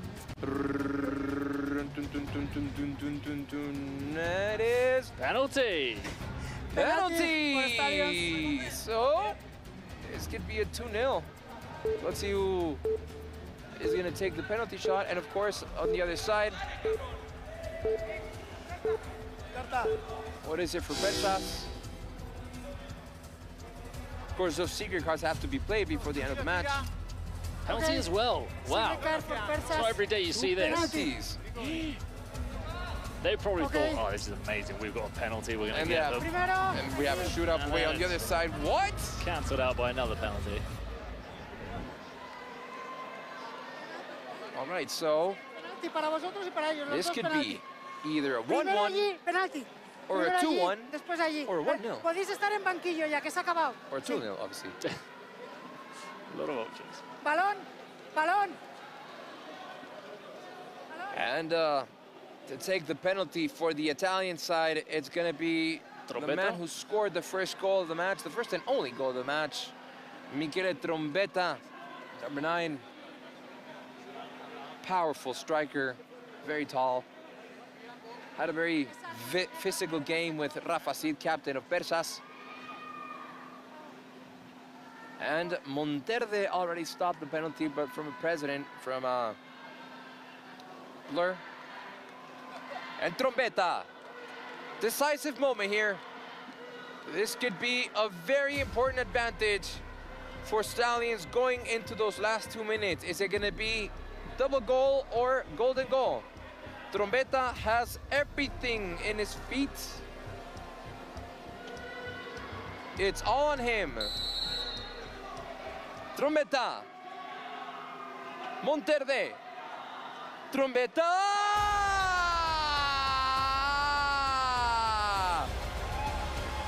There it is for number 9. 2 goals today, making things 2-0 against the Peruvian side, and this could be the most important moment for the Peruvian side. At least we know we're not going to golden goal. That's no longer a proper possibility. And Chino. It's going to be Chino Diaz for the Peruvian side. Chino against Juliano. Chino, Chino, Chino. Wide. It is not looking pretty for Persas FC. What's the goalkeeper complaining about? It is not looking good for the Peruvian side. I think they're going to repeat the penalty because he had a foot off the line. Let's see. I don't know if that's what they are checking. Oh, no way. That's fine. That's fine, yeah. But I don't know what he was complaining about. Maybe they got confused. Yeah, he misunderstood. He's like, hey, sorry, and then Viviana's like, no, I'm sorry. And then he's like, no, wait, I'm sorry. It's my bad. No, my bad. And so, last 2 minutes, Persas still have the opportunity to tie the match and take this into a shootout.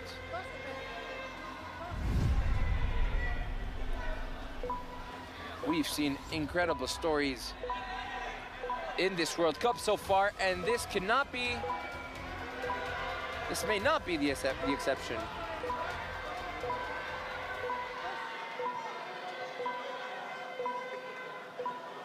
Well, we did say that at least at the end we're going to get all those penalties. We didn't know it was going to be 4 penalties, but we went from 0 to 100 in a couple of seconds. I hadn't seen that so far. And here we go. Last 2 minutes, last chance. And that was played forward again. by Spera.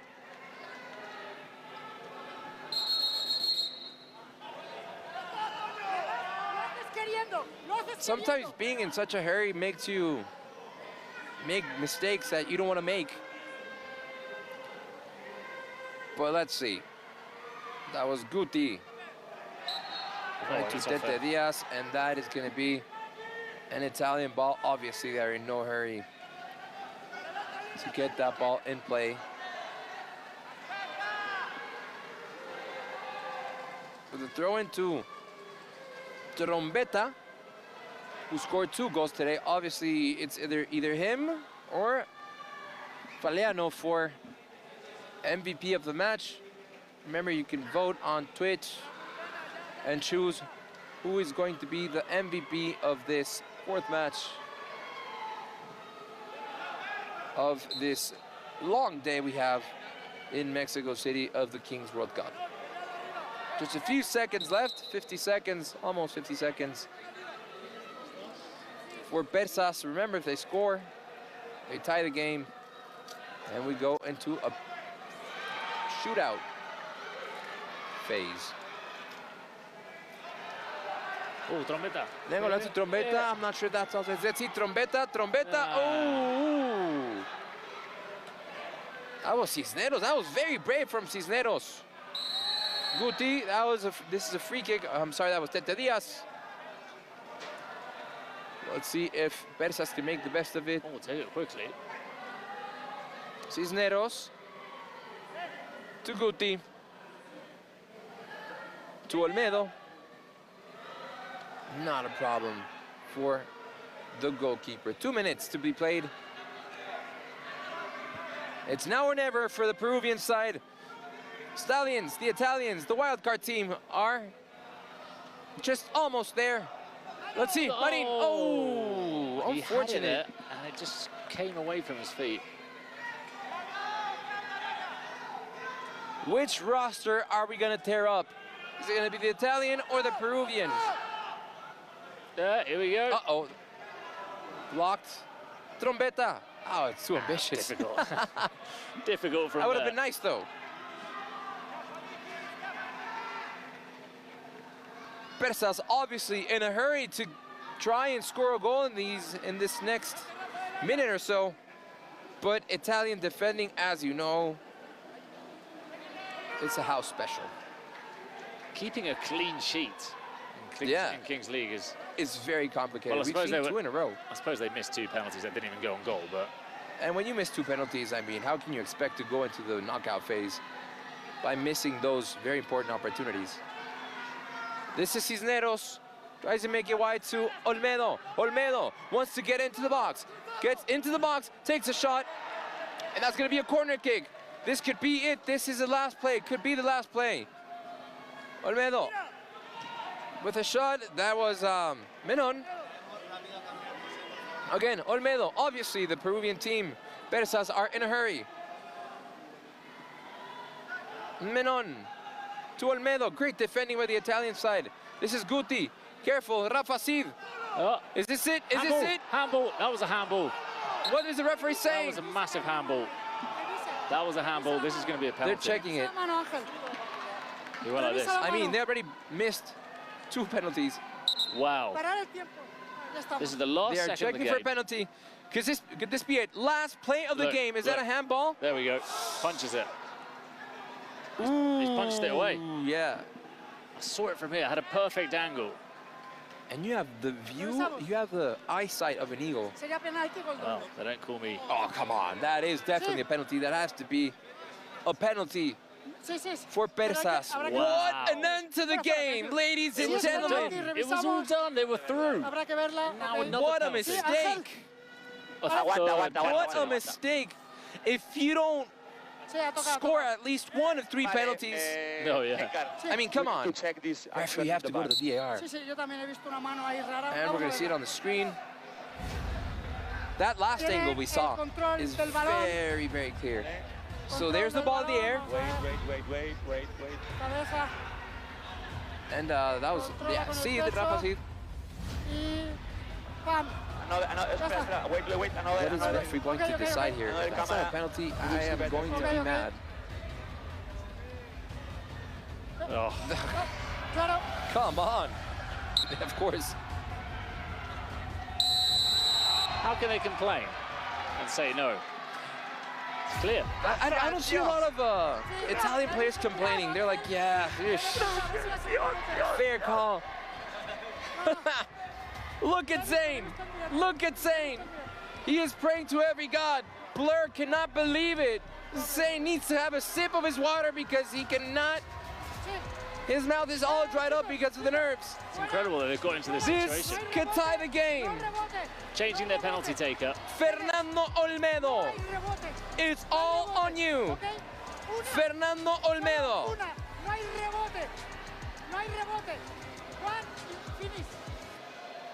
Everyone behind the ball, of course, outside of the box.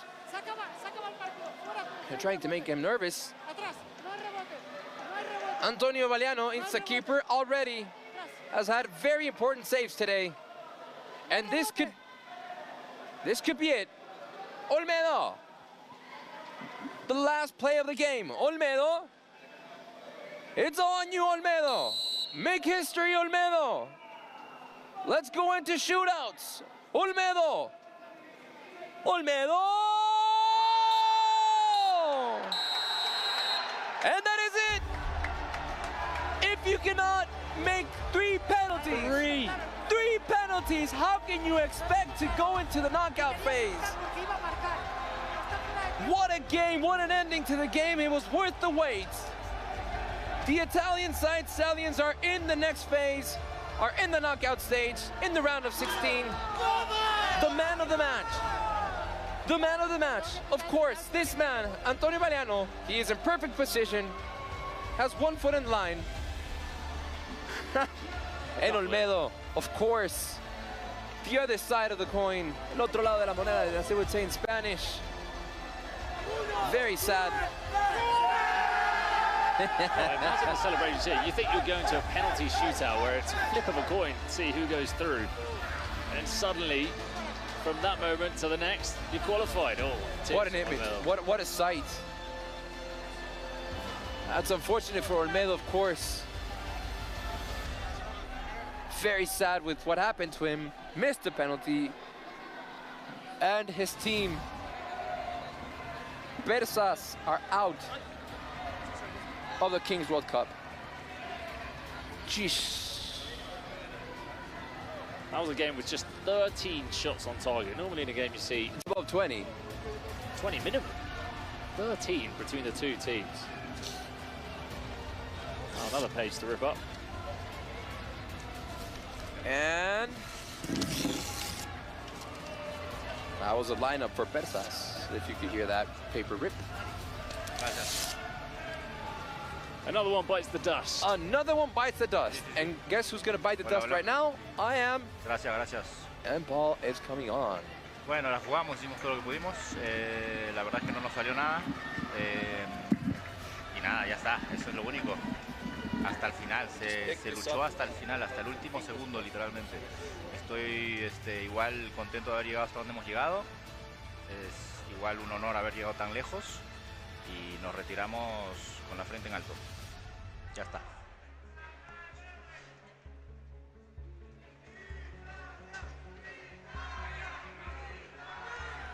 Estamos llegando. Pay attention. ¡Dai! ¡Dai!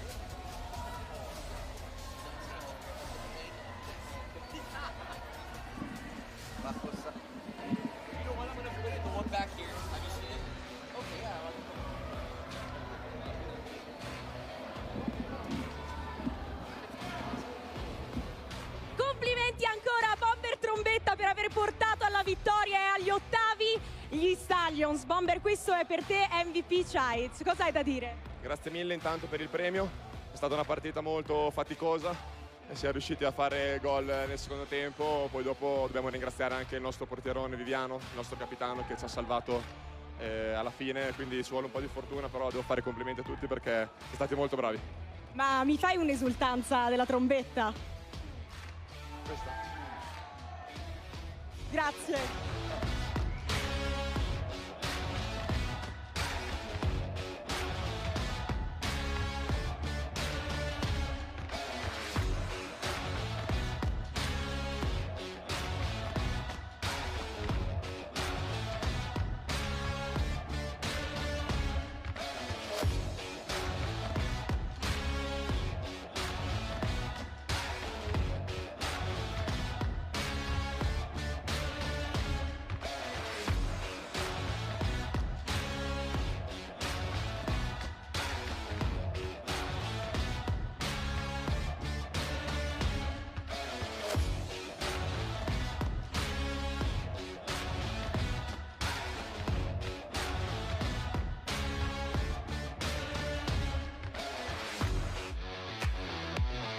Pasaron los italianos. Yo solo espero que regrese Totti a jugar porque es lo que queremos ver, por supuesto, aquí en la Kings World Cup. Aquí estoy con los aficionados de Science y de Pío, que es el próximo partido, el que viene. Te he visto con otras camisetas también. Claro, o sea, soy giganta de corazón, pero ahorita estamos apoyando a Science y claro que vamos a ganar. ¿Te gusta Goku? Claro que me gusta Goku, mira. ¡Ay, un tatuaje de Goku! ¡Mira, Gref! O sea, ¿qué tal una firma de Gref por acá? Estaría bien, sí. ¿Te la tatúas? Claro que me la tatúo. Si la consigo, ¿te la tatúas? Me la tatúo. Ok, ese es mi reto personal el día de hoy. Voy a conseguir la firma de Gref para que se la tatúe. ¿Cómo va a quedar el partido? 5-2 favor Science. 5-2 favor Science. ¿Tú? 4-0 Science. 4-0 Science. Aquí. 6-3 Science. 6-3 Science. Y vamos ahora con los de... Ah, no, vas tú. Primero otro de Science. 7-2 Science. 7-2 Science. ¿Y aquí Pío? 7-2 Pío. 7-2 Pío. 3-0 Pío. ¿Quién da más? 4-3. 4-3. Hay mucha gente de Pío en la fila y de Science, pero no quisieron venir porque no quieren, obviamente, perderse su cupo porque quieren pasar. A Science, le tienen miedo a Science. Porque le tienen miedo a Science. Partidazo, un partidazo de Kings League InfoJobs, que por supuesto lo vamos a ver aquí en Kings World Cup, pero se viene esto, uno pasa a octavos de final y el otro queda eliminado. ¿Quién será? Veamos, casters. So here we go, next game. Science against Pio. Your little chicken mask. I hadn't focused on the chicken before. Yeah, you saw it the other day, didn't you? Yeah. It's only when you get it big on your screen that, look, it's a little chicken. There is Rivers with a little chicken. Oh, he has got his friend in the box. Tremendous. The excitement on your face there was incredible. I've not seen you that excited since you got that 2-for-1 beer deal on day one. I think I'm hoping for one of those tonight as well, I tell you. Good old Juan Carlos's cup. Well, we're not going to talk about that, so no one gets into trouble. But I'm not going to be voting anyhow, so I don't really see how it's an issue. Excuse me. And there we have our sides, all ready to go. Another one of these teams, you know, goes out and we'll have a bit more room in the gym.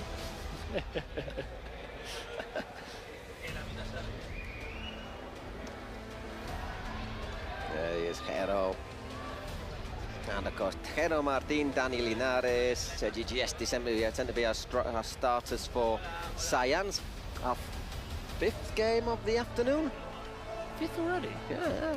Time flies. Time flies when you're having fun, Bruno. Wow.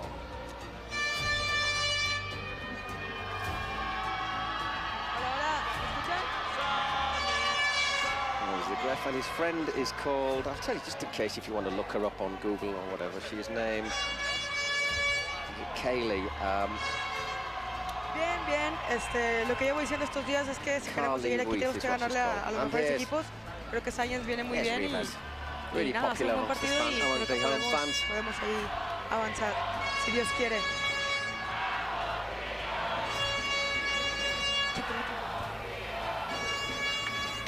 Hola, probando. Uy, que me escucho. A ver, vale, perdón, te respondo. There's always a lot of Nada, Pio bien, tío, ultras, con aren't mucha there? ilusión. Quite a few Va a ser Science duro fans jugar around contra as I Pio made my way porque back tienen la across. mejor afición y el máximo apoyo aquí And the vote, en México, the pero vote who you bueno, think will creo que win on estamos Twitch. muy Slightly in favour of preparados, creo que va a Science. ser un partidazo, I ojalá would no say haya I would líos. make them slight Y nada, favourites. aquí con Carelli, que Obviously, también me está dando su kit, winners aparte de of ponerme un poco nervioso. the Spanish tournament, and obviously Pio had to get through the redemption game. They've done pretty well to get here, but can they take their last chance? The winner of this will play, as soon as I can read the writing, because once that red light goes on, I can't read my writing. Which is Once the red light goes on, it feels like it's one of those. It feels like it gets about 10 degrees hotter where we're sat as well, pitch side.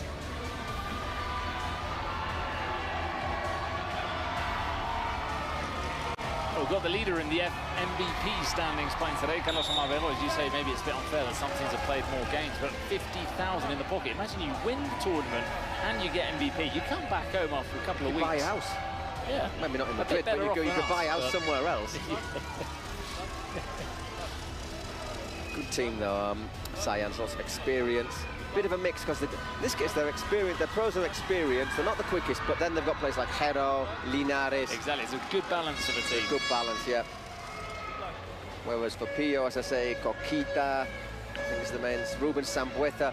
That's something to keep an eye out for today. But Sambueza this being last against Sangueza, against Mantovani. The sparks are going to fly. Two Argentinians. As our referee giving us a salute. But not just that, but two people. Mantovani is a defender who doesn't take any messing around. He goes in 100%. I don't know if you've seen him when he runs in to head the ball, but he doesn't care who's in front of him. He just rolls over them. He doesn't. So we have today, the winner of this will play in the next round. Woof, Aniquiladores in the last 16. Ah, look at that chicken. All ready to go. It is going to be Jero and Carlos Omavego. All ready to go in our fifth game of the day. Science against Pio.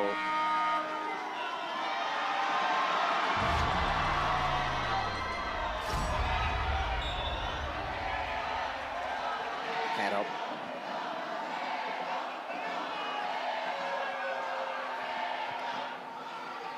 Well, I'll take over, Paul, because... so, little misunderstanding about who's going to lead. Yeah, I was just thinking. I just took a back seat in the previous game. I was thinking it's a bit wrong of me to take a back seat again. Right, fair enough. And, yeah, you've got a couple on the bounce now, so... We did say the lead, you do your lead and then you have your break. Yeah. Our rotating commentary system. Anyhow. Anyway, off you go. Here we go, with Jero taking on Omavero. He plays it long. That's a good matchup, isn't it, Omavero against Jero?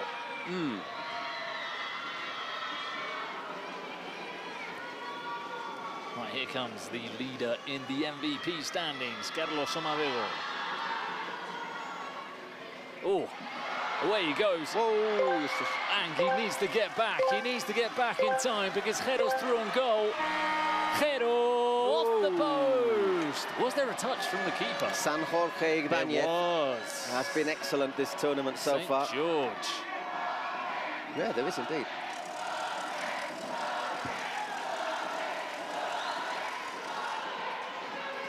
So, Dani Linares is on the pitch now. Dani Perez, Jero. He's going to go for it. It's in! Dani Perez makes it 1-0 to Science. Great finish. And off we go.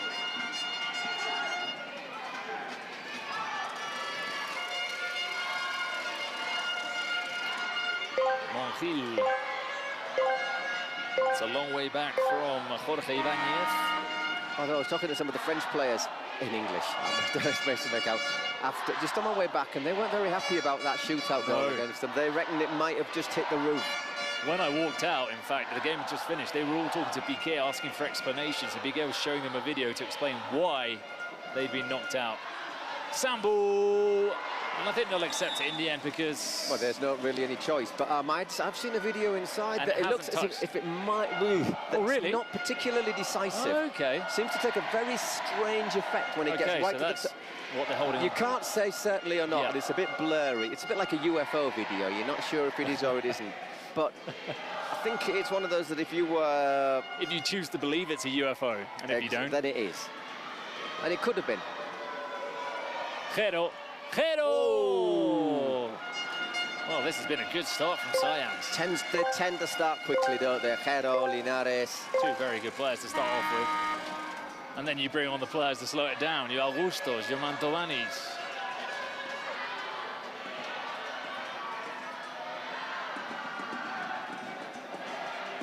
Pablito turns away. Look at the strength from Pablito. He's got Linares to the left, Jero to the right. Pablito goes solo. It's saved by San Jorge. Once again, vital. There's a bit of a battle, isn't it? Just immediately, these opening 3 minutes make up a little bit for those two previous games. I know it's our job to try and hype up the competition, but they were more. We can't lie, can we? They were low tempo games. They were. I think the phrase is tactical. Tactical, yes.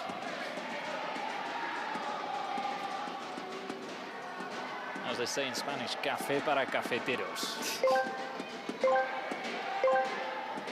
One for tactical lovers of the game. Omabego, blocked by Linares.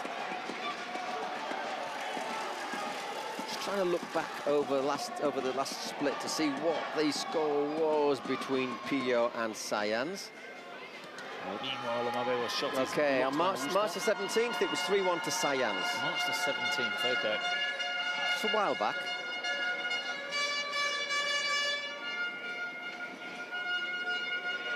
Monjil. Alejandro, he's going to go for the shot.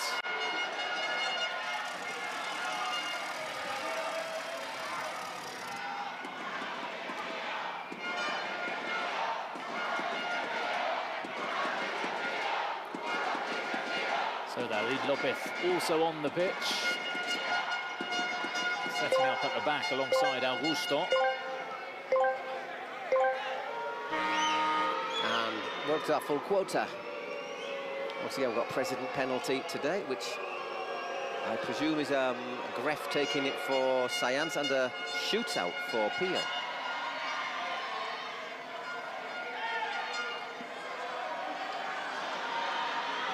So Goga is now on the pitch too, or Gogita.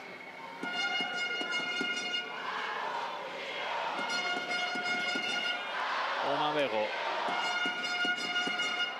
Coquita's a key player as well. Alejandro gets forward and likes a shot, the number 5 for Pio. Let's go, Pio. From Coquita. Alejandro looking to feed it back to Sambu.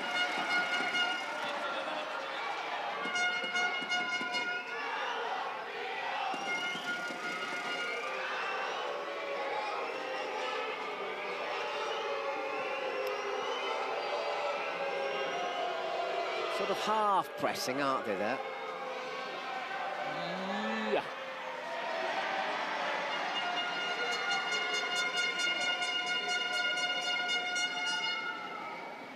It's Pio on the ball. And they've been the team in the last few minutes who naturally have been prolonging their possessions. They're 1-0 down. Sambu. It's a nice little ball there from Sambueza. Gogita, Monjil. Oh, nicely played. It's not Monjil. Monjil is at the back. Looks a bit like Monjil, doesn't it? Yeah, Mantovani just... Sorry, Augusto just controls that. Alejandro. This is Jordi Cano. Sambu flicking it over, ends up in the hands of Dani Perez. Good work there from Mantovani, just shielding the ball through.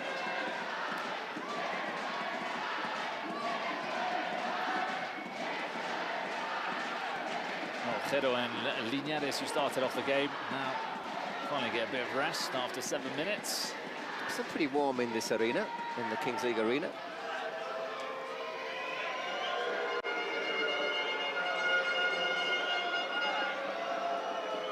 Augusto doesn't find anybody down the line, Alphonse. Just looking for the ball for Pablito.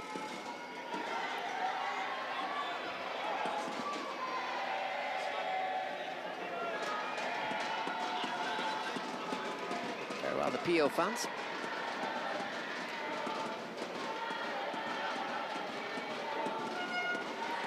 Oh, he gives it away by Jordi Cano. Bit of pace here from Justi. Might have looked to open that one out wide to Alphonse Serra, who was on the overlap on this near side.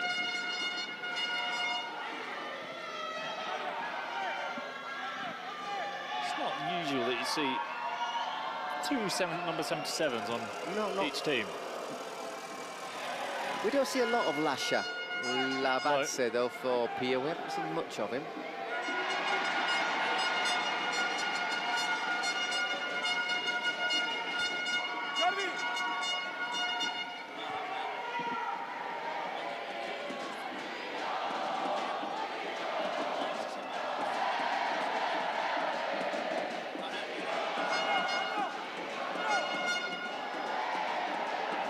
Can they come out of the corner? No, they can't. Sambu wins it back. Good strength and good skill.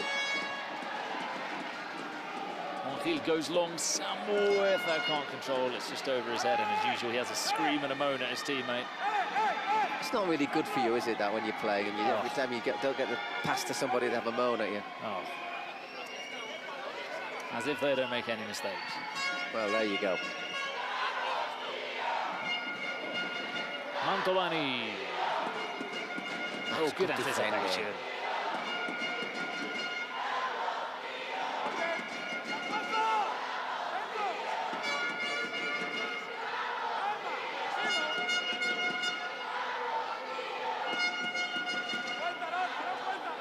It's a neat 1-2. Justi gets it back. The ball into the box and ball defended by Jandro.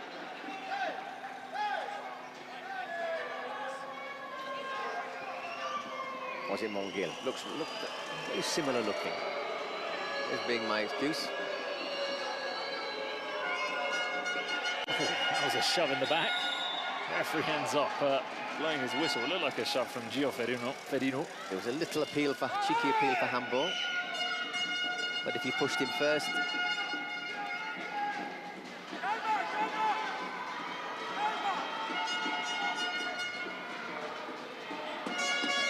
Sambu.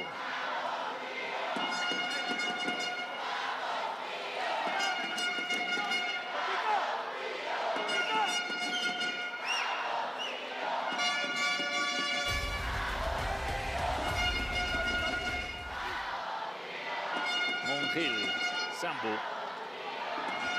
So he's given that one away, Sambu. Mantovani. Oh! Saved by San Jorge from Justi. So Sambu again is looking for someone to have a go at when he's given the ball away. Yeah, yeah.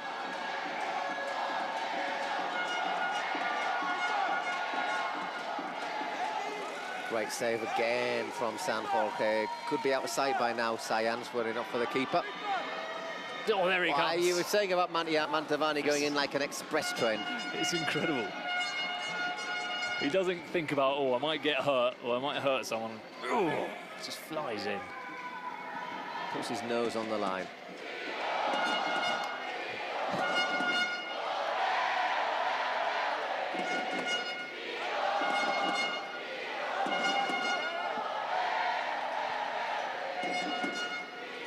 So nearly 12 minutes gone, 1-0 to Sayans. Controlling but not scoring that second goal. And I'm pretty sure they'll want one because obviously 18 minutes we get our throw of the dice and that could change things. Almost a ball through there for Jordi Cano. Just thinking about Pio's last match. They won their first game. No, they won against the Tostra. Yeah. I remember that was the first of the second game. They won 4-3 against Iptost in the first game.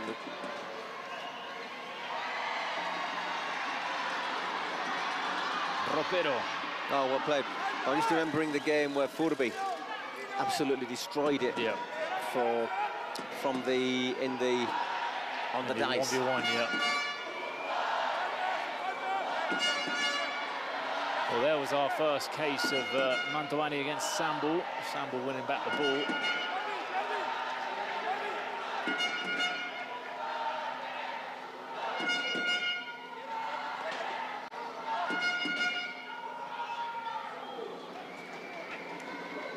Coquita. Carlos. Sambuez at the back now. Romavego.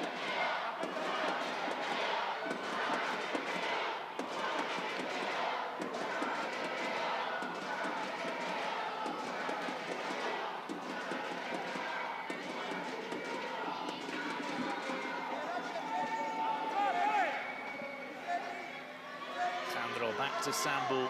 This is good defending from Cyans. They're not letting them push forward or find any passes. Then they jump. Mantovani pouncing. Just giving a little rest at the moment to Linares, and Huang in a second just overruns it. Does he, Carlos, there? Romavego. Fons can't keep it in. Oh, there we go. Bit too eager to get the ball back there, Sambueza. That's being diplomatic. Referee just stepping in.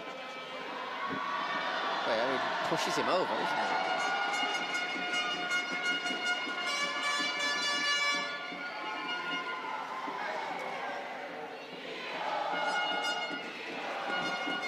Sambueza, space here to turn. Got to be worth a shot. Not a bad effort. Surprised they gave him so much space there.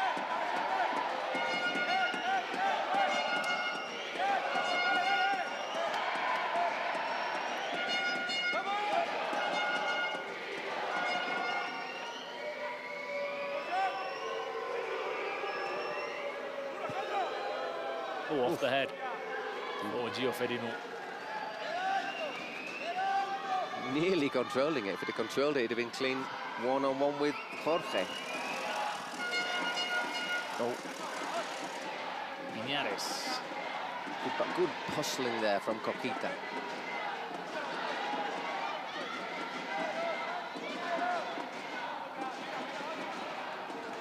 Victor Mongil. Yeah, didn't find Coquita. Gioferino will get there. Although he made a meal of his little attempted flick. Don't forget Daniel Linares so soon. Again. So useful, his pace as well on the break.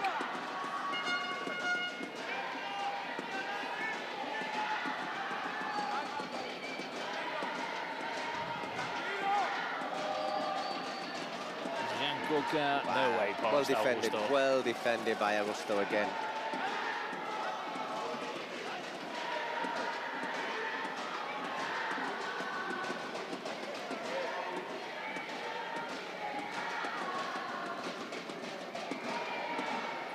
Dani Perez goes long.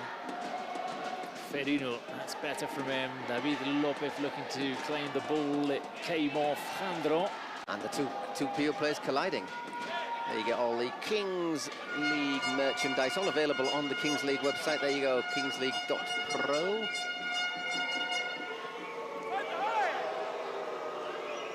Augusto back to Alphonse. Not a bad ball, but nobody really attacking the penalty spot. Sambu. Coquita in the middle. Coquita shoots. Oh, doesn't quite catch his shot. Dani Perez, two really good keepers today. Dani Perez usually really reliable, and Jorge Ibanez has been outstanding all season, really, and all tournament. Another ball won by Gioferino in the air. Ooh, Rob. Into trouble. Linares. Mantovani.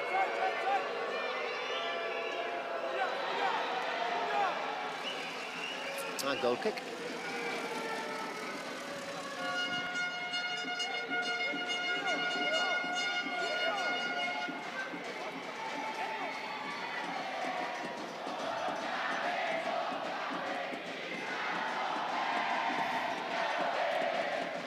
Good challenge from Augusto. Given away by Montiel. Straight away, I looked at Sambueza to see what he'd made of that pass, and he didn't disappoint. He's lurching around on that far side now as we go to the closing seconds before the dice. The dice, the dice, the dice. Who's going to throw the dice? Number 5, Miguel Layun. Oh. President of the American Kings League. So tight game, I would say. Science, yeah, probably having more chances, but only 1-0, as you said. ¿Ya? Miguel Layun. Yo creo que para dónde está. Hasta allá lo tiramos. Que salga un número pequeño, ¿no? Para ver si ya hay golecitos, ¿no? Ahí les va. Vamos por un 1, un 2 máximo, a ver si sale. ¿Dónde está?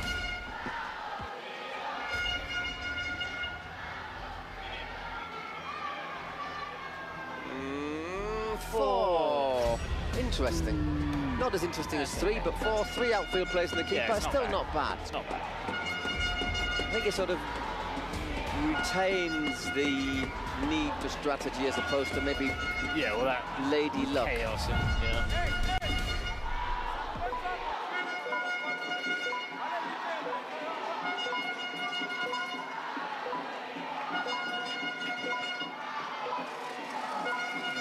With the PO banner, the chicken around. Can't see the chicken in Rivers booth anymore.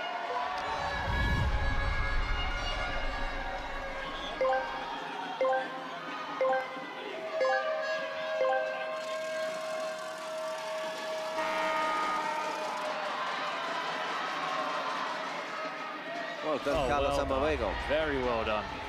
Got to be quick to beat Hero. That's how you get there and drag it back and maintain possession.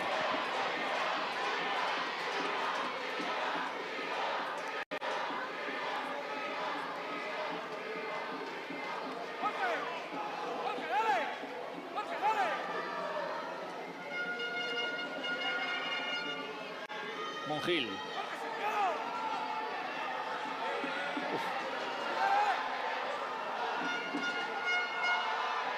Sambueza back to Montiel. His shot is blocked by Augusto. Good run there from Sambueza. Had to get the foul.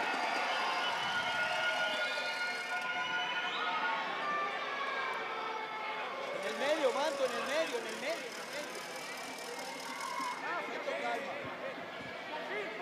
De momento calma. So ball back in play, Sambueza. Jorge. Remember, it's only a goal from Dani Perez separating the two teams at the moment, the Cyan's keeper. And it will be Dani Perez to get that ball. Jero wanted it quick. Just a fraction quicker, he might have picked up Jero with space there. Took a bit too long there, Dani Perez.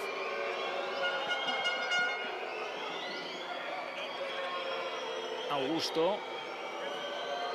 There you go, look at that, only 50 completed passes from Science to 120 from Pio.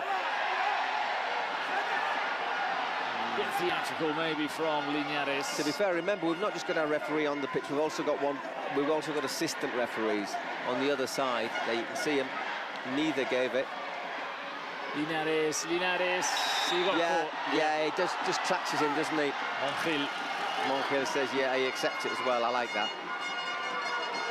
Sambueza maybe doesn't accept it quite as... Sambueza tried everything possible to stop Linares. We can go after the whistle.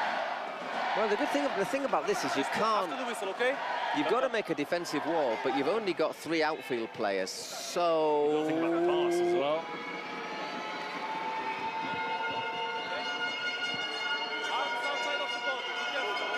It's a little bit more of an ask for the keeper, isn't it? Because you can't really... Well, Linares scored one of the best goals of the tournament the other day, top corner, and he gives it to Jero. Jero saved by Jorge. Yeah, once again, right on top of him. Jorge out really quickly. Ooh, he just gets a tiny little touch on it, though. And Augusto defends well. It'll be a corner. Don't know if he'll have time to take it. we don't have time to take. Yes, Willie will, but just gives him the chance to close it down there, Jero. And Jorge doesn't need a second ask, does he? So half-time whips through those 20 minutes. It's high tempo. That was good from both Sayans and Biot. As you say, it's the goalkeeper's goal. Which is the difference between the two teams. Dani Perez. I want to see, come the 30th minute, tranquilo, recuperar. Sambueza. I'm almost tracking the whole game. I'm tracking. He's so fascinating to see. Not only because of how annoying he is to his teammates and to the referee. He's constantly moving. He's got a really intelligent footballing brain. Los dos centrales igual. Coquita dentro. Two centre defenders the same. Coquita more inside row. And then just pass the ball to Sambueza, otherwise he'll get the home. Estoy tratando de animarlos. Vamos a ver, ya estamos en vivo. Pío, pío, pío, pío, pío, pío. Does they really need Pamela to cheer? They've been cheering pretty well on their own. Pero está buenísimo este partido. Vamos de una vez, porque ustedes lo que quieren ver es el encuentro. Vamos de una vez. Aquí me quedo con la afición de Pío. As well, shouldn't she, really? Some science just a bit further down. So we're ready to go for this second period. Oh no, everything to be decided. Obviously, it looks as if our president penalties and secret cards will again be very big factors in this game.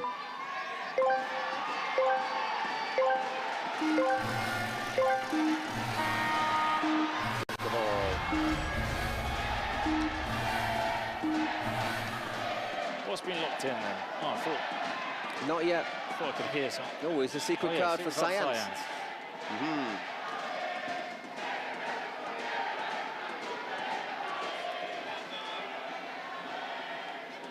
Which we'll see next time the ball goes out of play.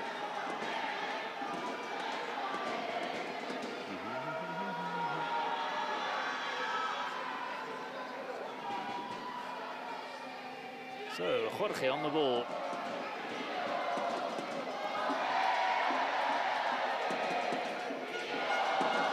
David Lopez. Lasha. He's on. So let's see what our card is.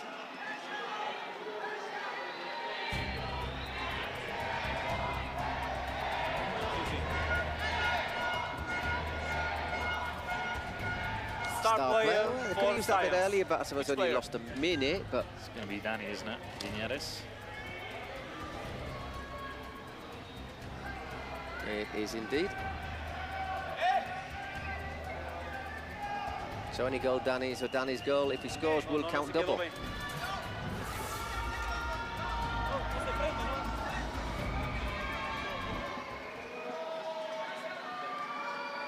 Few armband problems.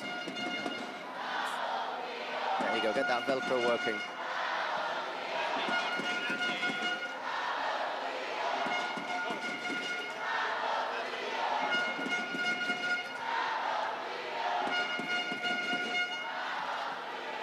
Looking for Lasha. Oof. Yeah, I thought the Sunny when he controlled that.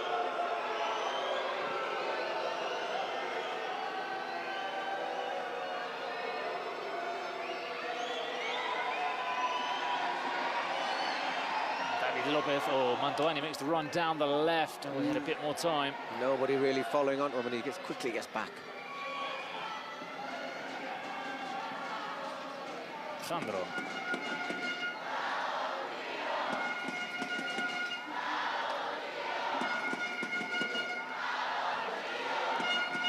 Monfil.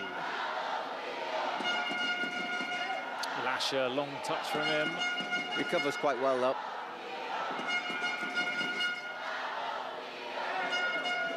But we've not seen quite the usual combinations, have we, from Sayans in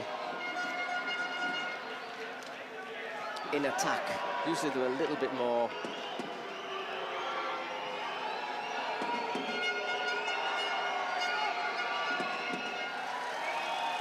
Manny Berth again, taking his time. Just to let you know, by the way, we've got 4 games confirmed already in the last. Hang on a second.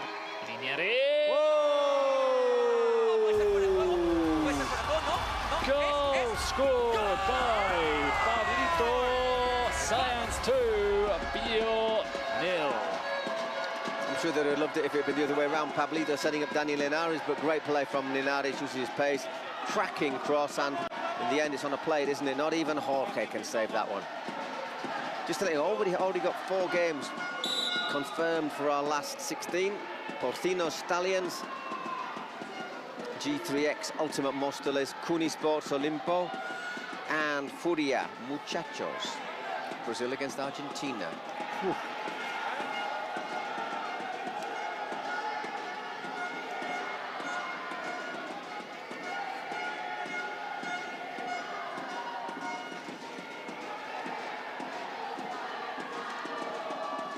Sambueza's corner was looking for Monjil.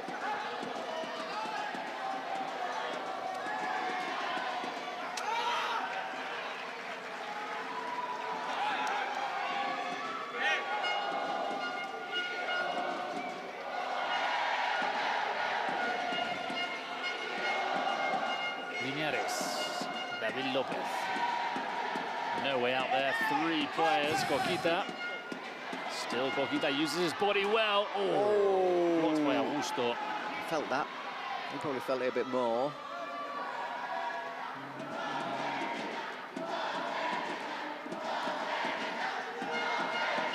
Monjil. Aye. Sandro took his eye off the ball. President penalty, which is a shootout in this case, I'm pretty sure. Next time the ball goes out. Oh! Okay, makes another good save. Off Alphonse.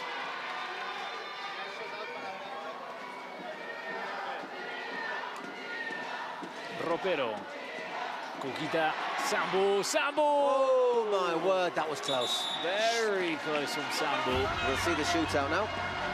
We'll take it for Pio. Would it be Coquita or Sambu? Or Carlos? Probably Coquita, isn't it? But I think Sambu's asking for the ball. At least I saw him. No, Monjil is there.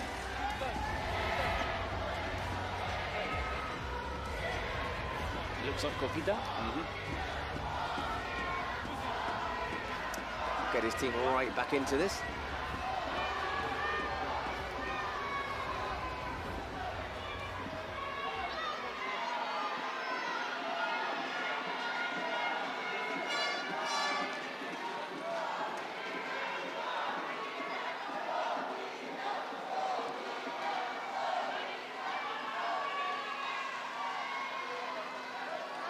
Remember, 5 seconds to score, or 5 seconds to at least hit the shot.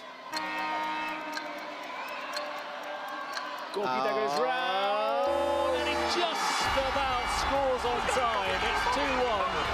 He's put Pio back in it. Well played, Coquita.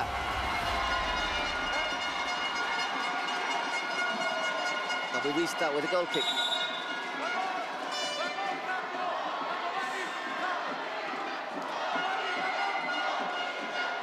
Well played by Ivan Lopez Coquita.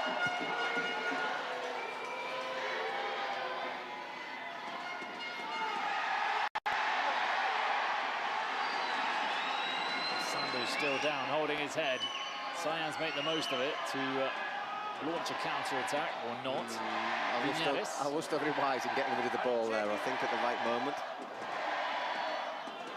Augusto.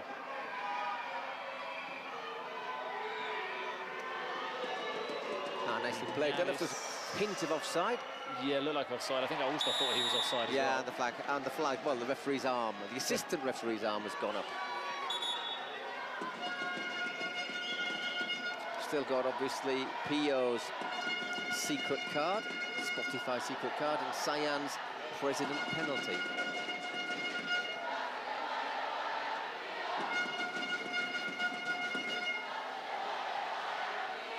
Monjil.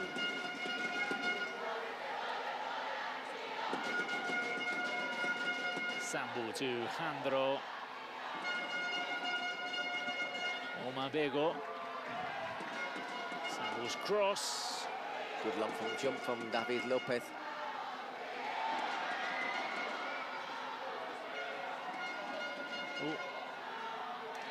Omabego. strength there. We're going to get President penalty from Sayans. There goes the ref. Gets a smack on the bottom for good luck. You wouldn't have seen that, but we did. If he misses, do you reckon he'll get another one? For being a naughty boy.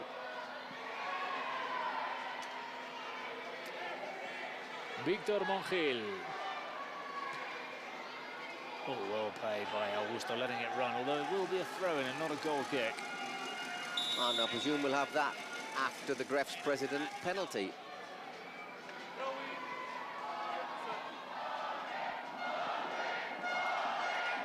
Not easy beating Jorge, however.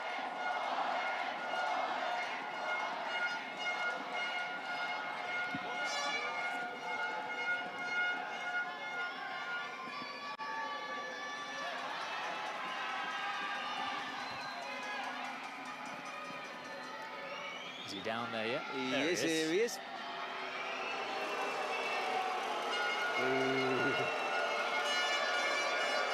Milking it. Which I think is one of the things that makes it fun.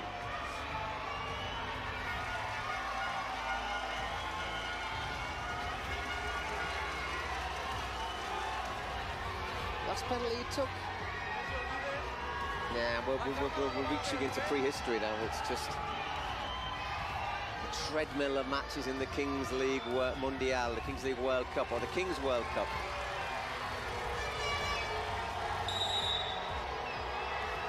Riva's not nervous, is she? Not nervous at all. Over the bar! From the Greg.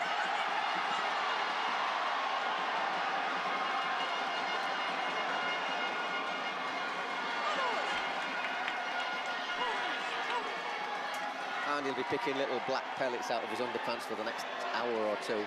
Or maybe he'll get his friend to do that.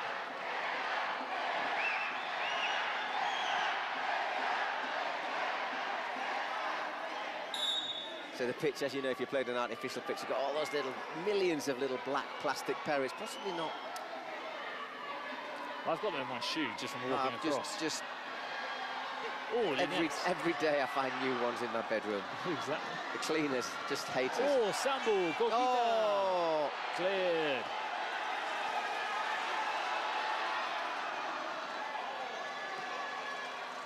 So Pio's still got their secret, Spotify secret card. Omar trying to forcefully make his way through the defence, and that could be a yellow. Well, he's trying to give it he's given an advantage. And again, a bit of holding hands. Pablito. Oh, great ball. Linares has gone down. Off the ball, holding his face.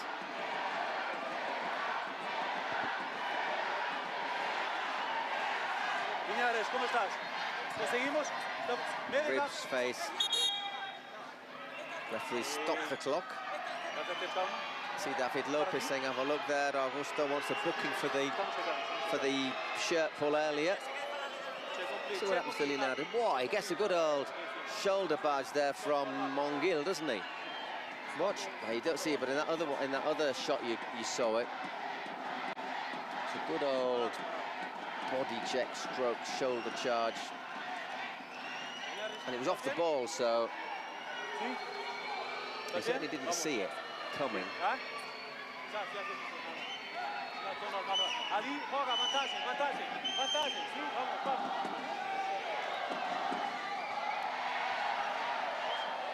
Well, a lot of decisions to be made there by the referee. In the end, it's just a throw-in for Biot.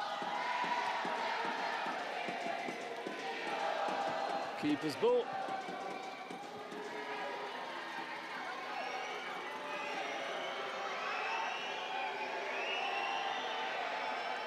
Manny Bedif. That's a nice pass. Nice touch as well from Sergi Gesti. Linares.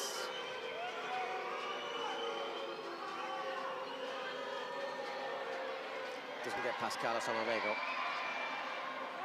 Linares uses his body well there to win the ball back. Augusto flying in. It's up for it, Augusto today, isn't he? He is.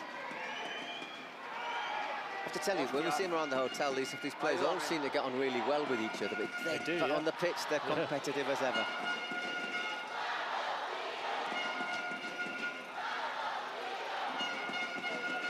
Jorge for Montiel.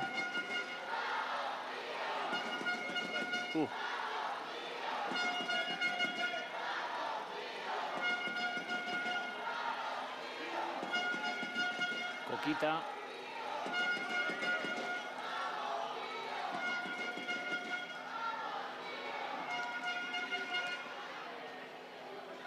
David Lopez intercepts. Appeals for handball. Both referees having a look at it and saying no. Alfonso, you don't want to lose the ball there. Jandro blocked by David Lopez. It's looking increasingly interesting to see what that PO Spotify secret card is going to be. We've got 2 penalties in the previous one. It's not every day you see both teams get a penalty. And miss them. And missed them. No, the Stallions scored. They both missed their president penalties. And who Stallions playing? I can't remember now. Oh, Bersas missed theirs. The Stallions scored theirs. 10 minutes just under left in this match. 2-1 to Sayans. Game, if you'd looked at the league form, you'd have fancied them to be winning with a little bit more ease. And PO still with a Spotify secret card to pull out, which could change everything. Augusto, too much on it.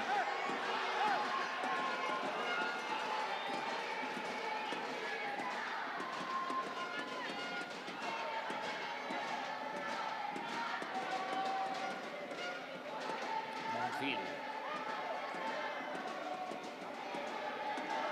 Too sure what Jorge was attempting. Yeah, he was looking for the long ball to keep Sambu happy. Mantovani. He's got to get back up. Coquita. Wanting a free kick for that challenge from Coquita.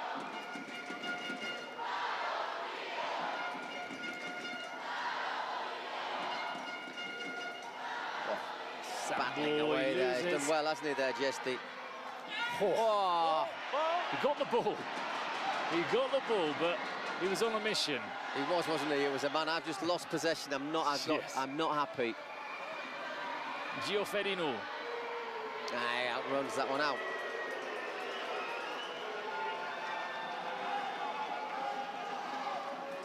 Wow. It's a mugging on Sergi Jesty. Mavero. Battles away, doesn't he, Agosto? Never gives anything up.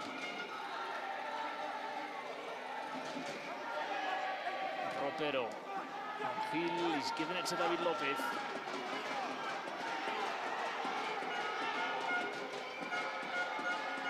Jesty. It's David Lopez. Surprised we don't see David Lopez have a shot at goal a little bit more often, because we know he can hit it really well from a certain distance. He just takes up a defensive role. Tries to give the team a bit of order. This could be on here. Oh, Jesty. Can't dwell on it. Ropero coming in from behind. And taken away by Coquita.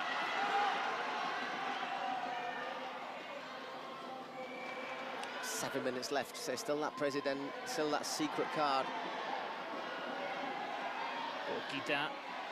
Ooh, a slight moment of indecision there. As Dani Perez gets an earful from Sambueza. You see that? I was thinking he was looking, just checking to make sure he was all right. So, to be fair to Sambueza, there's not that much there. No.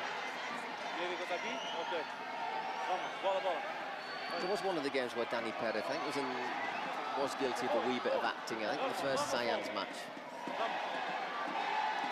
We, the jury.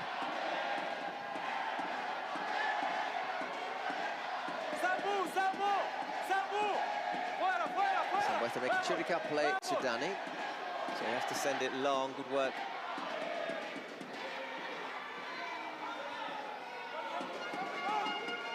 Fons. Actually, I think they should look for another goal, though, Science, because I say we don't know what the PO card is. I suspect it's going to be a penalty or a shootout.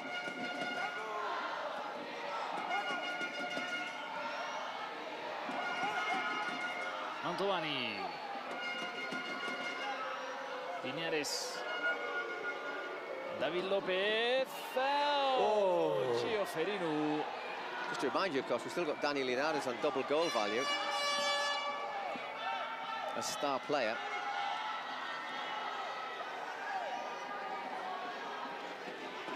Oof. Jordi Ganal takes too long. But they maintain the ball. Omavero. They get the shot stats 10-6. But the game's still very, very much in the balance here in our last chance match, our 5th last chance of the afternoon. Which, when you think about that, sounds slightly wrong. Our 5th last chance. Our 5th last chance game of the afternoon. Oh, Omavero. Oh! Saved by Dani Perez. Lovely move. It came from nowhere, didn't it?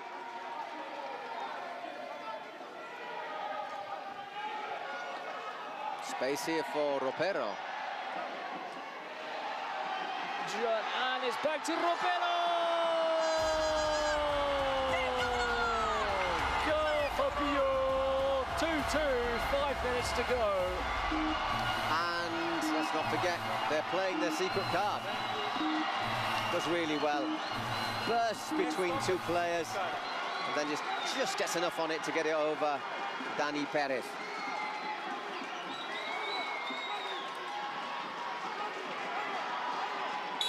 So we'll have a secret card after this. It's got to be a goal or a shootout, penalty or a shootout, hasn't it? I'm sure. The chicken's going mental. There he is. Pio, Pio.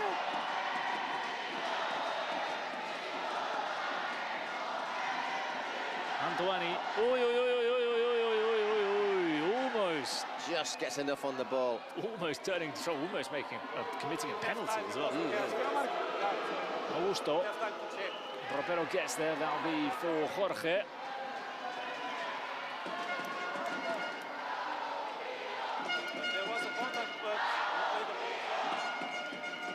Oi, that's a back pass. Someone's got to press Dani Perez. Non-stop singing, have they, the Pio fans? Dani Linares. Linares. Whoa. So we'll have our secret card now. Well, at least one there, but it didn't get past Monguil.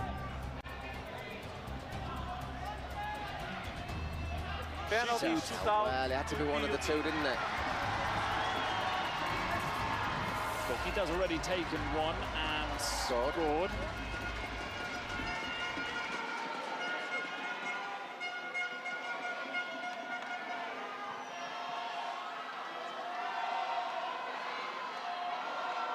And he's going to have another one. If he scores this, and we've only got a minute left, it'll mean once again that we can't have the no chance of golden goal or a post-game shootout, but he's got to score it.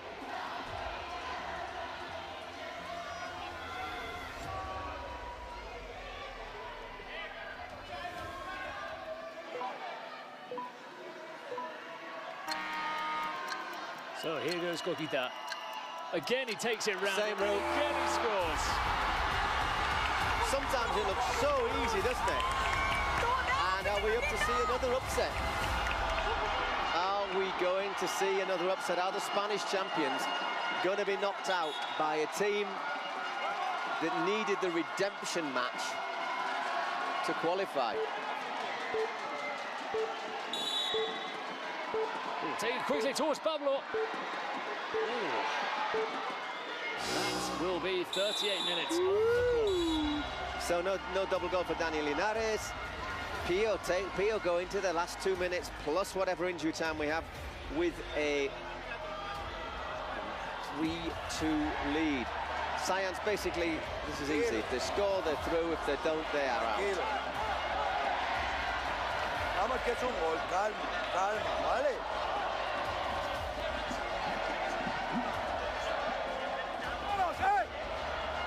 Descanso, le vas a entrar. Calma. Dale para defender, calma, Jordi. ¡Ey, ey! ¡Samu! ¡Samu, escucha!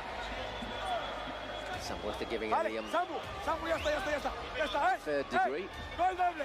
Complaining again to the manager. Well, I think he was sort of, let me do the motivational speech. Then he was complaining. Oh, then he complained after the speech.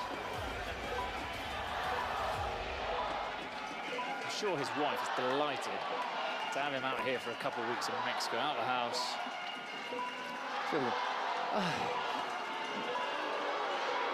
Sat on the sofa with a nice gin and tonic and I just chilled.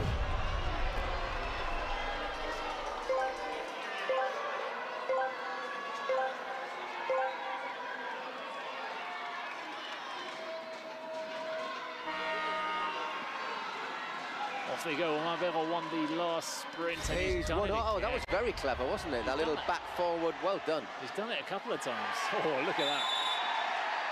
Wrestling between Mantovani and Ropero. So one of these teams is going out in the next 2 minutes. You can vote for your man of the MVP. As you see on the Twitch side, it's Coquita, as you might expect. The shootout king. Mantovani. I love watching Pete Rivers because she just is so clearly nervous as heck. There you can see her sort of swaying from side to side, rubbing her hands like Lady Macbeth, you know.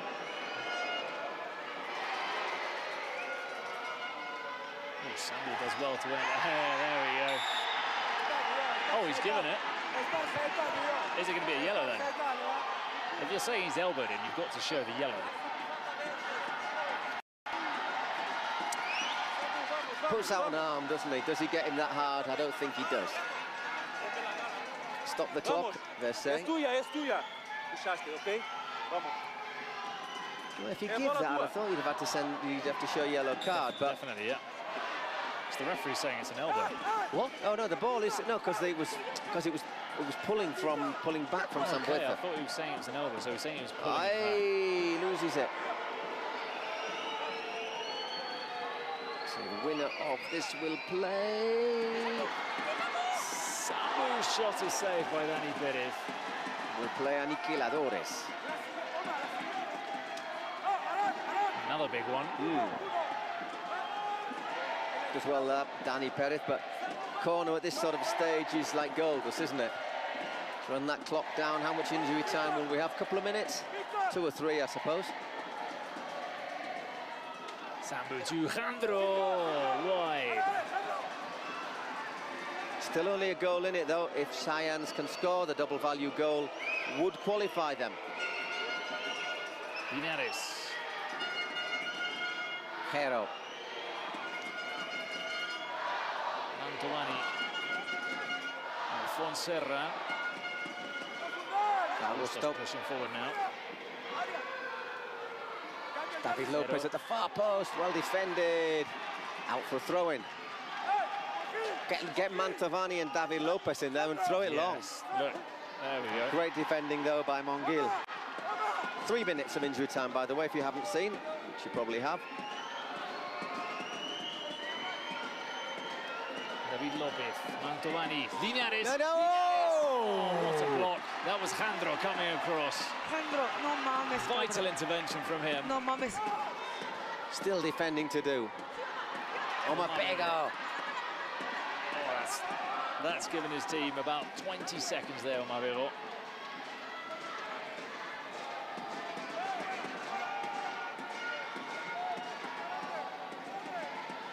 Sambu.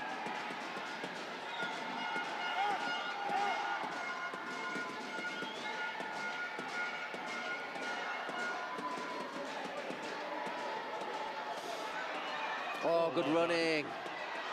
Jordi Cano. There's just no space for Science to look to exploit, is there? Great team effort, this from Pio. I think whatever happens, it's been a good team, a really good team effort.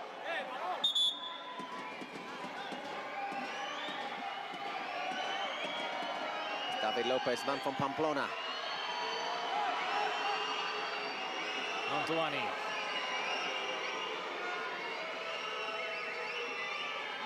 David Lopez. Alphonse. Oh, there is the drama. Augusto Fernandez. And everybody's celebrating. 1 minute left. Comes in from deep, nobody picks up the run. Augusto Fernandez. Is that going to be the goal? Look how that comes in between the two. Great goal. Ball out wide, it's a great cross, and Augusto making the late run into the box. So about half a minute left. Is the chance for more drama? Oh, Coquita! Oh, he's put it over! He slips just when he was getting ready to shoot in front of Dani Perez. Jordi Cano knows. I'm surprised Sayans let them, 2 seconds after scoring a goal, have such a clear chance. You think it's over, don't you? Because there's 30 seconds left, 20 seconds left, but that's all it needs. We're still... Well played, Dani Linares. No, we've got another minute to add on.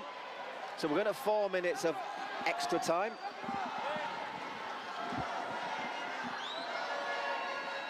Monjil. Oh, he's caught it. Yeah, that's just trying to lever his way in. But they'll take that. I don't think there's any aggression there, but he's just pulled him and knocked him over. Yeah, yeah. Play fast, play, vamos. I don't think Linares and Monjil are friends. I was saying before how they all get on in the hotel, but they've been talking to each other in a way that implies that they haven't got a great close relationship. Yeah. Here he is, Dani Linares. That's a push. That's a penalty. That's a penalty. That's a penalty, and that should be it. No complaints about this one. The Gref is jumping up and down. I wonder if his friend will start jumping up and down as well. He should move from side to side. That's jolly good. Yeah, it's a push, isn't it? Wow, what an ending to the game. Just shows we've said it so many times, but it just shows how things can change. With a double goal as well, because you're in the lead, then you're behind. You're in the lead. And all of us, you were 3-2 with a minute and a half left to go, and you could end up losing 6-3.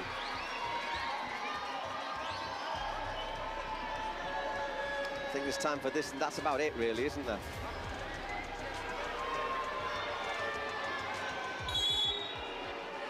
So the Linares penalty is saved, and the follow-up is put away by Linares, but it doesn't really matter. I don't know if the goal will stand when we look ahead at the end of the tournament for the top goal scorer. That's the only thing that will matter. At the end of the day, it doesn't really matter because Sayans have won 4-3 or 6-3. I still don't know if it's good, but they've won. They've won. That's all that really matters. Good save once again from Jorge. And another team eliminated from the Kings World Cup. Biohu, 30 seconds ago, had a chance with Jordi Cano to knock out Sayans. He slipped down the other end, penalty, and Sayans are through to take on Aniquiladores in a full range watering clash. Full range of emotions, I think it's fair to say that. Absolutely. From everybody. 4-3 in the end, so Linares doesn't get his goal. From excitement to despair to confidence to celebrations to heartbreak, whatever. Incredible. Sayans will play Aniquiladores. Woohoo! That will be a repeat of what was an absolutely thrilling semi-final. Well, let's listen to our president. I don't think she can speak. No, de verdad. So close for Pio. Heartbreak for Rivas. Next game, by the way, will be Limón against Hola, probando. That's what the Gref has to bueno, say. Yo no sé, es que no sé ni qué decir, chicos. Hemos ganado. Al final, yo creo que quien más se merece dar las palabras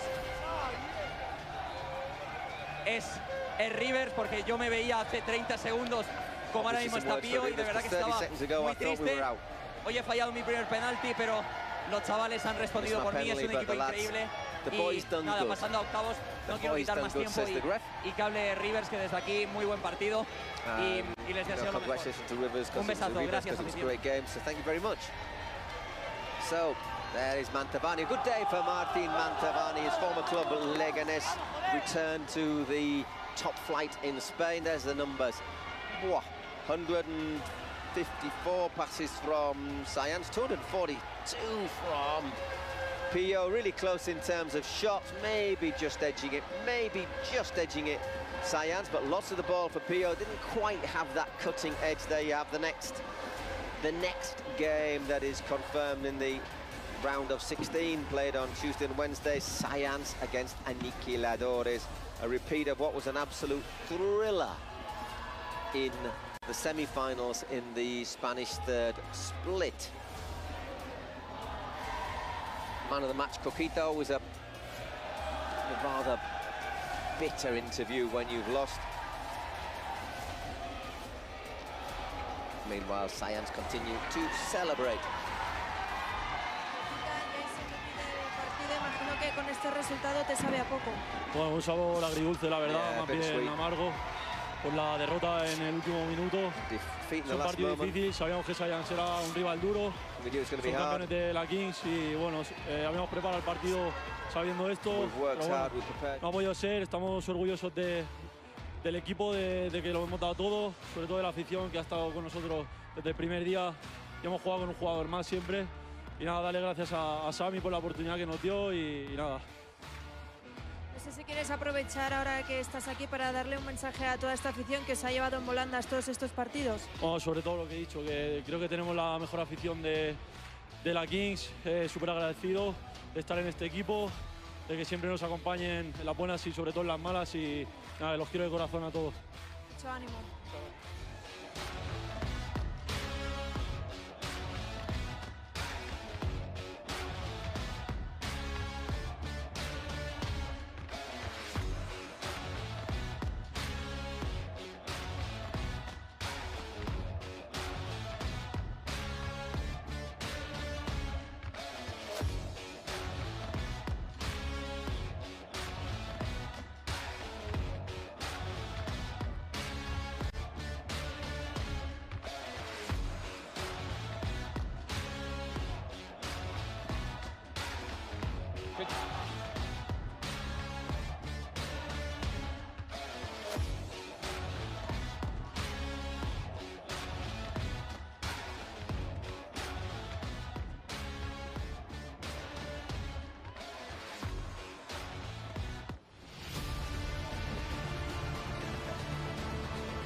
And here we are back again.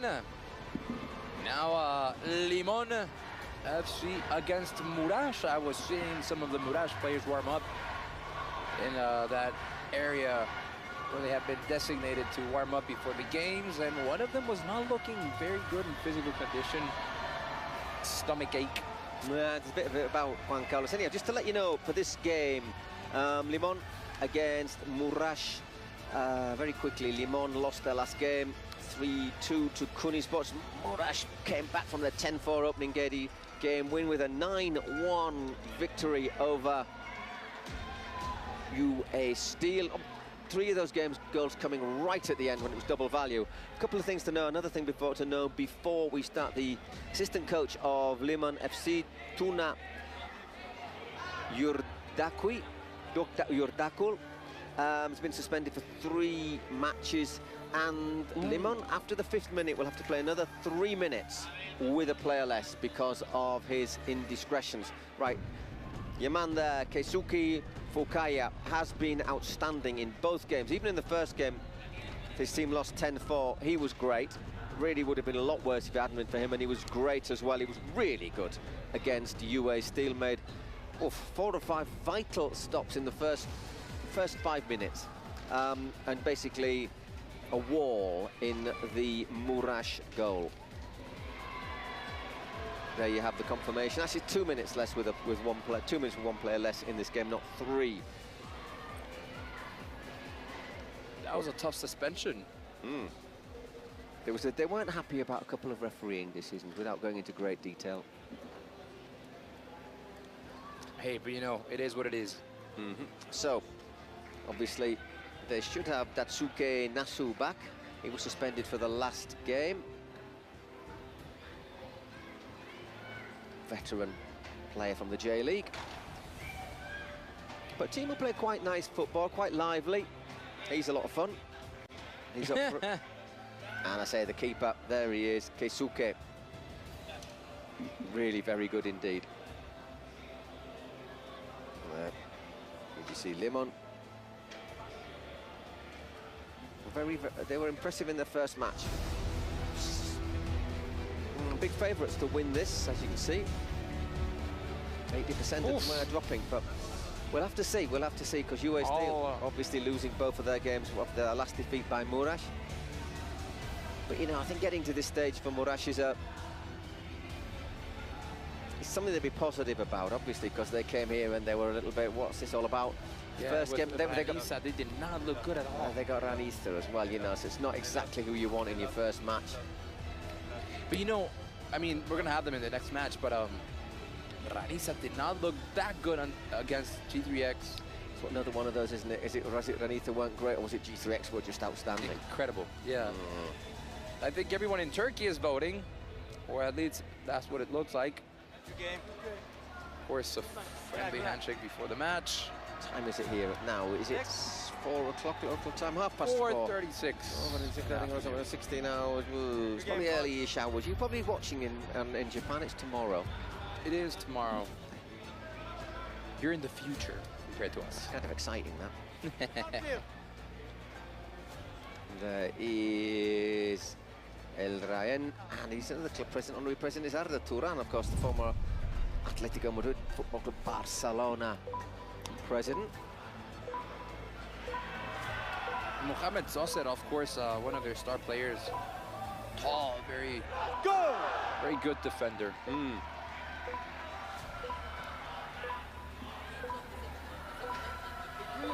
We have tried to have a little pronunciation lesson for the Turkish names. We do apologise in advance if we get them a little bit wrong. So off we go. Limon against Murash. One of these is that obviously this means that another wildcard is certain to be in the last 16. First save of the day from Keisuke. Keisuke from Serhat Kot. Was played in the Turkish second division.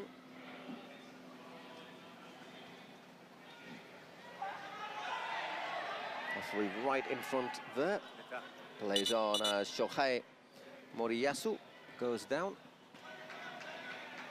That would have fouled. That was. Nah, there's not a lot there, is there? Nah.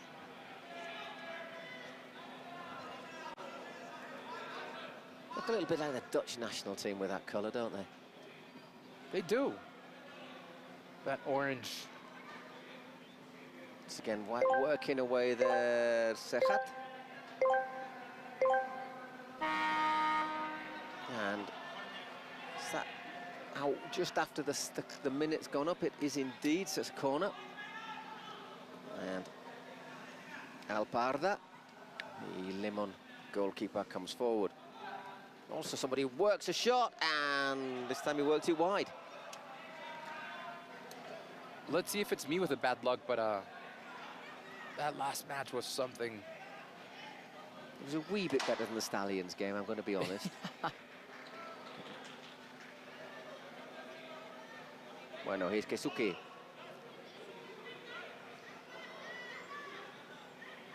They've also got on Mohamed Sosath, who has played in a German futsal international, and he can hit a shot as well, Keisuke. They gave him all the time in the world. He had an absolute thunderbolt against UA Steel. Another player on, 3 outfield players now. So we go 4 against 4. Remember, Limon FC cannot bring the 7th player for 2 minutes after we go 7 against 7, because I say the assistant coach said a few things about refereeing in their last game. Their last game, which they lost 3-2 against Kuni Sports. And Nahuatl scored a penalty. He scored his president penalty. He missed his first. He slipped in the first one. This time he had proper boots on. Learned his lesson.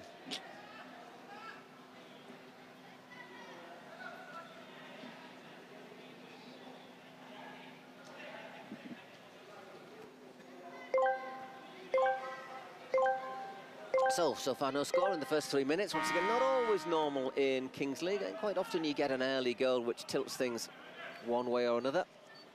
It's me. I'm the bad luck. Ryohei Oda on now number 8. Also played very well against UA Steel. Still Keisuke.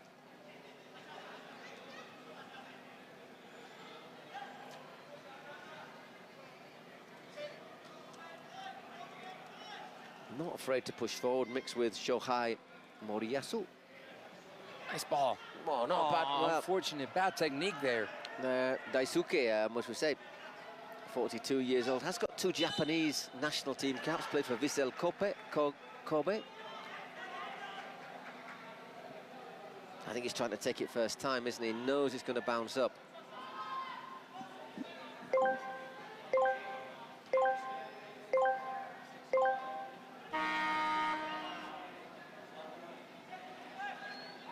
Again, Keisuke this time sends it long. Pretty comfortable claim though for Alparda.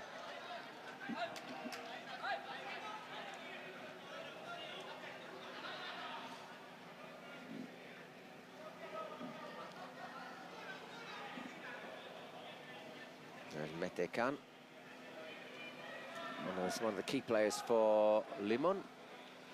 Here he is again.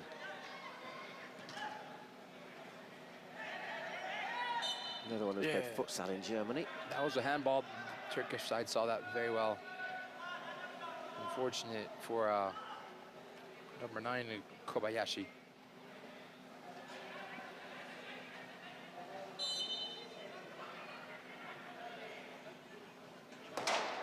It's a screamer from Cesar. Let's have a look at that again.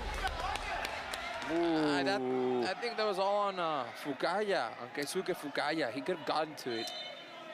Don't you think? Maybe that bounced before. Well, there's one or two things. It's either not put his wall correctly. Because I think your wall, that wall should be covering that post. So he's not really put his wall there correctly.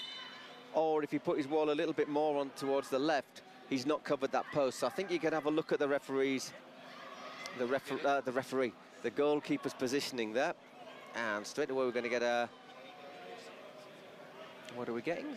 I think there's some confusion because of the team penalty that you were talking about, of having to play with one player less, but they can make a substitution. Yeah, they can make substitutions, but they've got to have a player less for another minute and a little bit.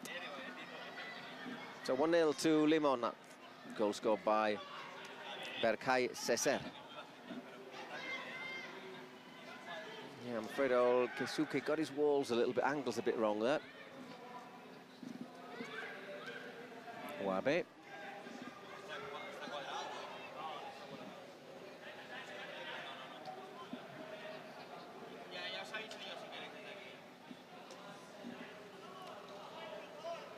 Nice little movement there. Not a bad ball there, but Daisuke Nasu didn't really anticipate that, and he's the player that they really need to do the business, the number 4.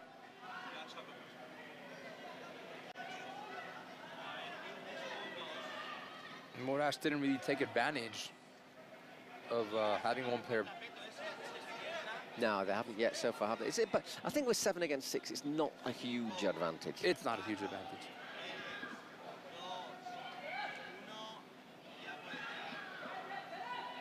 Once again, it's Mohamed Soseth. Sosad. And we're 7 against 7 now. After 7 minutes.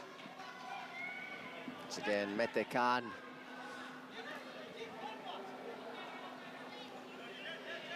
Berke Onuk.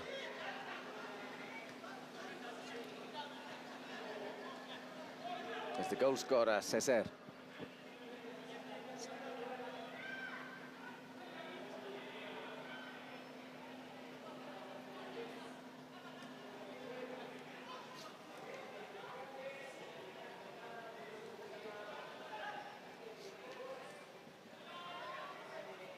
Sozes.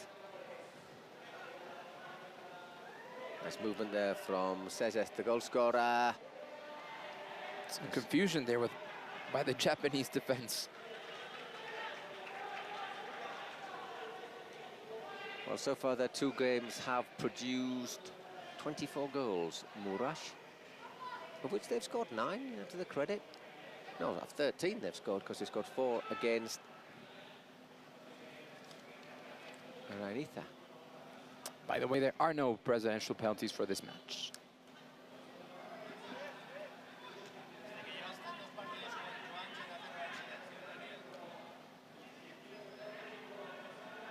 Having to sit deep at the moment, the Murash players. Let's see if they hold that. I don't think it's going to be easy for them.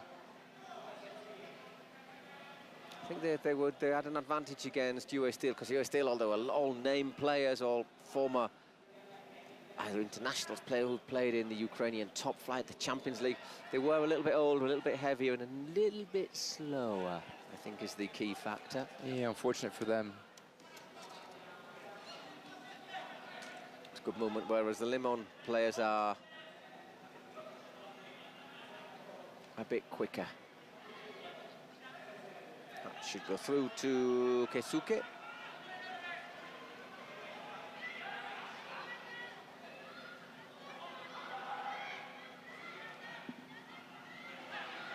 And chance to break. Berek.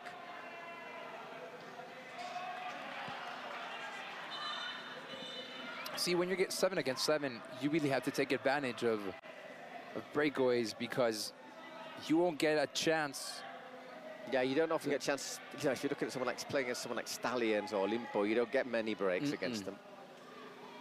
Also, Korn took a little deflection. Once again, it's Sozes. They're not able to clear, though. Murash, still Sozet. Half got caught, picks himself up. And that wasn't far away from Sezet. Good stop by Keisuke. You saw the President Junichi Kato cheering him on. Huge difference in possession. Pretty multi-faceted man. Murash being the name of his talent agency that he runs.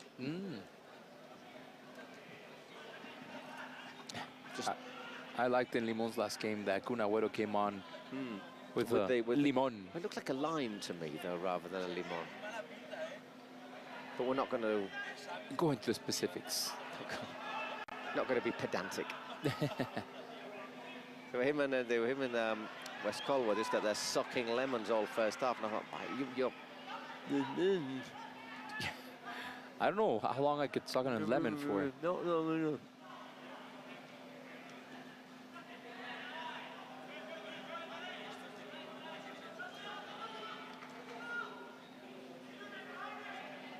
Here they come again, Sozes.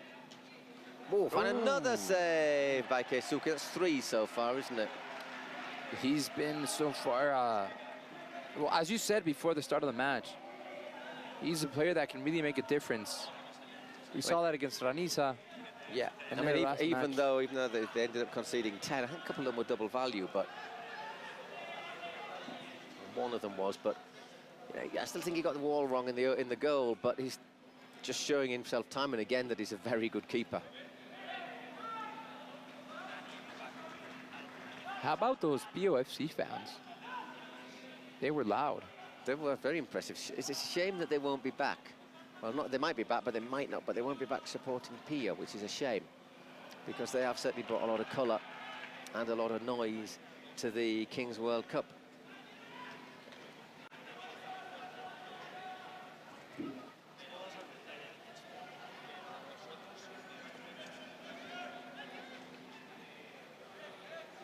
Minutes gone in the first half.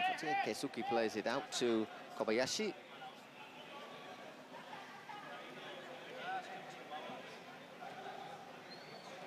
It's closed down, but then collected by Serhatkot.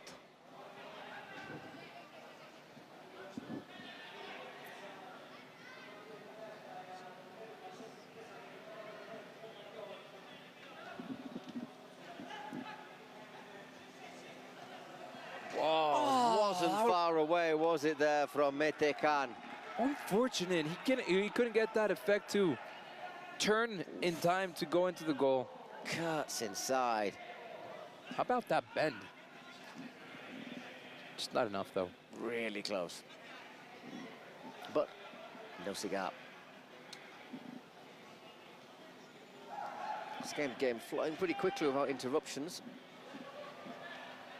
But has to be said that Murash struggling to create anything really dangerous. Do you remember any actual important plays by Murash? Not really. Limón have had at least, other than the goal they scored, 2 or 3 saves from Keisuke.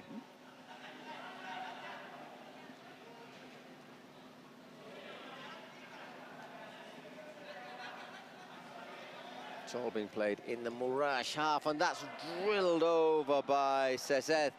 The goal scorer must have got a little deflection, because they're saying corner. You can clearly see what the strategy is for one. Sorry, by the way, does he get a little touch on that again? Keisuke? I think he does. I mean, the referee saw it, so that's a corner kick.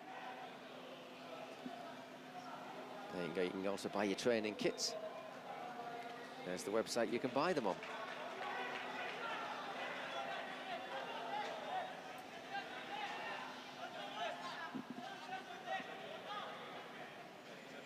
We have 4 minutes until the dice. Is it going to be Miguel Ayun? I think it was Miguel Ayun in the last one, if I remember correctly. Can we scroll down?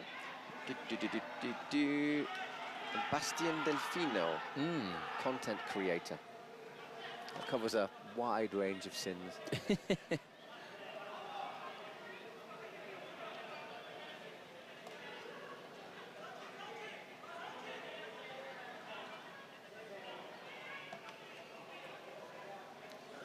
Just knocking it around reasonably comfortably, picking their moments here, aren't they? And once again, fired in by Serhat Kot, a little bit over the bar.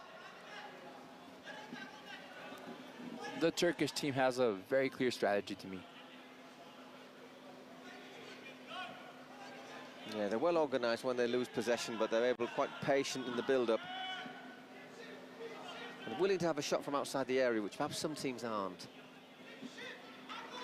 Yeah, it's something different, you know. You got to try something different maybe when you have a team that's very well organized defensively. What was that? Come on. Looking, I think, to be a little bit spectacular there, Tatsuya. And what they also do is they're putting a man on Keisuke because we know he can come out of goal and know he can push forward, but they're making sure, which by leaving a man quite close to him, that he's not doing that. You talk to players, you know, sometimes, and you do find out that it's a lot more tactical than you think. It is. Rafa Puente actually told me yesterday that it's harder than it looks. Once again, Mete Khan going to push. Is he going to get it onto that left foot? No, this time it's given away to Daisuke Natsu. Oh. So only one goal in it, but we have got the dice to be thrown by our content creator. Remember, Maluma will be at the Final Four in Monterrey. That is next Saturday.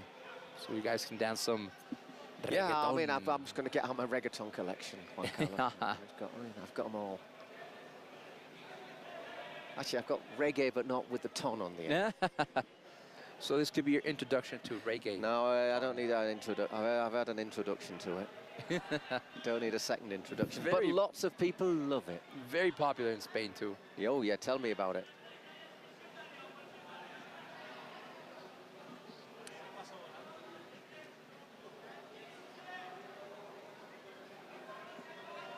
It's almost 5 minutes till 5 here in Mexico City. In a hot afternoon. It's been a hot, long afternoon, to be fair. This is our 6th match of the last chance, but we're going through them reasonably quickly, aren't we? And we're doing well. Other than the last 2 matches before the one you guys had, Science against Pio, those before 2 matches were not so good. But other than that, there's Wabi. Seconds ticking down. Need to try and finish this move off with a shot. 9 seconds, 8. Got to have a shot. He does indeed, it's blocked. But at least he had a go. And there we have 18 minutes, and now we will have our dice thrown on by Bastian Delfino. You familiar with Bastian? Not really. Hola, ¿qué tal? But there's always a first time. Pues a mí me gusta cuando sale de a 3, o sea que ojalá que haya 3. He wants a 3. Imagine if they threw it.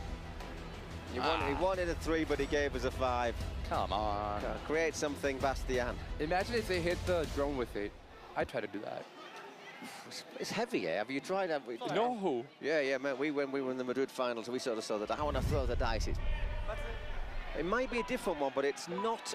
It's pretty solid. You know, you put that in the gym and you come out looking like. You come out looking like The Rock, I was going to say. Yeah. The Rock is like the modern version of Arnold Schwarzenegger.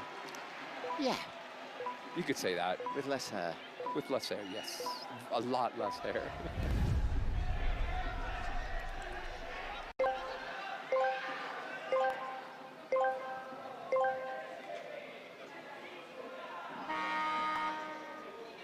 Right, so there we go, start the second half. Sorry, the last 2 minutes. Well, 5 against 5, which means 4 outfield players and the keeper. And another save, Ketsuke to deny Seseth.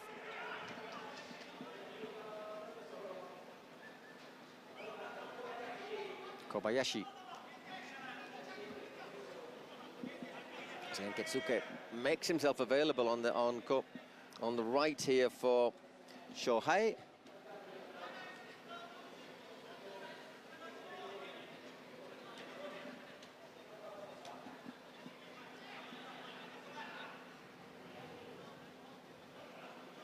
See, 5 against 5 doesn't really make a difference. Told you he'd hit it hard, but he is out of his ground, and that is brilliant stuff. Brilliant stuff from Alp Arda. Quick thinking and a fantastic finish. It's a good shot from Keisuke, but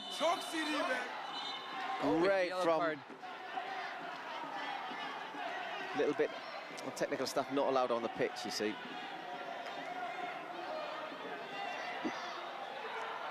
Well, very, very clever. Very clever. 2-0. Probably a reflection of what we've seen on the pitch, but the best shots have come from Keisuke from Morash. Not much from Morash today, or in their first match. And there's Mete Khan. It's against Seseth. Looking to work it. Still Khan looks for his left foot, hits the post. Well, a chance there for 3-0.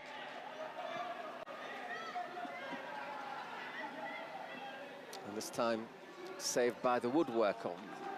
Figuratively, it's actually metal, the post, but... Back in the day, it was wood. That's half-time. Back in the day, when I was young. Half-time, 2-0 to Limon. Probably a fair reflection of what we've seen that second goal, however. Great finish from the keeper, Alp Arda, saving well from Keisuke. Looking up, seeing that the keeper was out of his line, out of his ground, and scoring from within his own area. There you get the confirmation. Seseth after 6 minutes and Alp Arda after 20. So that's your strategy, see. Tatsuro Inri. 8 dakika boyunca attığı gol 2 gol sevecek. Berke'yi besleyelim. Bu demektir ki Berke'yi şartlanalım. Tamam ama Berke atarsa 2 gol. So no presidential penalty in this match. No, unfortunately. Which gives Morash one less opportunity.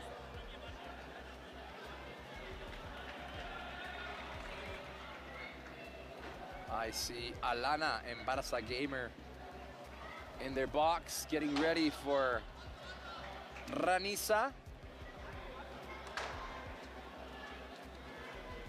which is the next match, Ranisa against Gigantes. It's in our next match for Ranisa. Not sure if it's going to be Gerard Romero is going to take one for Gigantes. I'm not sure if it's going to be Alana, because Obviously, Barca gamer Will has not been particularly effective from the spot. He's missed 2 already. Missed 2. Maybe Alana could have a go. I've heard she takes a really good penalty.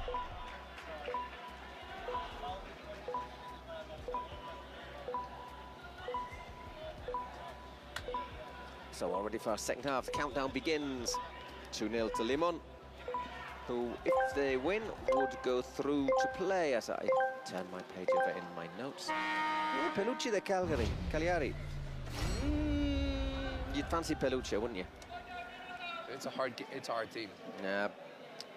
Maybe the big home favourites now after Pio are out have gone. Although we will also, before the end of the day, have the Cuervos, the Crows against the Aliens. I think them, Cuervos and Raniza. I like the Raniza shirt. If any Raniza people are listening, I do like the Raniza shirt. I'm trying to convince them to give me a jersey. I am an M, a medium. A medium size. I do have to confess, I am a Raniza fan. I decided that a few days ago. So we have a secret card, probably key. Secret play, you'd say secret play, wouldn't you? Yeah. Yep. This makes me feel dizzy. Seasick was watching that camera shot. It is indeed the star. Did I say secret player? I meant Secret star card, player. Star player, secret card, Limon. Star player, star card, secret, whatever. Spotify secret card for our star player. 61. Let's get this right. Even though it's game 6, 2 more to go after this. Raniza Gigantes and Cuervos against Aliens. Oh, by the way, Aliens also have to start off with a sanction cause. Castro wasn't very happy about a couple of refereeing decisions in his game. I must confess, there was a couple I sort of agreed with him quietly, because we sat next to the referees here, and they were all nice people. Most of them are at my breakfast table. So we have number 61, Ceses, is the star player for Limon. If he scores a goal, it's worth double.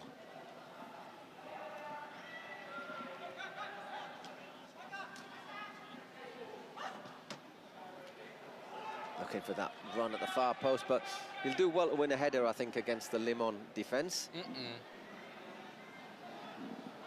That's a very complicated mission. Height advantages.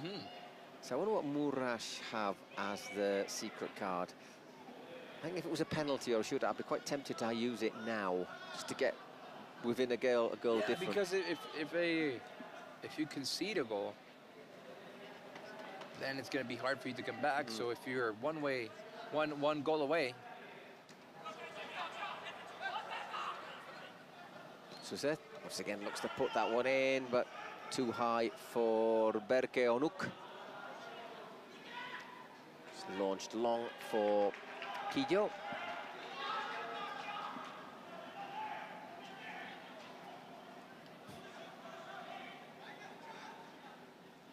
And Wabe falling kindly to Limon. Just take the time, they're quite happy to play it back, just keep the control, keep the possession.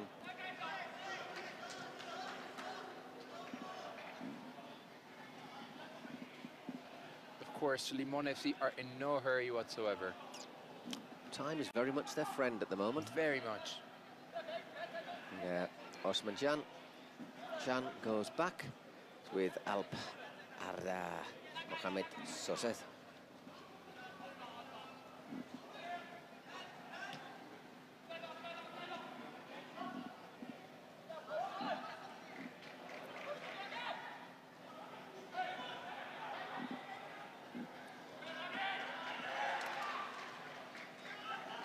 Still not much from the Japanese side. They're really struggling to try and get something back.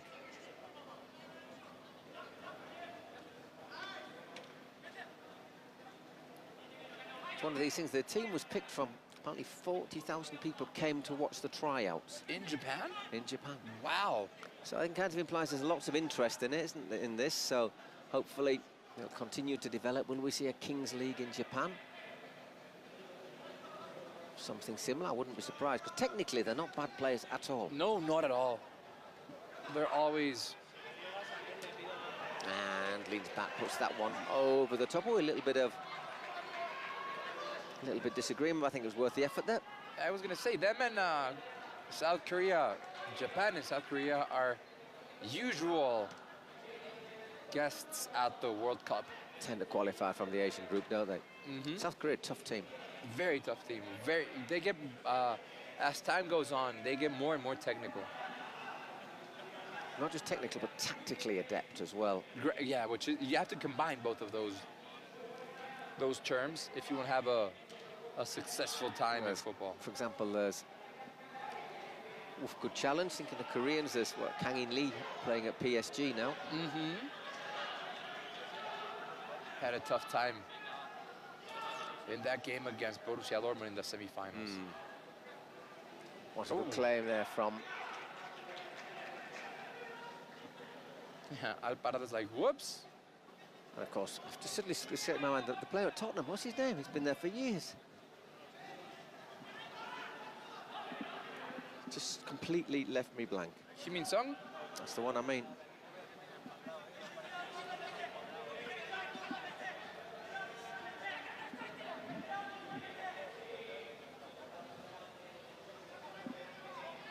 Soseth, again looking for that ball into space. Nice turn by Kort.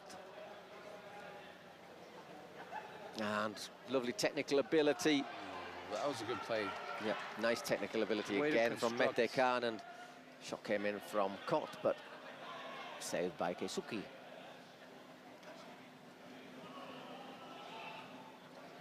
That's easy to cut out, and the chance to launch a counter-attack as well through Osman Can. And a little bit disappointed with that, Will Mete Khan.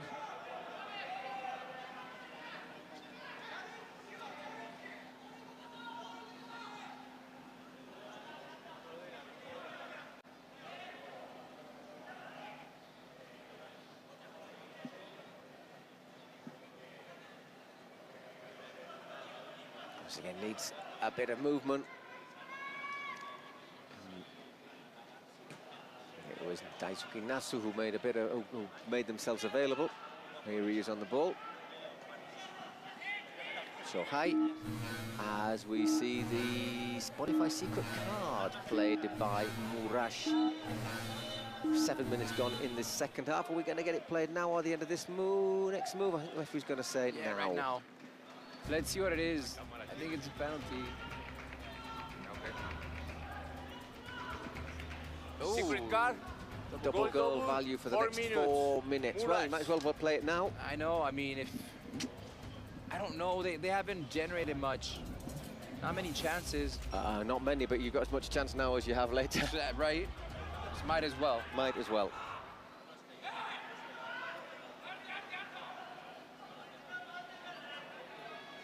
Now you got to go really offensive. And we start off with a goal kick. Once again, Mohamed Soser.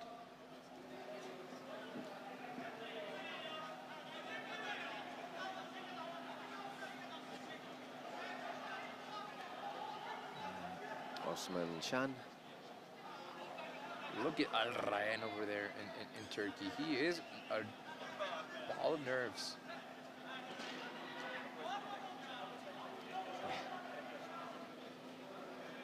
I'd be reasonably content if I was the Limon FC president. I say Morash trying to control the ball, trying to move it around, but not looking at the moment as if they're going to penetrate to the Limon defence. But obviously all it takes is two combined passes, isn't it? But at the moment, looking comfortable. It's going to be very hard for the Japanese team to try, not to try, but to open up. Limon FC, they are doing a good job defending their 2-0 advantage. Yeah, Soser and Osman Can are looking really solid together at the back, aren't they? They understand well, they close down the spaces. They're just once again anticipating. And there's your man, Soser, who is a double goal value star player, and Keisuke makes another save. That was close. Nicely worked. Oop. Great turn. Once again, goes maybe for power. But that's Keisuke making, I don't know, 6, 7 saves so far. What do you got? If you would have placed that ball somewhere further away from him, I think we'd be seeing a 4-0 score now. Yeah, exactly.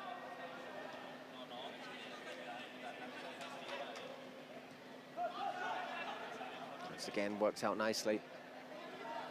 Mete Can. Offside, goes up against him on that far side of the pitch. Not a lot left. 10 minutes. Just for that Spotify secret card. Yeah, less than 2 minutes now for that double value goal for Moraes. Not had a shot in that time.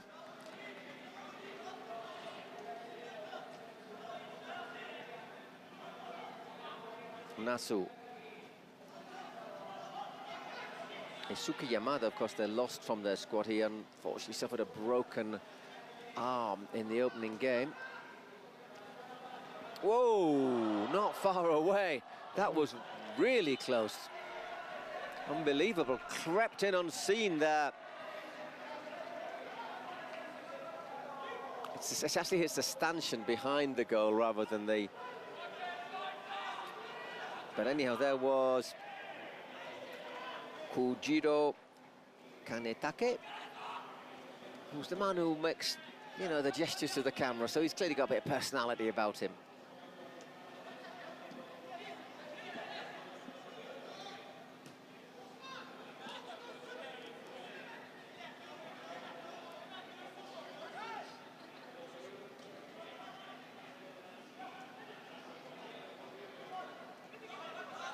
"30 seconds left." Yeah. Just that's the only chance they've really carved out. Oh, whoa, whoa, whoa! I thought he was going to get on the end of that one there. Kot.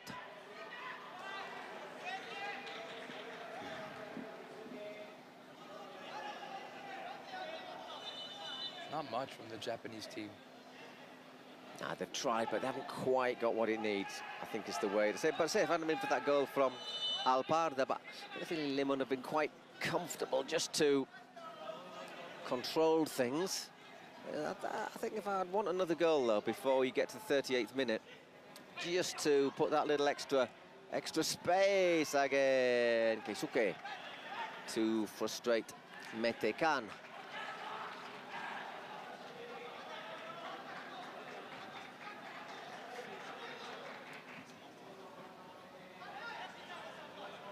You know, we've seen some really good keepers already in this tournament. You know, Victor, who plays for Mosteles, I think is really good. But I have to say, I like Arna a lot. But though he had quite a lot put past him today, I still think it's a great cracking keeper. But I don't think Keisuke has to show any envy to either of them. I'm starting to see some green in the stands, which means Rainitha. Get the frogs in. I do like the Rainitha mascots. The bouncy frogs. They cheer me up no end. No, they do. I think it's great. There's some, especially the ones that look unhappy, you know, with a sort of downward sort of.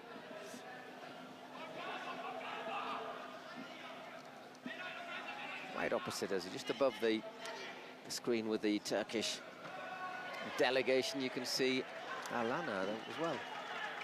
Another save from Keisuke.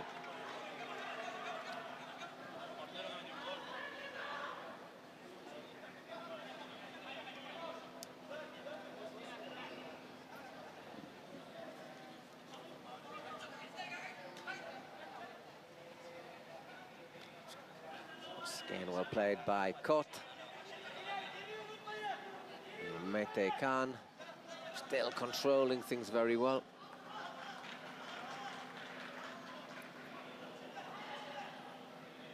Not really getting close to the ball, are they? We've got just 4 minutes left, and... Oh, is that a penalty?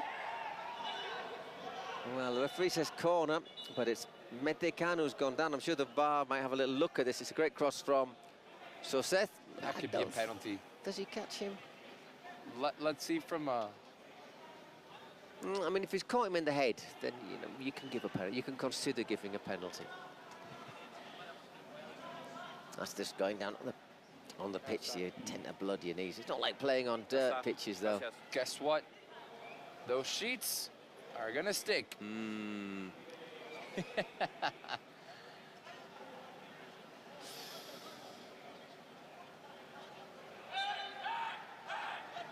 So no penalty, no real complaints either. Just 3 minutes till we have double value goals for everyone. What would you be like this game if all of a sudden it was the 38th minute and Murash scored? That'd be wonderful. That'd be very fun. It would put the cat among the pigeons. So in this case, it would put the cato among the pigeons. Wait, we don't have president penalties. We've been told we don't. They can't. Yeah, there's some confusion from the Japanese side because maybe someone just leant on the buzzer. No, I'd be like, oops, my bad. So, Junichi Kato's looking, saying, "No, I'm not taking a penalty. It's not happening." Nah, we're not going to penalty because if we did, it would be now.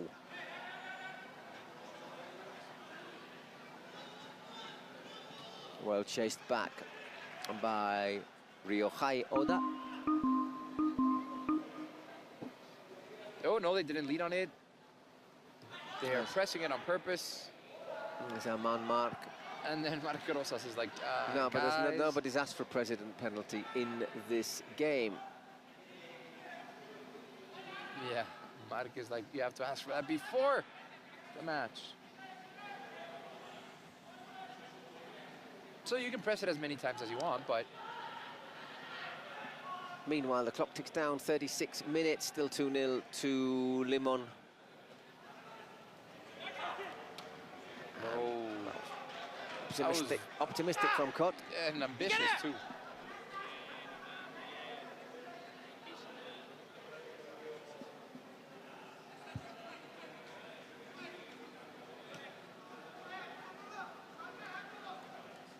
Something special is going to have to happen soon, otherwise Murash are going to be waving a sayonara. Long old flight to Japan, I'd have thought. 16 hours. Across the Pacific. Mm-hmm. I've done that flight twice. And it's like you're never going to land.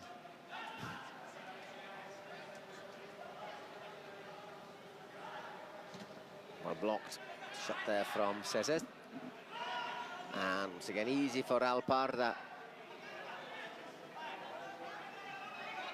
Still a lot of confusion on the Japanese side. They're trying to figure out what happened with their presidential penalty, but there wasn't any penalty in place before the game, or at least certainly not on our list of president penalties.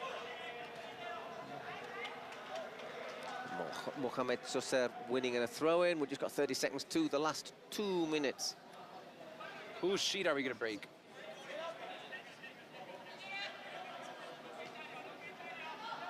I think we're going to rip the Japanese. Are they going to go? Oh, right, I think it's looking at the moment as if the Murash team sheet is the one that's going to get the ceremonial tearing up.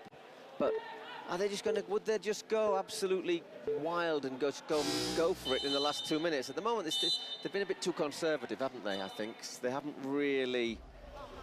I mean, you have no option. Thrown caution to the wind in this 2 minutes. You need a goal to make it level. You have to go for it.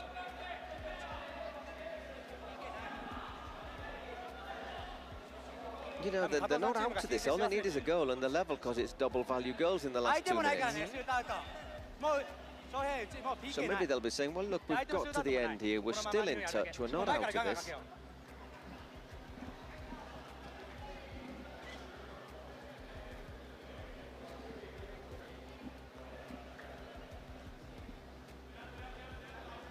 Quick drink of water. It's nice and comfy temperature in here now. Gel hemen buraya gel hemen gel.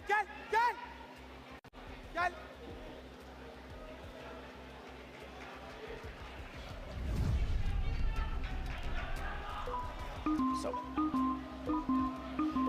here we go, counting down.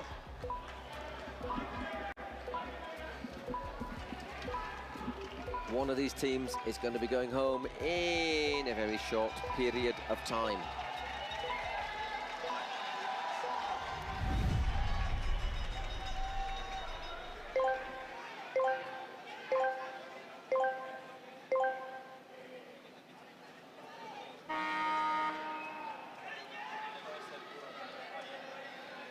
Wow, good commitment there from Tatsuya.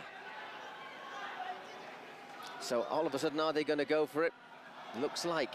And there you can vote once again. We say this every game. You can vote for your MVP on the Twitch site. I'd say Arda.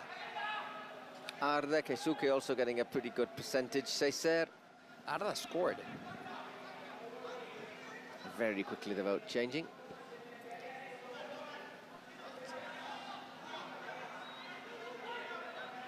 Ooh, Arda, there it is. Vote for Arda. Speaking of elections, vote for Arda. Murphy's Law there.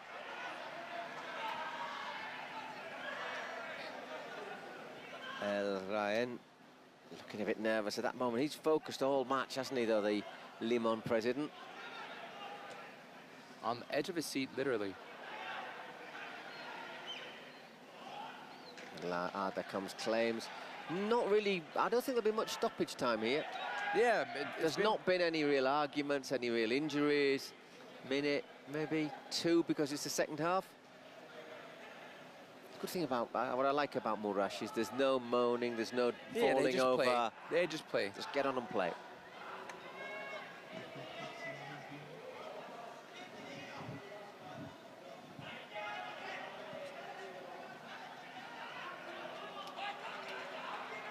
And it looks as if it's going to be between Arda and Cesar for the MVP. Once again, they managed to control these 2 minutes pretty well, haven't they? Not had, apart from that little moment there from Arda, not had a chance. Whoopsie-daisy, have Murash. This is going to be it. I think this is the last chance here. Just the 1 minute. There's not been any real stoppages, have there? I'm getting ready.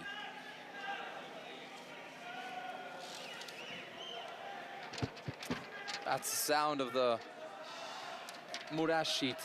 Getting ready. Once again, he says, can he make it?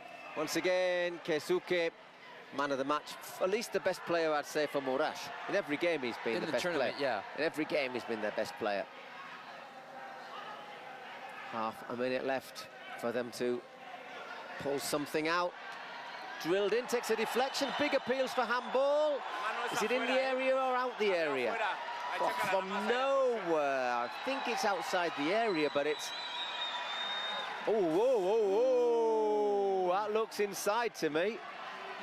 Looking at it now. That angle is not too clear, but let's see if we can get another view of that.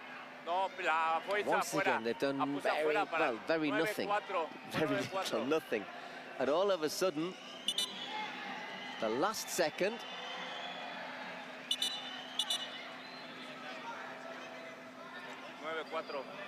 and there's literally going to be time for this, and that's it. One of the Turkish players been shown a yellow card. Don't think it really makes any difference because there is this shot and nothing. The way it does give him a slight disadvantage is there's a player less for the wall and to defend spaces. But does it make that much of a difference? Let's see for Osman Ural what happens here. Up next, Gigantes against Raniza. Raniza, my favourites for that game. Gigantes, I think they'll suffer for not having played that game against 5 who were indisposed. Wow. Player on the line. You see, another man here wouldn't be bad just to close space down. All or nothing.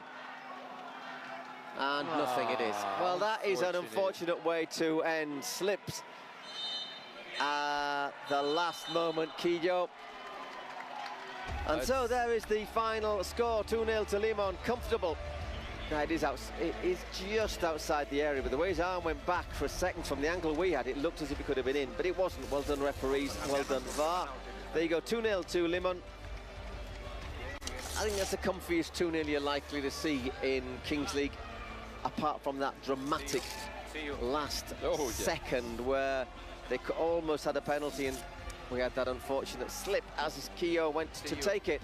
But worthy winners, Limon. The Turks will be in the last 16 on, well, either Tuesday or Wednesday, and they will play Peluche, who will probably fancy their chances. But to get into the last 16 in your first attempt is pretty good, but good going. Murash they can take some satisfaction from the fact that they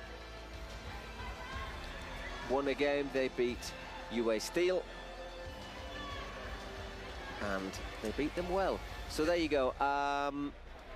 Limon into the next round. Murash onto the next plane, going westwards. Oi, Pamela's going to give this award. Arda, MVP of the match. Congrats. What do you feel about you are in the next round? Thank you. I don't speak English.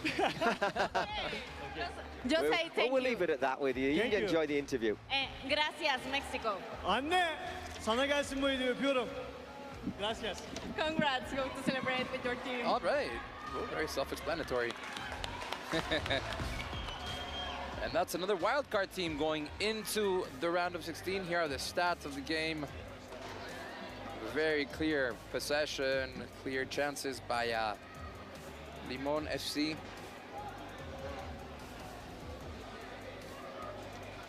And now Limon are playing Peluche Caligari. We only have 2 more games until we have the full round of 16 defined. And now it's gonna be Raniza against Gigantes. This should be an exciting game.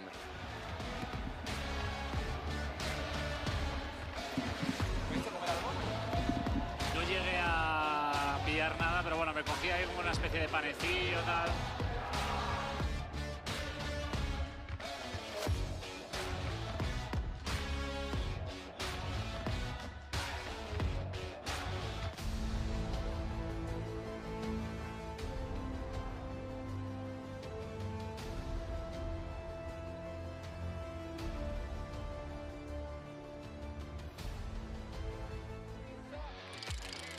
Yo me teletransporto. Oigan, de la Raniza.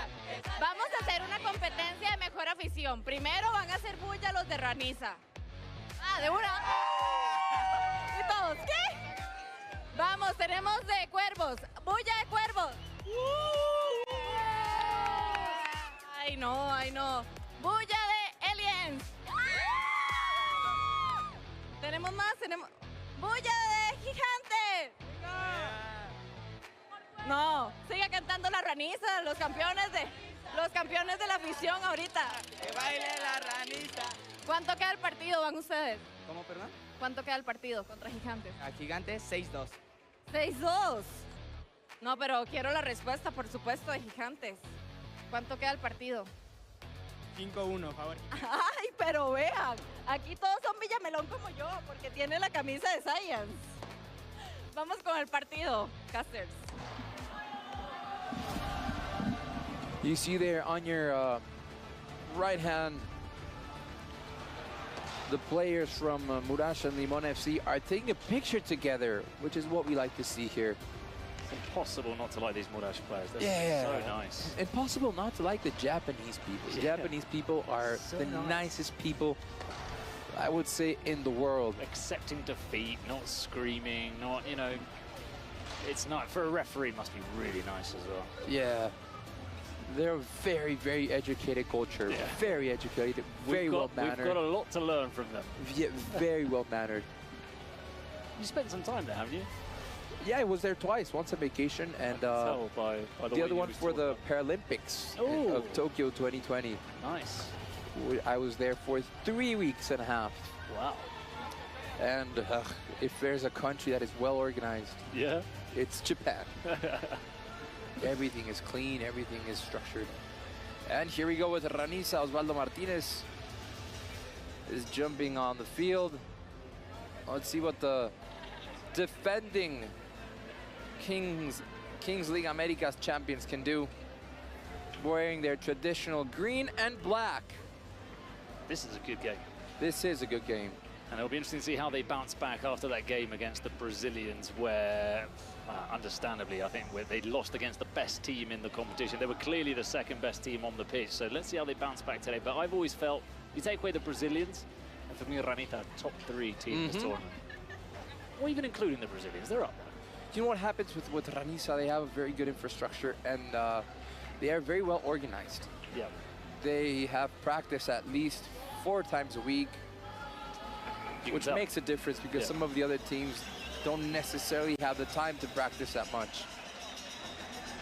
But let's see what Severo Mesa's side can do. Of course, Alana and Barça Gamer. And there's the hug between Osvaldito Martinez, who's favorite to win. Ranisa, 67% to Gigantes, 33%. I'm a big fan of Osvaldo. Good player. He's a great player. Really gives like balance and order in the middle. When he was a professional player, he was just a key player for Club América and Monterrey. Where did Obed play? Did he play in the top league? Obed Martinez? Or is he not a top player? I don't think he is a top player. Okay. I don't. Because I'd never heard of him. Me neither. I'd heard of obviously Ayoví and Osvaldo, but I hadn't heard of Obed. I thought maybe he was a local player that was known here. Or no. Obed Martinez. I'm trying to get my memory together and see. Well, if it doesn't jump at you, it yeah, means, yeah. He's probably not too famous. All right, let's see what Ranisa can do here. That was a good game for some moments against G3X, but unfortunately for them, they ended up losing against the Brazilians. As you said, Bruno, to me, they are the team to beat in this competition. Definitely. I think them and Fubia also look pretty strong. No, look, coming into this tournament, I didn't know how good the Brazilians were, but obviously I've done more commentary on Americas, and I said to all the Spanish people, I said, look out for Ranita. I think they can beat any Spanish team. But of course, then we saw what the Brazilians were like. I think... And it changes things a little bit. You can still beat them. In a Kings League game, so many things can happen. Obviously, no one's saying the Brazilians have won this. I think the big advantage of the Brazilians, or what makes them different from the rest of the wildcard teams, is that they have that experience of playing 7-a-side and futsal, exactly. So that makes a big difference for them. The movement of the players, the understanding between them as well. They all understand where they are without looking at each other. Just the quality on the ball of every player on the pitch.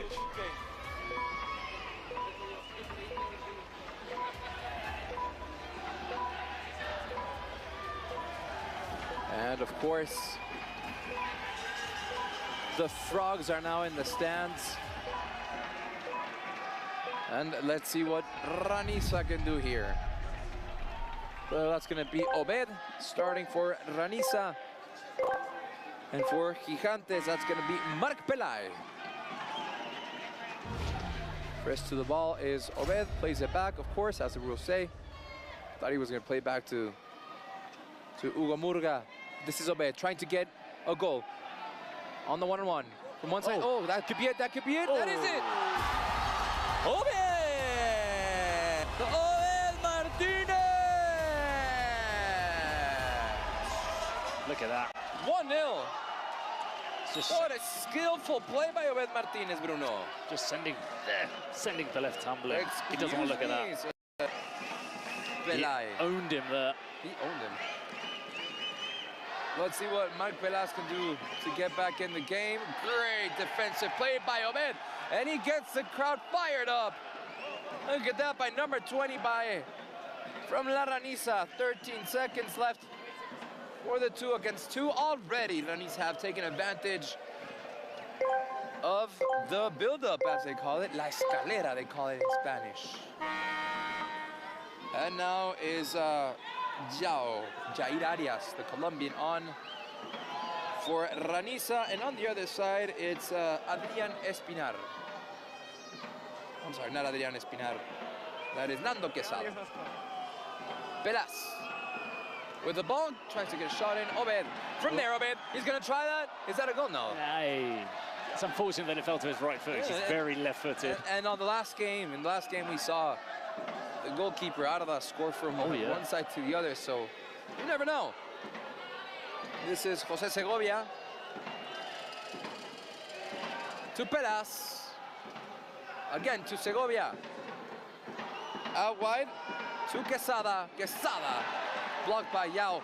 These Ranisa players are fired up. They are celebrating everything. Segovia Velasco. Hey. On for La Raniza is Cesar Romo. And for Gigantes, that is Carlos Contreras. Hugo Murga.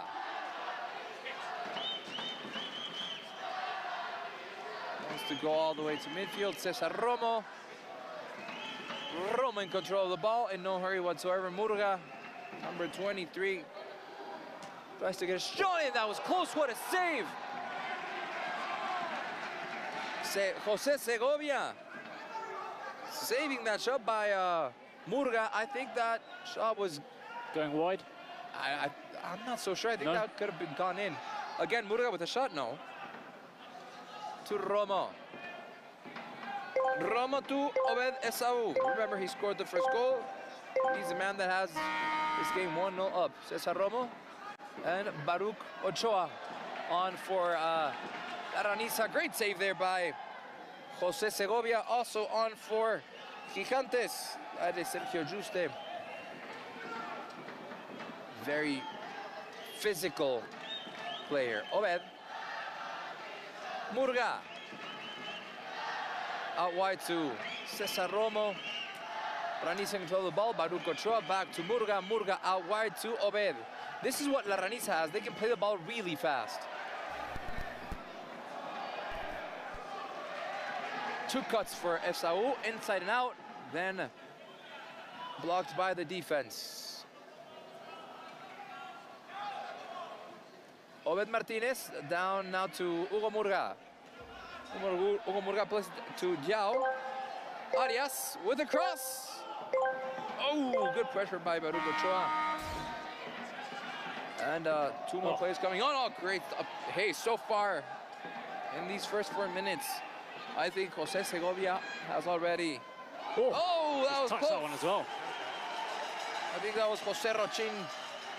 Yep, Jose Rochin for La Raniza. Very good player, Rochin. Right away, La Raniza are showing why they are the champions. Basically a shot a minute.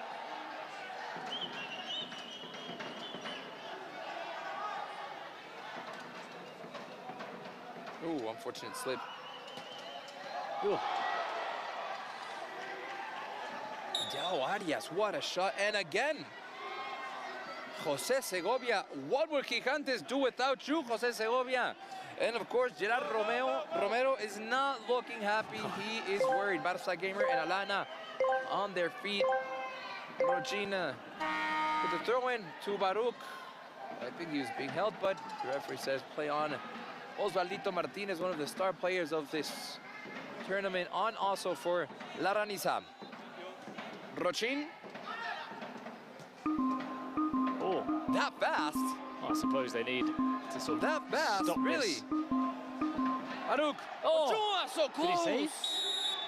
Straight off the post, or did that it come was off the post? I think that was off the post. This is a bombardment, from Raniza. Everyone was interested to see how they would react after losing a game. They are angry. Gerard Romero doesn't look happy. It's a good decision, though, don't you think? The present penalty should have. It's like a timeout in basketball. Like, whoa, we're getting slaughtered. Cool everything's down. Yeah.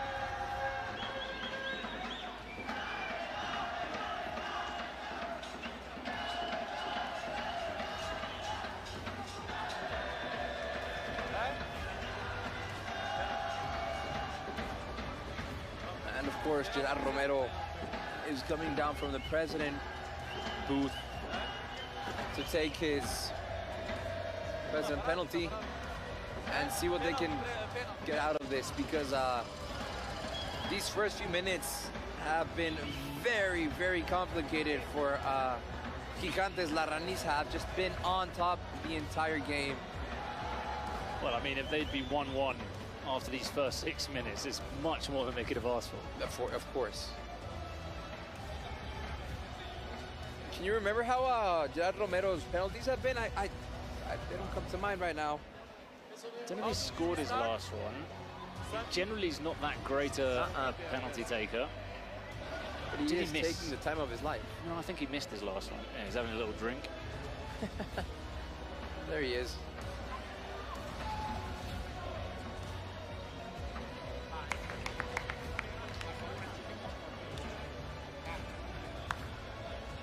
All right, he's on the field now. Let's see if he brings any special charm. Stallions brought on a little horse. And Hugo Murga is just waiting for this to happen. The referee tells Murga to get in goal. And let's see what Gerard Romero could do here.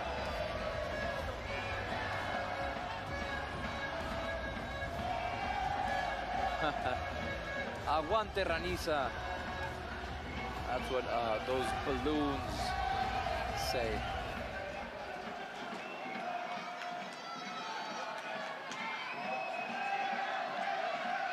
So here we go, Romero against Hugo Murga. He is a showman. He knows his business. He knows his deal. Look at him. Good hip movement. His hips don't lie.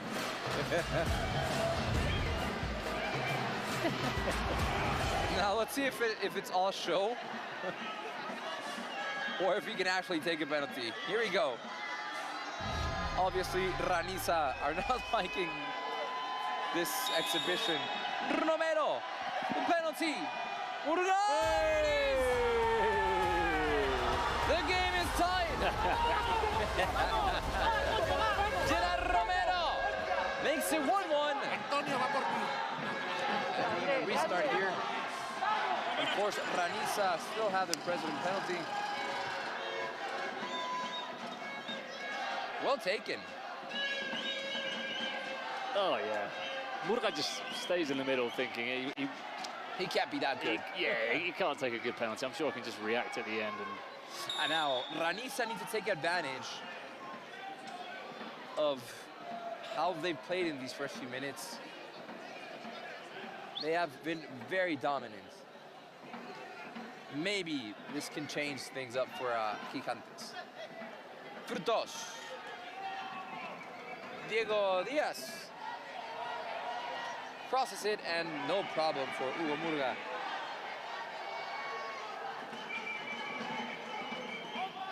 Here's Osvaldito to Cesar Romo. Cesar Romo steps on the ball. Osvaldito first touch out to Rochin. That should be a corner kick for the team from Monterrey, Nuevo León. Osvaldito Martinez to take the penalty kick. The corner kick. Wide to Baruch Ochoa, and no problem there for Jose Segovia. See, that's why it was a good idea to get that penalty in.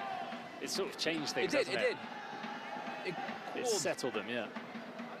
Things down for La Raniza and for Gigantes. Diego Diaz. Out to Nando. Tries to get a cross in, but it's far out. Obed just lets the ball slide through.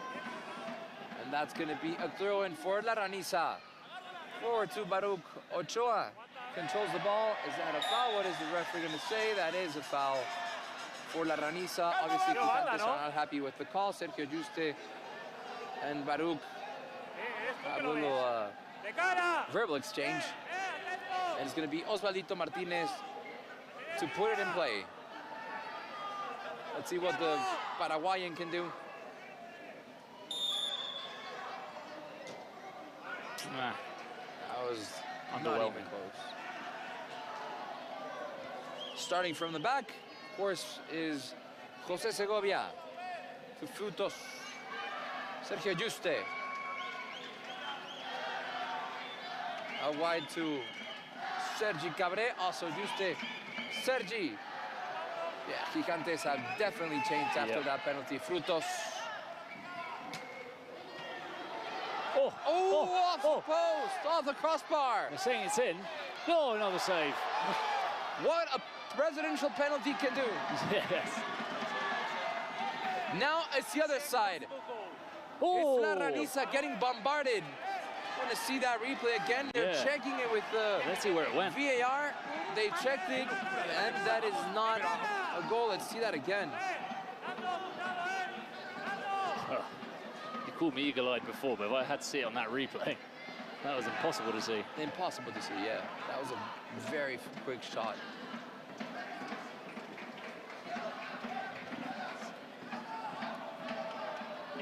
Here we go. Awkward save from Murray. That wasn't close.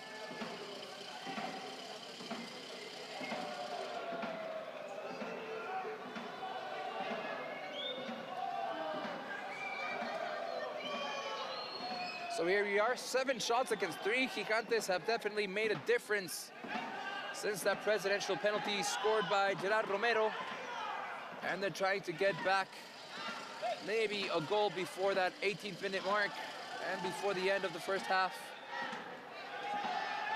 La Ranisa have definitely cooled down a little bit. Is this it? Let's see. Oh, what a play. What a nice collective play. This is a different game. Sergi Cabré. If you were Ranisa, would you play your presidential penalty now? I mean, see how it changed the circumstances of the game. It might be worth it. See how it goes for the next couple of minutes, but now they need to change the game in some way. It's incredible because they were all over Gigantes. I mean, there were 5 shots in the opening 5 minutes, none from Gigantes.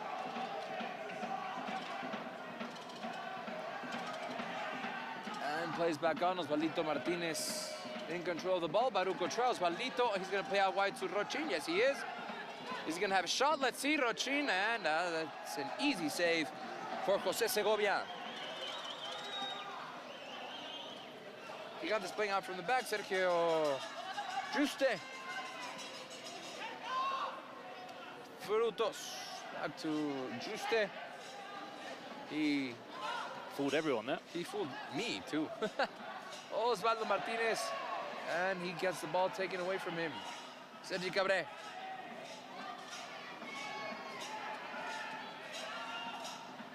In no hurry, Gigantes, nor La Ranisa. They're just trying to be very cautious of what they can do. This game started out very, very fast. Contreras. Back to Sergio Juste, Nando. Nando Quesada out wide to Diego Diaz. Cuts to the inside. Let's see if he can get a shot in. Oh. And wide for the team in, would you say Blaugrana? Definitely Blaugrana. Definitely Blaugrana. More so with Gerard Romero. He's a crazy Barcelona fan. So that's definitely the thinking behind it, yeah.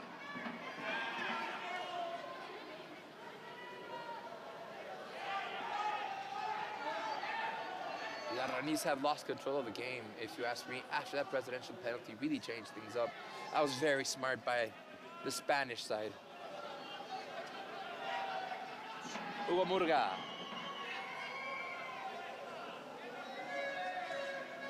To Baruch Ochoa.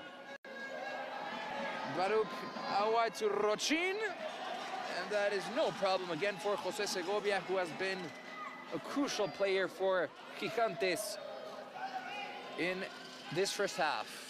Sergio Juste to Sergi Cabré. Sergi to Juste. Or to Nando Quesada. Nando Quesada to Frutos. Frutos to Diego Diaz. Diego Diaz in control of the ball. Out wide to Frutos. This could be a gets across in, and no problem for Hugo Murga. Osvaldo Martinez. Baruch Ochoa. Could this be it? It's a good play by La Ranisa. Oh, that was a foul. Oh, no, he says no. Javarius, yep. Tells him to get up. Says, that was played clean. Rochin. I think Ayoví could maybe come in to change some things here for La Ranisa. I didn't ask if he was injured or something, but there must be something, because he normally starts games. He normally starts games. That's right, and that's what I'm thinking that's why we're seeing Romo in for La Ranisa, number 49. He doesn't start games. Osvaldito. Romo to Hugo Murga. Murga to Obeda. Just out wide for the Mexican teams. Euro Mesa, the coach for La Raniza is asking more of Rochin. And on this, on his side, it's being difficult for him. Nilayat's on for Gigantes. So this is Frutos. No problem for Cesar Romo. Between three, what a play. Here we go, Baruch Ochoa. Let's see what the cross is. ¡Vamos! ¡Bien!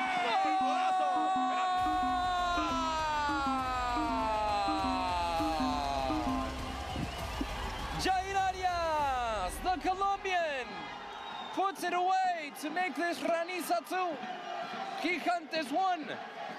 But the play on this right side was everything. Baruch Ochoa took advantage of what Cesar Romo did, crossed it in, and Jair Arias puts it away. The Mexican team are back in front.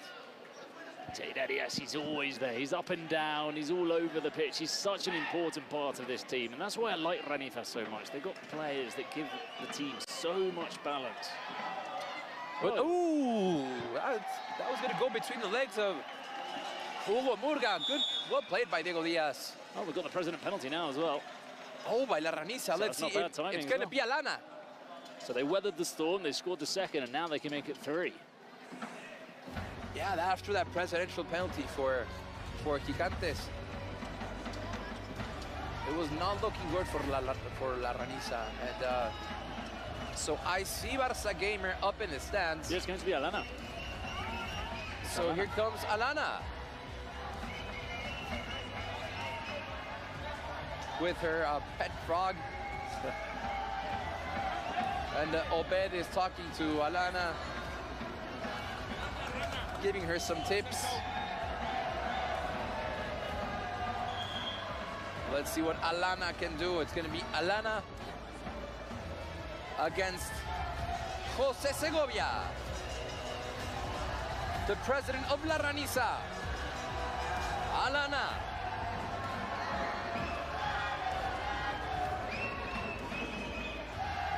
Where's she going to put that from? Ooh, it looks like Jose Segovia might be injured. I thought he was play acting just to put off Alana, but no, it turns out he's injured. So then now that could be game time for Mario Leon. Of course, the magical spray changes everything. While you're playing, once you cool down, then you know it's real. And the crowd are bringing some color in. Lots of black and green. That is Cesar Romo talking to Alana, the president of La Raniza. I think there, oh, look, he fell on his knee.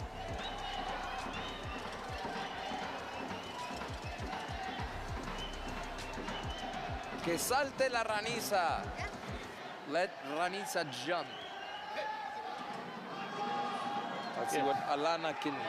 Gives the frog to the cameraman. Make of this. Oh! That was well taken by Alana. Very well taken. That was a good save by Jose Segovia. Good penalty, even better save. Very good penalty. She might have telegraphed it a little bit.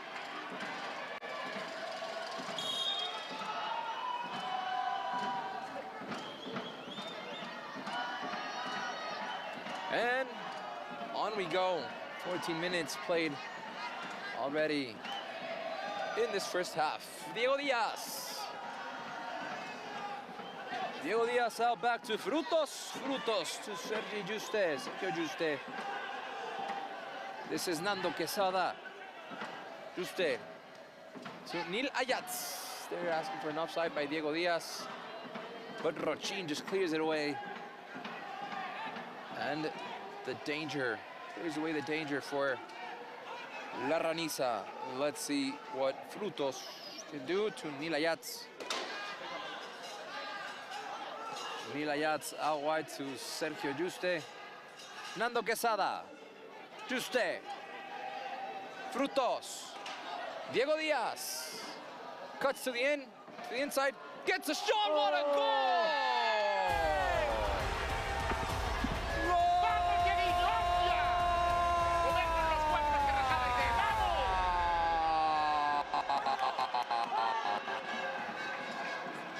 What a goal by Diego Diaz. Cuts to the inside and just puts it right in that corner where Hugo Murga couldn't get to it. And we're all tied here. What a game this has been between Ranisa and Gigantes.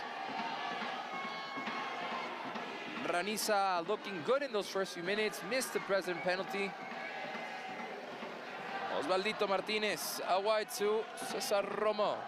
I'm thinking Ranisa are going to want Walter Ayoví on for the second half.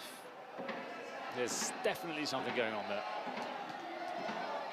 Oh, almost Baruch Ochoa almost got a foot in it.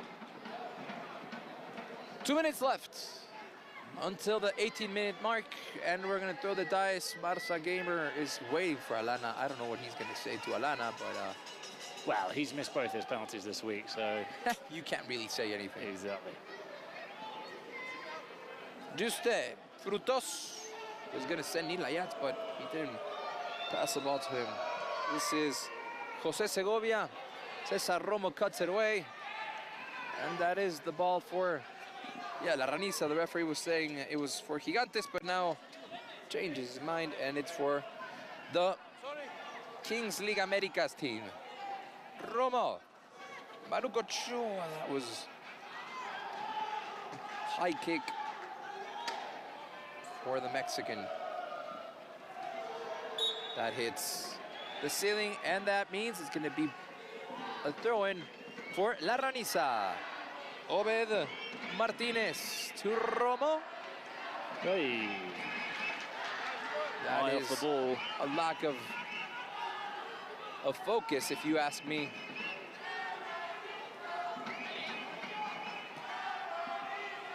Juste. This is Sergi Cabri. He was playing out to Nilayat.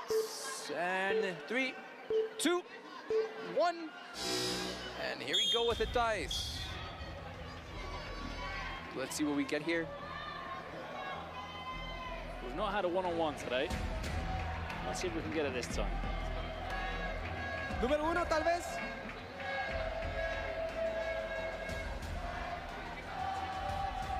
Oh, there great it is. Throw. One-on-one, so it's going to get interesting.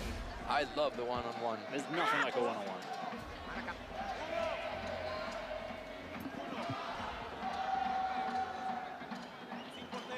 First one we've had today as well.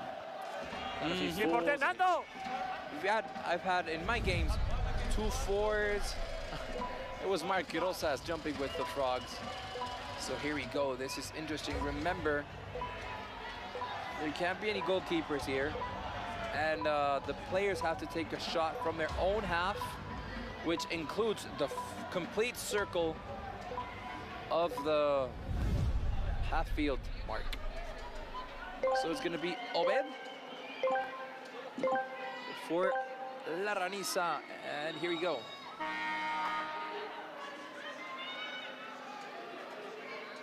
Gigantes give the first try, and for Gigantes, that is Nando Quesada. Let's see what Obed can do here with a shot.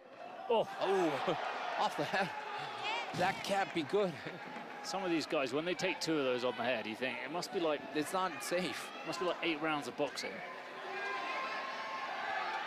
They're asking the referee because that hit the ceiling. They have to change that. That has to be a ball for... it has to be a ball for Gigantes because that came off of the Gigantes player.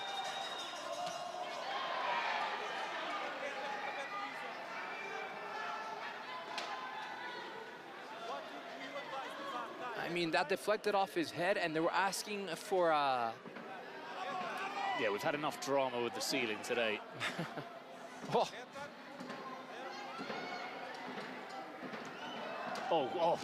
that's another burner. That's going to sting his leg. I'm telling you, Nando Quesada, man. It's been a hard one-on-one, so only 1 minute left. Osvaldito Martinez getting ready to come on. He has quite the shot. Let's see if Nando can get anything from here. Obed being very precautious in goal. Nando. Oh, that's not bad. That was close. That was above the crossbar. And Osvaldito Martinez coming in for La Raniza, the Paraguayan player. Liga MX champion with Club America. That's how he hit it, because Obed hit 2 very good shots. Please, Nando Quesada, be careful with your head. Off the post for Osvaldito Martinez. Only a few seconds left here. Let's see if Gigantes can get something here. It's a substitution. And that's the end of the first half. Pretty interesting first half here from La Raniza and Gigantes. Only 20 minutes left to go to see who is gonna reach the knockout stage. The round of 16. Is it gonna be the team from Spain or the team from Mexico? Well, it hasn't disappointed so far this game. We're expecting a lot from Raniza against Gigantes, and I find it almost impossible to predict what's going to happen in the second half. If you've taken the first 6 minutes, say, Raniza are going to win this. But Gigantes' reaction has been very impressive, and right now I think it's really tight, really difficult to La pelota va tirada de lado a lado a la espalda de nuestro volante. Bien importante que me pare sobre la línea y golpe de vista. Que no se me meta nadie. Hay que seguir jugadas. ¿Estamos? Dale. Yeah, Xavier Mesa is asking his players to keep on playing, keep following the ball. En mi bucket list siempre he estado entrevistar a una rana. Vamos a ver qué dice. A ver, un mensaje de una rana a su equipo. Un mensaje de una rana a su equipo. ¡Échale rana, sí se puede! ¡Échale rana, sí se puede! Vamos con esta segunda parte. Me quedo con la afición de Raniza. No voy a decir de qué afición soy yo. Que esta es de la Raniza. ¡Vamos, Casters! They are having fun out there.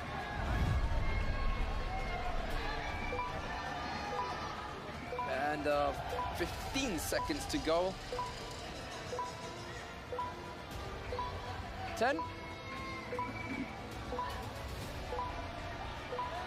5, 4, 3, 2, 1. And off we go in the second half. Physical play by Sergio Juste and Osvaldito Martinez. That was very close to us. Velas.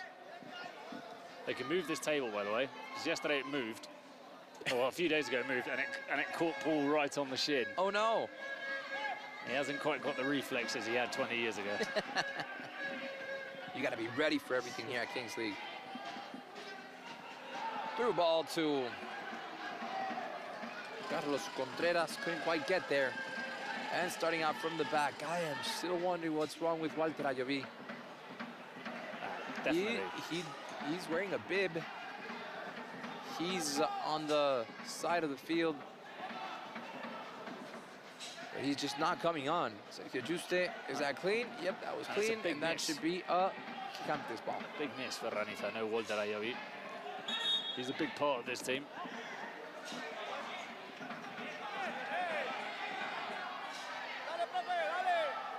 A little bit of confusion there with the throw-in. It was going to be for Gigantes first, but not for La Raniza. Obed to Rochin. Great pressure by the Spanish side.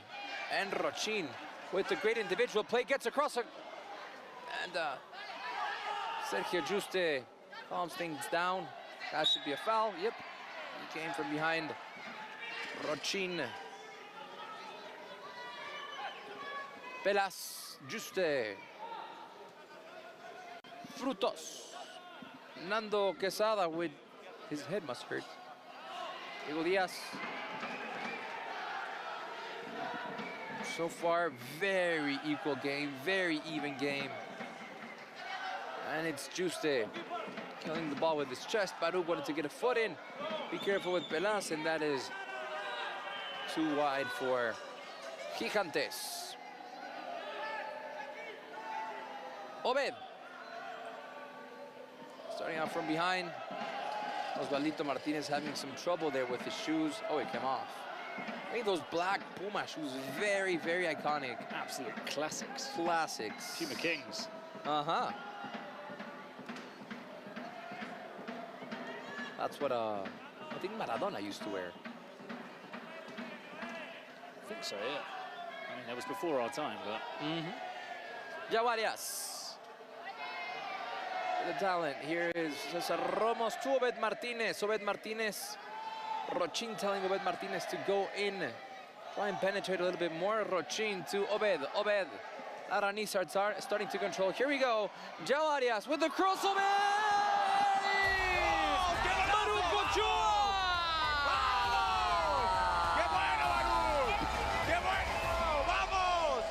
What a cross by Yair Arias, and wait to get a hit in by Baruch Ochoa, number 9. It was not an, yeah, it wasn't easy.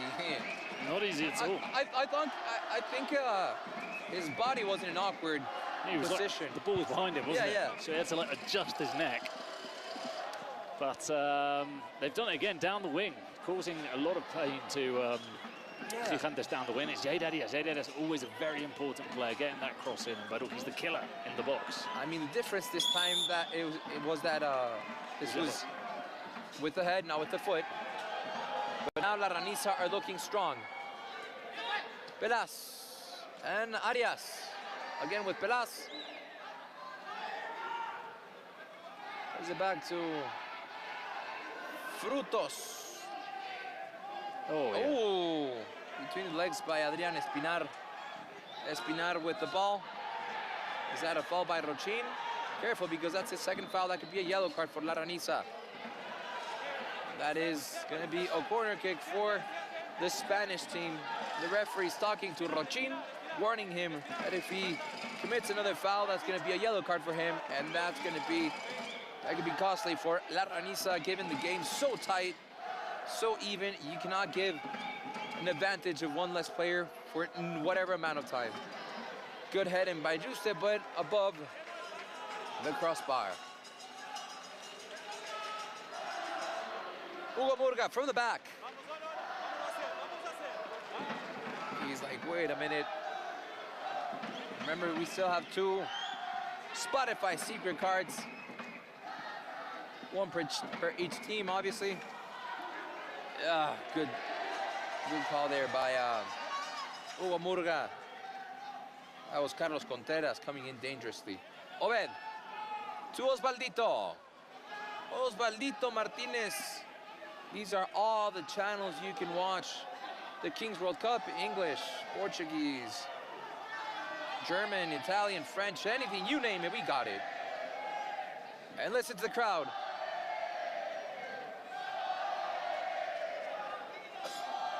No, it's not a bullfighting arena.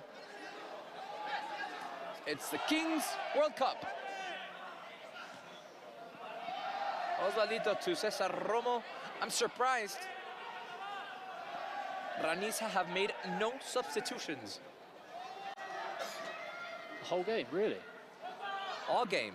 Wow. Rochin in with a cross. Oh! Frutos got too confident with that. And Baruch Ochoa almost got a foot in. Is that a foul? No, that's okay. Didn't look like a foul. But throw-in. It's a throw-in. Took a while to blow his whistle. Yeah, he's not happy with that call by the referee. Let's see what Osvaldito can do. Juste gets in front. Careful here. Murga, where are you going?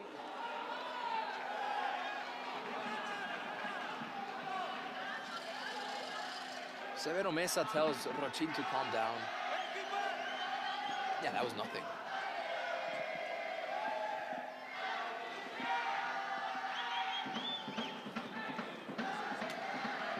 Caught him there, yeah. Of course, Gigantes players are not looking happy with that call by the referee. Let's see. I want to see a replay. I think he's gone for the ball. Baruch's controlled. And he's gone there, and he's just a little bit of control. I do a lot of gestures here, which you don't see at home, but I guess you get what I'm saying. So what Bruno is doing is he is putting his right hand below his left hand and pushing it upwards. See what I mean, guys? Now you understand. Exactly. Osvaldito Martinez, he has a great shot. Is it going to be Rochin or Osvaldito? Osvaldito to Rochin. They saw it. They read it. Yep. No surprise there. Martinez slides. Let's see what Gigantes can get here. Is that it? What a save! Hugo Murga! Crazy to think that from their own free kick, they almost ended up conceding a goal. You do not want that. 27 minutes. Secret card. Spotify secret card put in by Gigantes. And it's going to be either... Oh, Cesar Romo there. Carlos Contreras with the ball. Back to Sergio Juste. Too far. Yeah, he couldn't get to that. That was Diego Diaz. Let's see what the Spotify secret card is for Gigantes. What do you think it's going to be? Let's see. There's the mascot. Double goal. I mean, given the offensive game we've seen and that Gigantes have been able to put balls away, this could be very useful for the Spanish side. For the next 4 minutes, La Raniza have to be very precautious. And Romo forward to Baruch Ochoa. Good play by Baruch Ochoa, but that ball went out. And now it's going to be a throw-in for Gigantes. Frutos to put it in to Juste. Dangerous throw-in. Ochoa smelled the blood. Arias with the pressure. Back to Jose Segovia to Juste.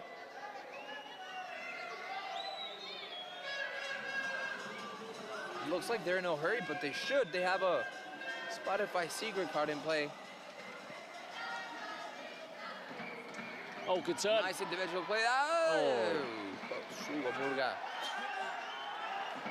tries to calm things down.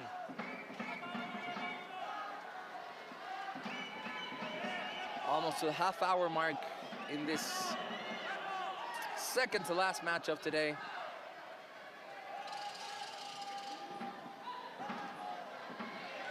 Osvaldito gets a shot in and just wide.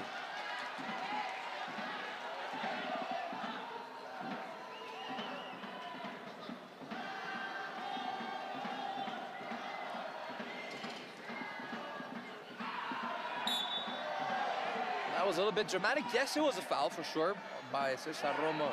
He made sure he got the attention of the referee there. For sure. It's amazing what you pointed out. Raniza made no substitutions. Never seen that. No substitutions. That's very like it's showing a lot of regular trust football. in your subs, isn't it? Arias saying there was no ball. The Gigantes players want a yellow card. Frutos, number 22, wants to get the ball in after the whistle. fast. Yes, after the whistle. See, that might have been a little bit late, and there's for the contact by after the whistle. Let's go. For Gigantes, let's see what they can do here. Whoa, whoa, hey. It's either Frutos. Vamos, Romo. Listen. Be careful, arms, okay? In the body. That was very self-explanatory by the referee. And here we go. That's going to be a shot in. Oh, wow. That was amazing stuff. And of course, as you know, that counts double. What a goal by Nando Quesada. That was just far. Even Hugo Murga couldn't get to that. There was no way. What a goal by the Spanish team. And let's see what La Raniza have in store with their secret card. Wow. You don't see many free kicks being curled in. You don't see many double goals with the secret card. Double goal value as well. La Raniza are minutes away from going out of the tournament. Oh, careful with Gigantes here. This is Nando Quesada, who just scored an amazing goal. Contreras, just wide.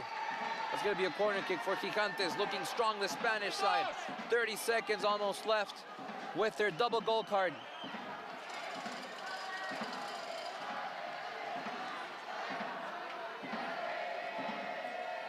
Frutos with a shot over the goal, way over. the target. If La Raniza have a penalty, I would wait.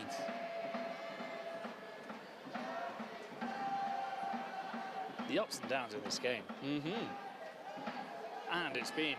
Raniza haven't been down in the score in the entire game, except right now. And it's almost all been by virtue of Gigantes playing a very good time on the President penalty and scoring it, and playing their card and executing it. Those are the secrets of the Kings League. Oh, careful there.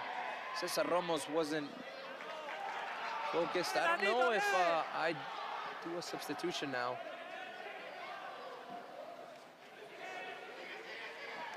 All right, Osvaldo Martinez out to Rochin. Good pressure by Gigantes. But even better, Hugo Murga. Is that a foul on Baruch Ochoa? Referee says no, play on. Obed to Cesar. It looks like, ooh. Well saved, and secret card is in for La Raniza. Here we go, let's see what it is. Well, there are heavy legs in these players. They're starting to make mistakes from being tired. I don't understand the lack of substitutions. What's it going to be for La Raniza? Penalty, shootout. This could change things. Although it's not a guarantee. Coach. It could be very important for the Mexican side. If I come here, I don't come here for yellow cards. I come here for red cards, okay? Coach. Let's see who's gonna. Let's see who's gonna take the shootout. They should stop time. Yeah, that's what Rochin is asking for. Should watch be stopped. I think that's one thing. We're still in early days of the Kings League. It's normal things that need to be ironed out, but there's something that needs to be tweaked. Maybe is the clock issue. Sometimes the referees are not. I mean, they don't know the rules 100%. And it's going to be Rochin. Jose Rochin against Jose Segovia. Critical moment of the match. 35 minutes.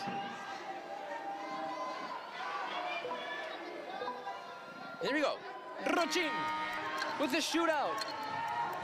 Rochin! Unfortunate for La Raniza. Couldn't put that away. And play resumes. Let's see that again. Oh, that was great stuff by Jose Segovia. Obed. Well, now it's just down to the players. No more cards, no more anything. It's down to them if they want to continue in this tournament. Still no substitutions for La Raniza. Osvaldo Martinez. Forward to Baruch Ochoa, tries to turn around. And nothing from the... Careful there with Baruch Ochoa. On this right side, Gigantes, that is just way too hard. That was Sergio Juste and Baruch Ochoa having a verbal exchange there. That's gonna be a ball for Gigantes. Velas. Baruch Ochoa is not looking happy. It looks like La Raniza are starting to lack some focus. Velas stops the ball, tries to shoot. Contreras in the box. That's gonna be a ball for Gigantes. And we're almost down to the 38-minute mark. Remember, if this stays like this, it's gonna be double goal. On the right side, that was Nando Quesada who scored a goal that has the Spanish team in front. Here we go, 37 minutes. Corner kick for Gigantes. Nando takes the corner kick, and that's gonna be a throw-in. La Raniza in the last 10 minutes have disappeared. They haven't had a single chance to put it away. They've really missed Ayobi, I think, today. He must be unfit to play. Has to be. There is no other explanation. Hasn't played a second.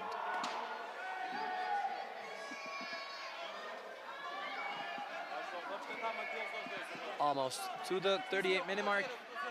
Osvaldo Martinez, great pressure there by Gigantes. I think they read La Raniza's game very well. And here we go. Last 2 minutes of the match. Is it La Raniza or Gigantes going on into the next round?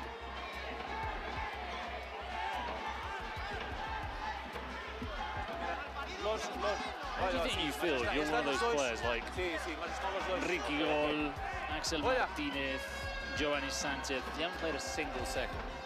I'd be confused, frustrated, I don't know. I mean, the message from the referee, from the manager is, I would rather have my players absolutely worn out before putting you on. So here you go. La Raniza coming on. 5 more seconds to go. Still no substitutions for La Raniza.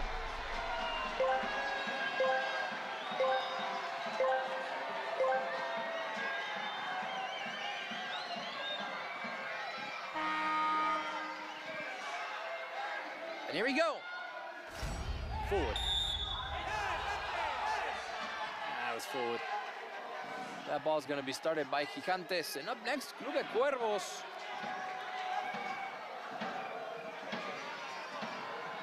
I think if you could vote for someone for MVP, yeah, Segovia for sure had. In those first few minutes where La Raniza were just bombarding Gigantes, and that saving helped out very well as well. That was important.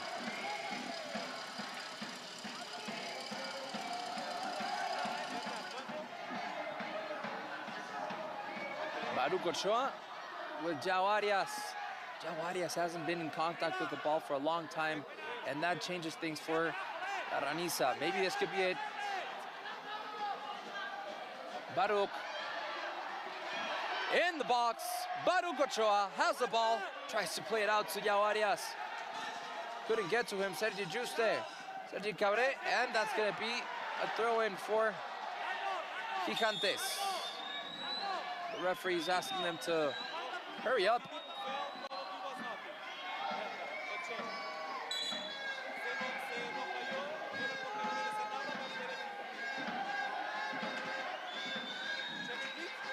Checking something. Yeah, penalty, maybe no. Looking good for Gigantes. But we've seen crazy things happen today. Sergio Juste, careful with Obed Arias. It's 4 against 3. Obed. Baruch. Cesar Romo. Osvaldo Martinez with a shot. Over the goal. Of course, the referee tells the goalkeeper to hurry up. 20 shots against 17. I don't think it's been the best match for La Raniza today. I've seen better performances from their side. That should be 3 more minutes.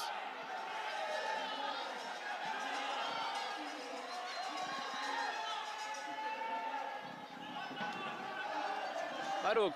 Obed. Oh, that was so close. Oh, was that the chance? Oh, no, it's a goal kick.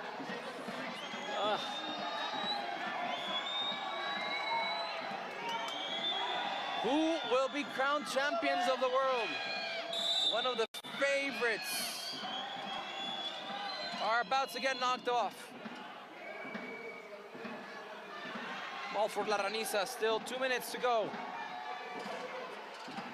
Remember, only 1 goal for the Mexican team will give them the victory because we are in double goal. Arias, come on, Arias, keep your head in the game. That's a yellow card, and that should be it. He's going to show the yellow at least. He actually did a yellow card. Vamos. Hola. He had a clear advantage. Vamos a hacer con barrera. With wall, okay? With wall. With wall, okay? ¿No lo quieren? After the scored his last free kick. Quesada.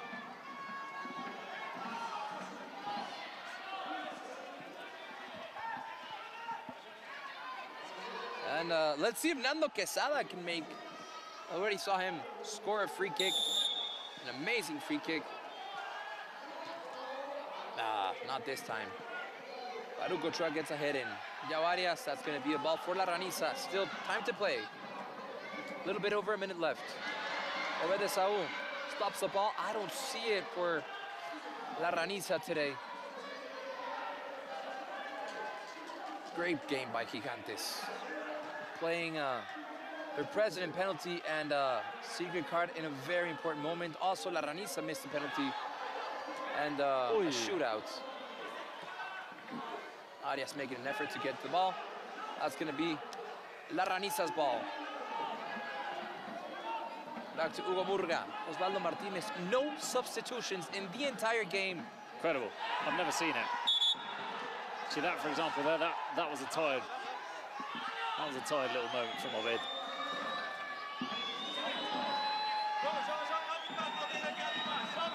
Let's see what the Pelas can do here. I think this is just going to be the Spanish team trying to keep possession for the next few minutes.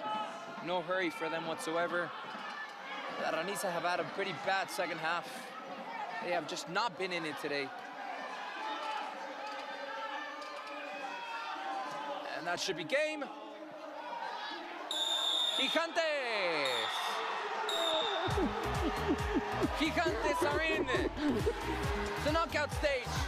The champions of Kings League Americas have been knocked out of the Kings World Cup. Gigantes are moving on. Arias is just, he can't contain his tears, and of course this is what we like to see. All of the Gigantes players coming to him, seeing if he's okay, trying to get a word in. Well, there's a lot on the line, isn't it? It's not just the winning, but it's the $1 million prize pool, and for a lot of these players, they're not professionals. Yeah, you want those. That's a lot of money. Who doesn't want $1 million? Lots of good sportsmanship going on here. We should recognize that. And unfortunate for the champions of Kings League Americas. The Spanish side are going through.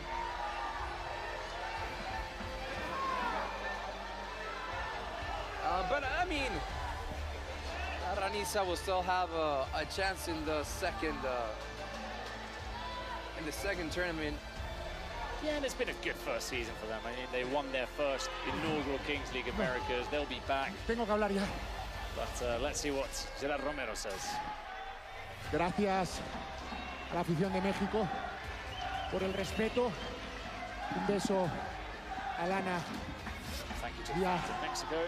y a todos los compañeros de Raniza. Seguimos. Ha costado mucho. Creo que estábamos un poco aún de jet lag, pero estamos en octavos y nos esperan los macarras a disfrutar unos días más aquí en la Ciudad de México. Gracias y viva Antonio, hostia. Cuidaros. Los macarras. We're waiting to play on the right word for macarras. Expire. Okay, they must be friends. Yeah, the Bayer brothers. All right, so these are the final stats. Not the best game out of La Raniza. You can see that from the shots and the shots on target compared to Gigantes. It was a good game by the Spanish side. Unfortunate for La Raniza. And here we go, one last match. Club de Cuervos against Los Aliens. Last game of this long Sunday here in Mexico City.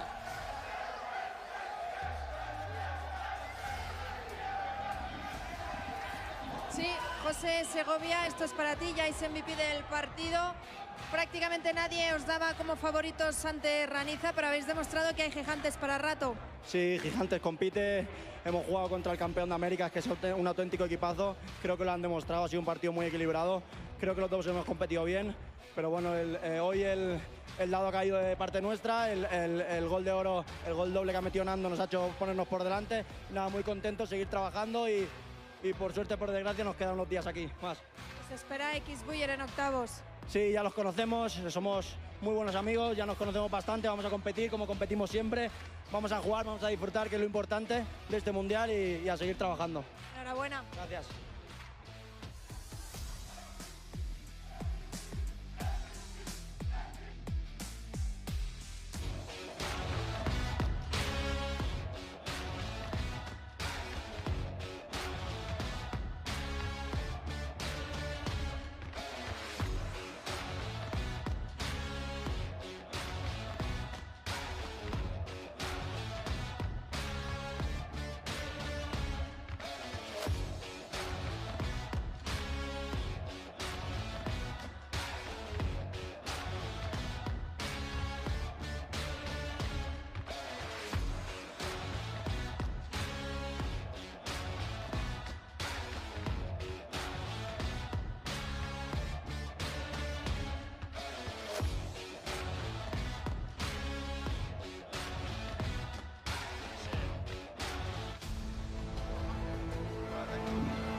So everybody, a long afternoon here in the Kings League Arena in Mexico City is drawing to an end, but what better way to end it with a Kings League America derby. El Club de Cuervos de Mercedes Roa. No, creo que lo veo muy parejo. Creo que Cuervos tiene un gran equipo.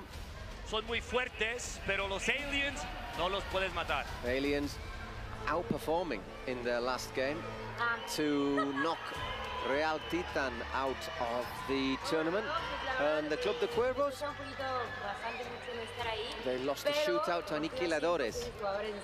So one of these teams is going to go into the last 16. And one of them is going to join Ranitha, which is a real surprise, I think. I did fancy Ranitha, Brun. I know, yeah, so did I. You know, having commentated the Kings League Americas, I was coming out here sort of puffing my chest saying, look out, there's a team from Mexico that are going to be there in the final rounds of the Kings League World Cup, or the Kings World Cup, and I thought Ranitha would be there. They've been a little bit unlucky because they went into the last chance having played against the Brazilian side. Maybe with a better draw, they wouldn't have been in the last chance. And then again today, the President penalty, they miss, Gigantes score, Gigantes get a double goal, which you don't normally see scored. An unbelievable free kick from Nando Quesada, and that turned it around. Before that, La Ranitha were playing off the ball. But I tell you what, in that game, something happened that we've never seen before. No substitutions made by Ranitha in the whole game. The same players that were on the pitch once it was 7v7 played the whole game. You have to wonder why that was. A couple of players out injured. Walter Ayoví was injured, so he didn't get on the pitch, and he's a big player for them.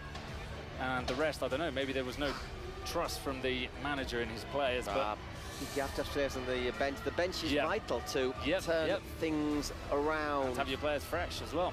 So anyhow, Aliens against the Club de Cuervos. The Aliens against the Crows. How do you think it's going to go? Well, the general feeling on Twitch is the Aliens are slight favourites. I'm not sure. I honestly am not sure. I mean, if you look at what happened in the split in the league, Club de Cuervos may be slight favourites, but the Aliens have to have a massive morale boost after beating Real Titan. Aliens, for me, are that dark horse that everybody thinks are not going to be there, and they're always going to be knocked out, and they somehow always compete, and I think they're a more dangerous team than people think. Dare we say they're flying under the radar, the Aliens?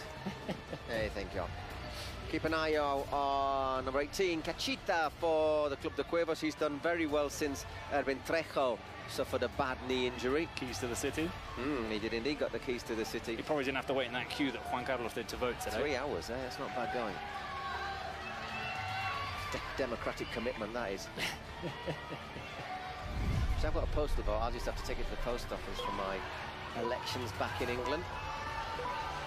Right, last game of the day. Away kit for Club de Cuervos. They'll be playing in red. We're used to seeing them in black and white. Mercedes Roa isn't here again. Oh. Don't know what she's playing. We won't see Alana again, which is a real shame. Well, she'll probably be in Monterrey. She's from there. I hope so. So we'll probably see her for the big finale, the big party. So all ready to go. Number 5, Eder Lopez on the line for Club de Cuervos. Number 11 is Pepe. Oh, he's also very handy. Couldn't find his name. Right, here we go. Number 5. Sorry, the Cuervos are in their chain strip, aren't they? I've made a complete mess of that. In that case, it's Anfer Rebollar against Pepe. Against Pepe. Yeah, they're playing in red today. I think maybe the black and white would have clashed with the black shorts. I think it would have been a bit of a clash. Yeah. And I like colours to be separated quite clearly because I am colourblind, so I don't like to see, you know. But red and black is okay for me. Okay, cool. So it's your yellows and blues and that sort of... For me, it's more blue and green. But it's very light case of colour. I mean, I don't pass those tests when I have to do them for the driving test and all that. Oh, right. Anywho, here goes Pepe. Pepe just wide from Pepe. Another player on.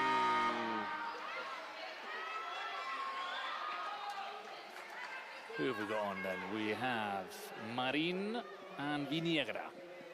Viniegra, key player for the Cuervos, who do normally keep an intense, a really high intensity. They'll obviously have Santi Lagarde on soon, the forward.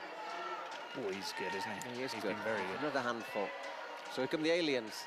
Marin. Platano. Anfer. Platano on the edge of the box. Platano shoots. Whoa, I'd love to see him score a banana shot. Oh, he's blocked that. I think he just took it. What did he block it with, though? With his foot? I think it was off the foot. That was going in otherwise, I think. Don't ask me for a handball. I'm not a referee. Viniegra is certainly having a little hand gesture, wasn't he? But we're not referees. Looks at me. I hate it when they look at me. Well, it's not us. They're the referees on our left. You know, we're not. I hate to be confused as a referee. I'm not part of the enemy. They're nice lads. Part of the establishment. The established. They're nice lads next to us. Yeah, they are. Oh, Marin. His shot goes wide. There's Elisadia, who for me, top 3 goalkeepers in the Americas, I'd say. Yeah. That's been good so far. Pepe. Viniegra. Here is Cachita. Keys to the city, but he hasn't got shorts his own size. Pepe.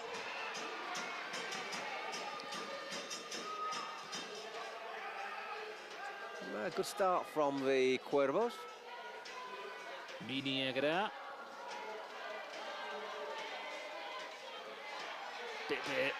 Once again, under control. Well claimed though by Platano. Oscar Medina, to give him his full name, by the way. And just to remind you that the Club de Cuervos will be without, if I'm not mistaken. Have they got a sanction in the last couple of minutes? Well, we'll find. I think they have. Maybe I'm forgetting myself. Was it in the last game? No, I think pretty sure Club de Cuervos have a sanction in the after 5 minutes. Might be wrong. Meanwhile, Eder comes forward. One back by Marin. Rebollo. Yeah, they do indeed have they'll be a player less for 3 minutes after Edwin Castro. Okay. Had a bit of Oh, so Los Aliens have the ban. Yep. Okay. Yep, that's right. Yeah. He got insulting the referee. He got the right hump at the referee a couple of times. And it's one thing to be angry at the referee, it's another thing to express your anger quite as clearly as he did. So 6 against 6, so there'll still be another player to come on for the Cuervos, but not for the aliens, who will be until the 8th minute, or the 9th minute with a player less. Rebollo wins it back for the aliens. Villaluz. Cabrera. Oh. Was always going high.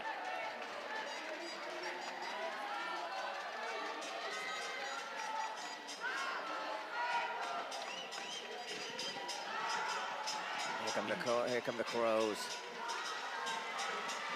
Pepe. Oh, nicely played. Villalob's ball through to Rebollo. Fast not back. A great pass that for the keeper does well, Sadia. Do you remember my specialist English lesson, Bruno? Collective noun for crows? Murder. Well done. A murder of crows. Something I've learnt this week. There you go. You haven't wasted your time. We're enjoying the Kings League, and you've learned something I suspect the majority. Something that I probably won't use too much. Well, I suppose if I continue to commentate on this. I must confess, I've never said, look at that murder of crows. Yeah, exactly. But there was something wonderfully medieval about it. So there you get the confirmation of the sanction for Castro. 10:21. 3 minutes with a player less. That time. He's already underway.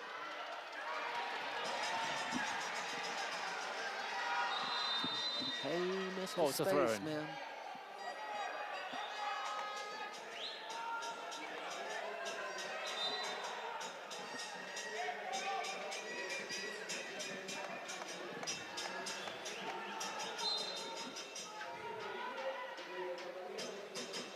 Bravo.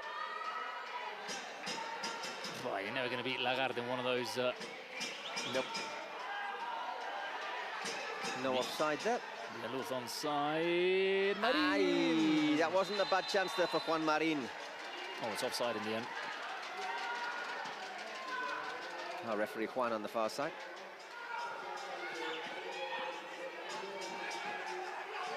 Pepe inside to Lagarde.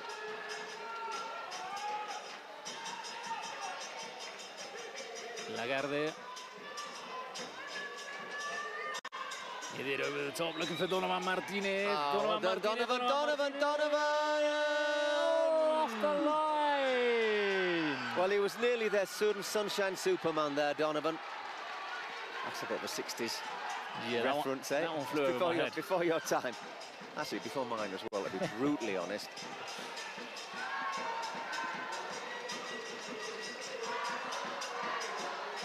Lagarde looks up, puts the ball across. It will be a corner. Getting quickly.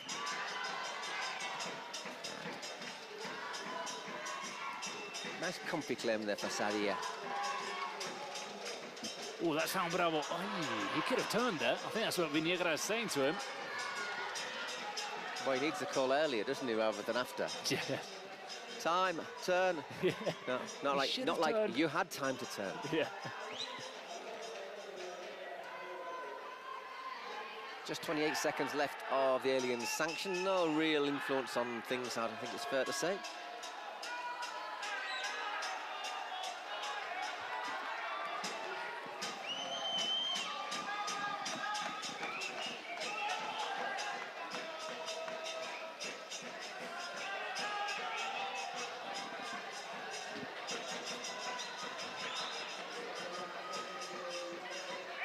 Taking his time here, Cabrera. Referee asks him to get a move on. Get a move on. Quiñones.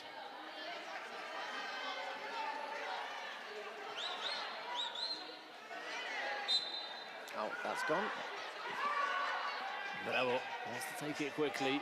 We'll throw it to Eder. He looks a bit like Canny, doesn't he? Who played? He does. He looks remarkably like him. He's probably his same number. Same look, same hair bleached, and same kind of physique. Yeah, same position. And pretty similar. It's maybe not quite as how can I put it? It doesn't fall down as much as Canny. Not as much of a. Oh.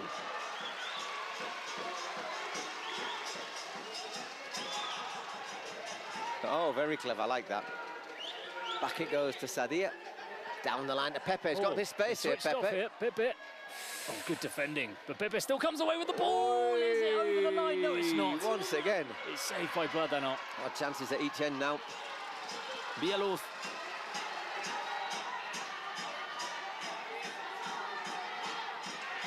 Remember, in this tournament, $1 million for the winners. We've lost, we're going to be losing. After this, we will have seen our original quota of 32 teams reduced to half that, 16, not 18, as I was originally thinking. It's been a long day. Oh, bravo. Referee pointing at the ball. That's a different way of throwing the ball out.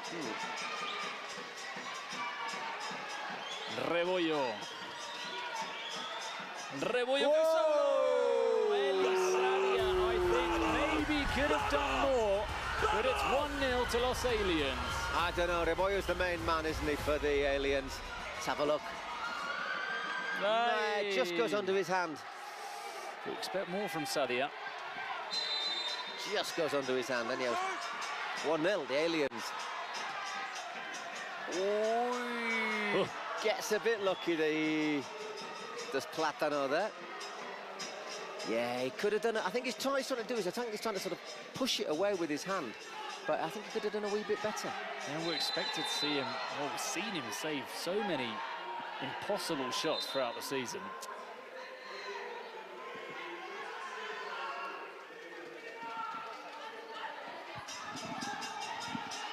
Oh, Bravo gets a foot onto it, and he was offside as well. So there's been a lot of controversy today, that the big controversial moment being in the shootout between and the Muchachos winning goal. A lot of the French still insisting that the Have you been on Twitter? Oh, not really. I haven't. I've tried not to. Are the French not happy? They're not happy. I think you saw him as well, didn't you? I saw Piqué speaking to the players for a while. I think it's. We didn't look. We were just sort of originally just straight away thought that it'd been saved. But and there's no camera actually caught it. No, none of the Kings League, none of the sort of the match cameras caught it. There's a couple of people with very fuzzy shots of it. As we said before, it's UFO territory. If you want to believe, you believe. I mean, there's a moment where it looks to me where you think, does it sort of take a strange effect? And if it takes a strange effect, did it hit the roof? For me, it's a strange effect. I get the feeling that it might have touched the roof, but everyone's saying that there's, I haven't seen the angle, but there's an angle where it looks like it doesn't touch it. And the rules are clear. I mean, you've got to shoot before 5 seconds. It doesn't matter if it goes in 10 seconds after that shot. Exactly. That's okay. No, it's not when the ball goes in, it's when the shot's taken. Exactly. Which is another thing which I think created a bit of confusion that they were complaining about. They thought that it was 5 seconds to score. Something we have highlighted, that it's when the ball, it's when you make your last shot.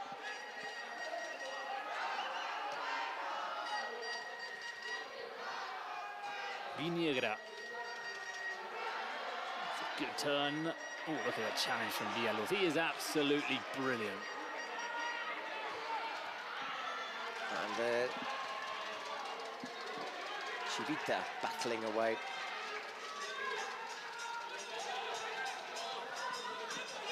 Bravo.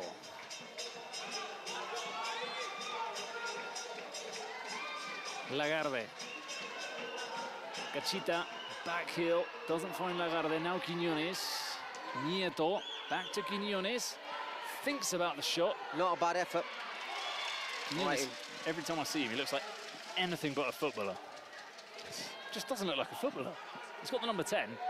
You know, it's the moustache, the physique. He looks like a 1970s footballer.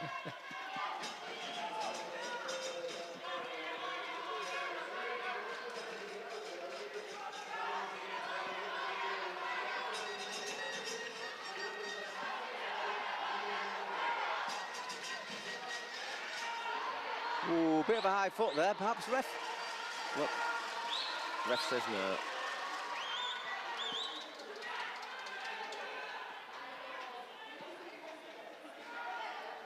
A couple of representatives of the German side there just sat down, chatting to them out in one of my breaks.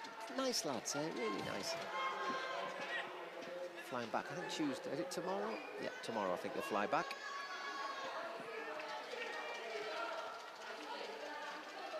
Aha. Aha. Yeah, I think that every time I say his name. Aha.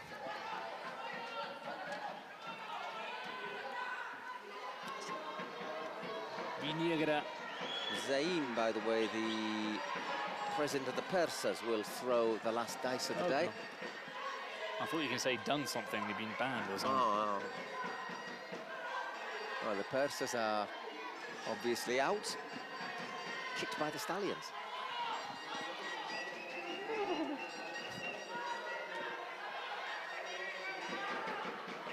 Oh, nice turn as well there. Playing well, aren't they, the aliens? Yeah, they're, as I say, one of those teams that go undetected. Maybe need a couple more chances, but we're getting to 15 minutes, 3 minutes till our last dice of the day, which obviously could turn it, depending on what number comes up. Bialuf.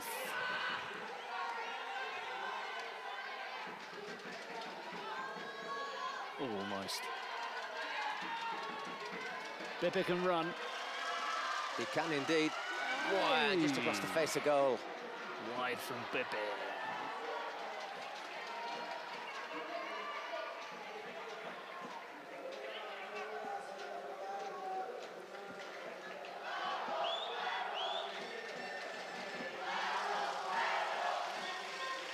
Come on, Crows.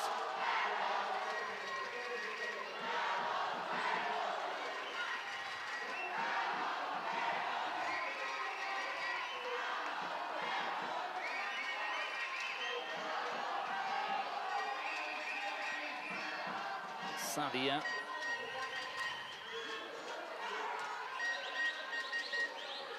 Oh, Nieto's through. Nieto's through. Great save. Sadia makes the save. I think he was onside because he started because he was outside of the area. That one straight into the gut for Sadia. Oh, not surprised that knocked the wind out of him. Sometimes we think we've had a go at players for maybe going down a bit easy and staying down a bit long, but he got it right there in the red basket. And he was stretching as well. Yeah.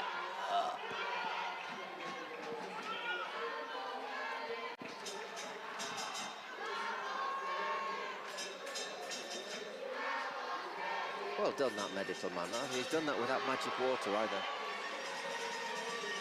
Oh, right there. Oh, right, that's solar plexus.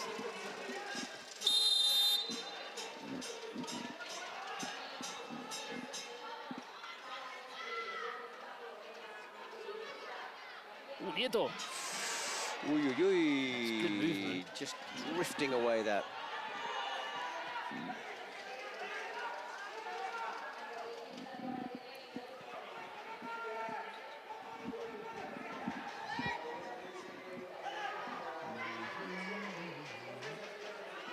Lagarde. Viniegra. Just takes a little, does that take a little touch? It does indeed, yeah. Yeah, off Cabrera.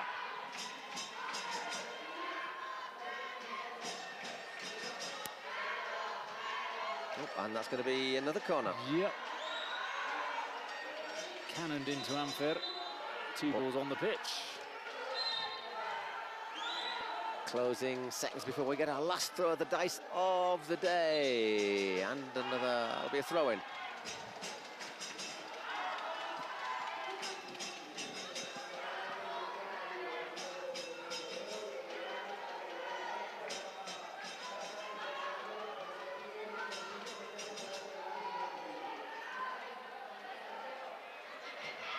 Pepe well gets down once again, and we have just a handful of seconds, or 2 handfuls of seconds before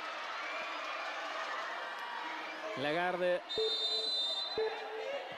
Offside. Well, that should take us through to the 18th minute, and Zain will throw our dice.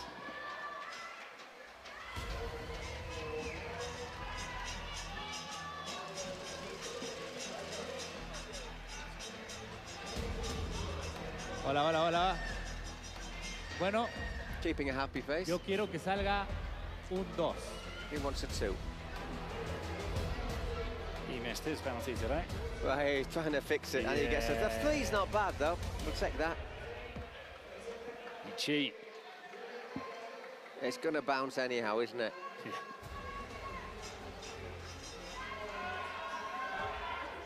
No puede. Se siente mal.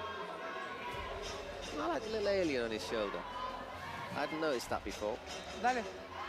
Perdón, Poncho, pensé que eran los tres. Everyone's got Ah, their pero little atento para atacar. quirky Atento para... stallions. You know, came onto the pitch with a stallion, the little alien, the frogs. I'm going to miss them. I'm going to miss the frogs. I'm going to be honest. Well done, Gigantes, but I am going to miss the frogs.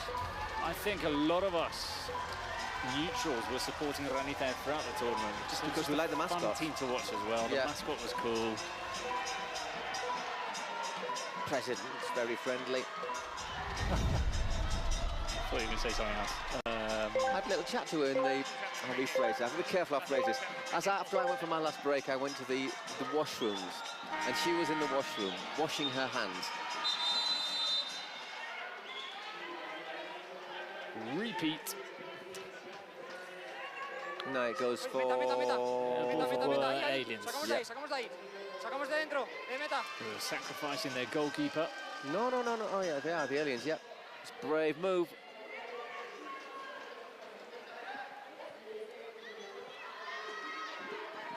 It's interesting there, the Cuervos started with Pepe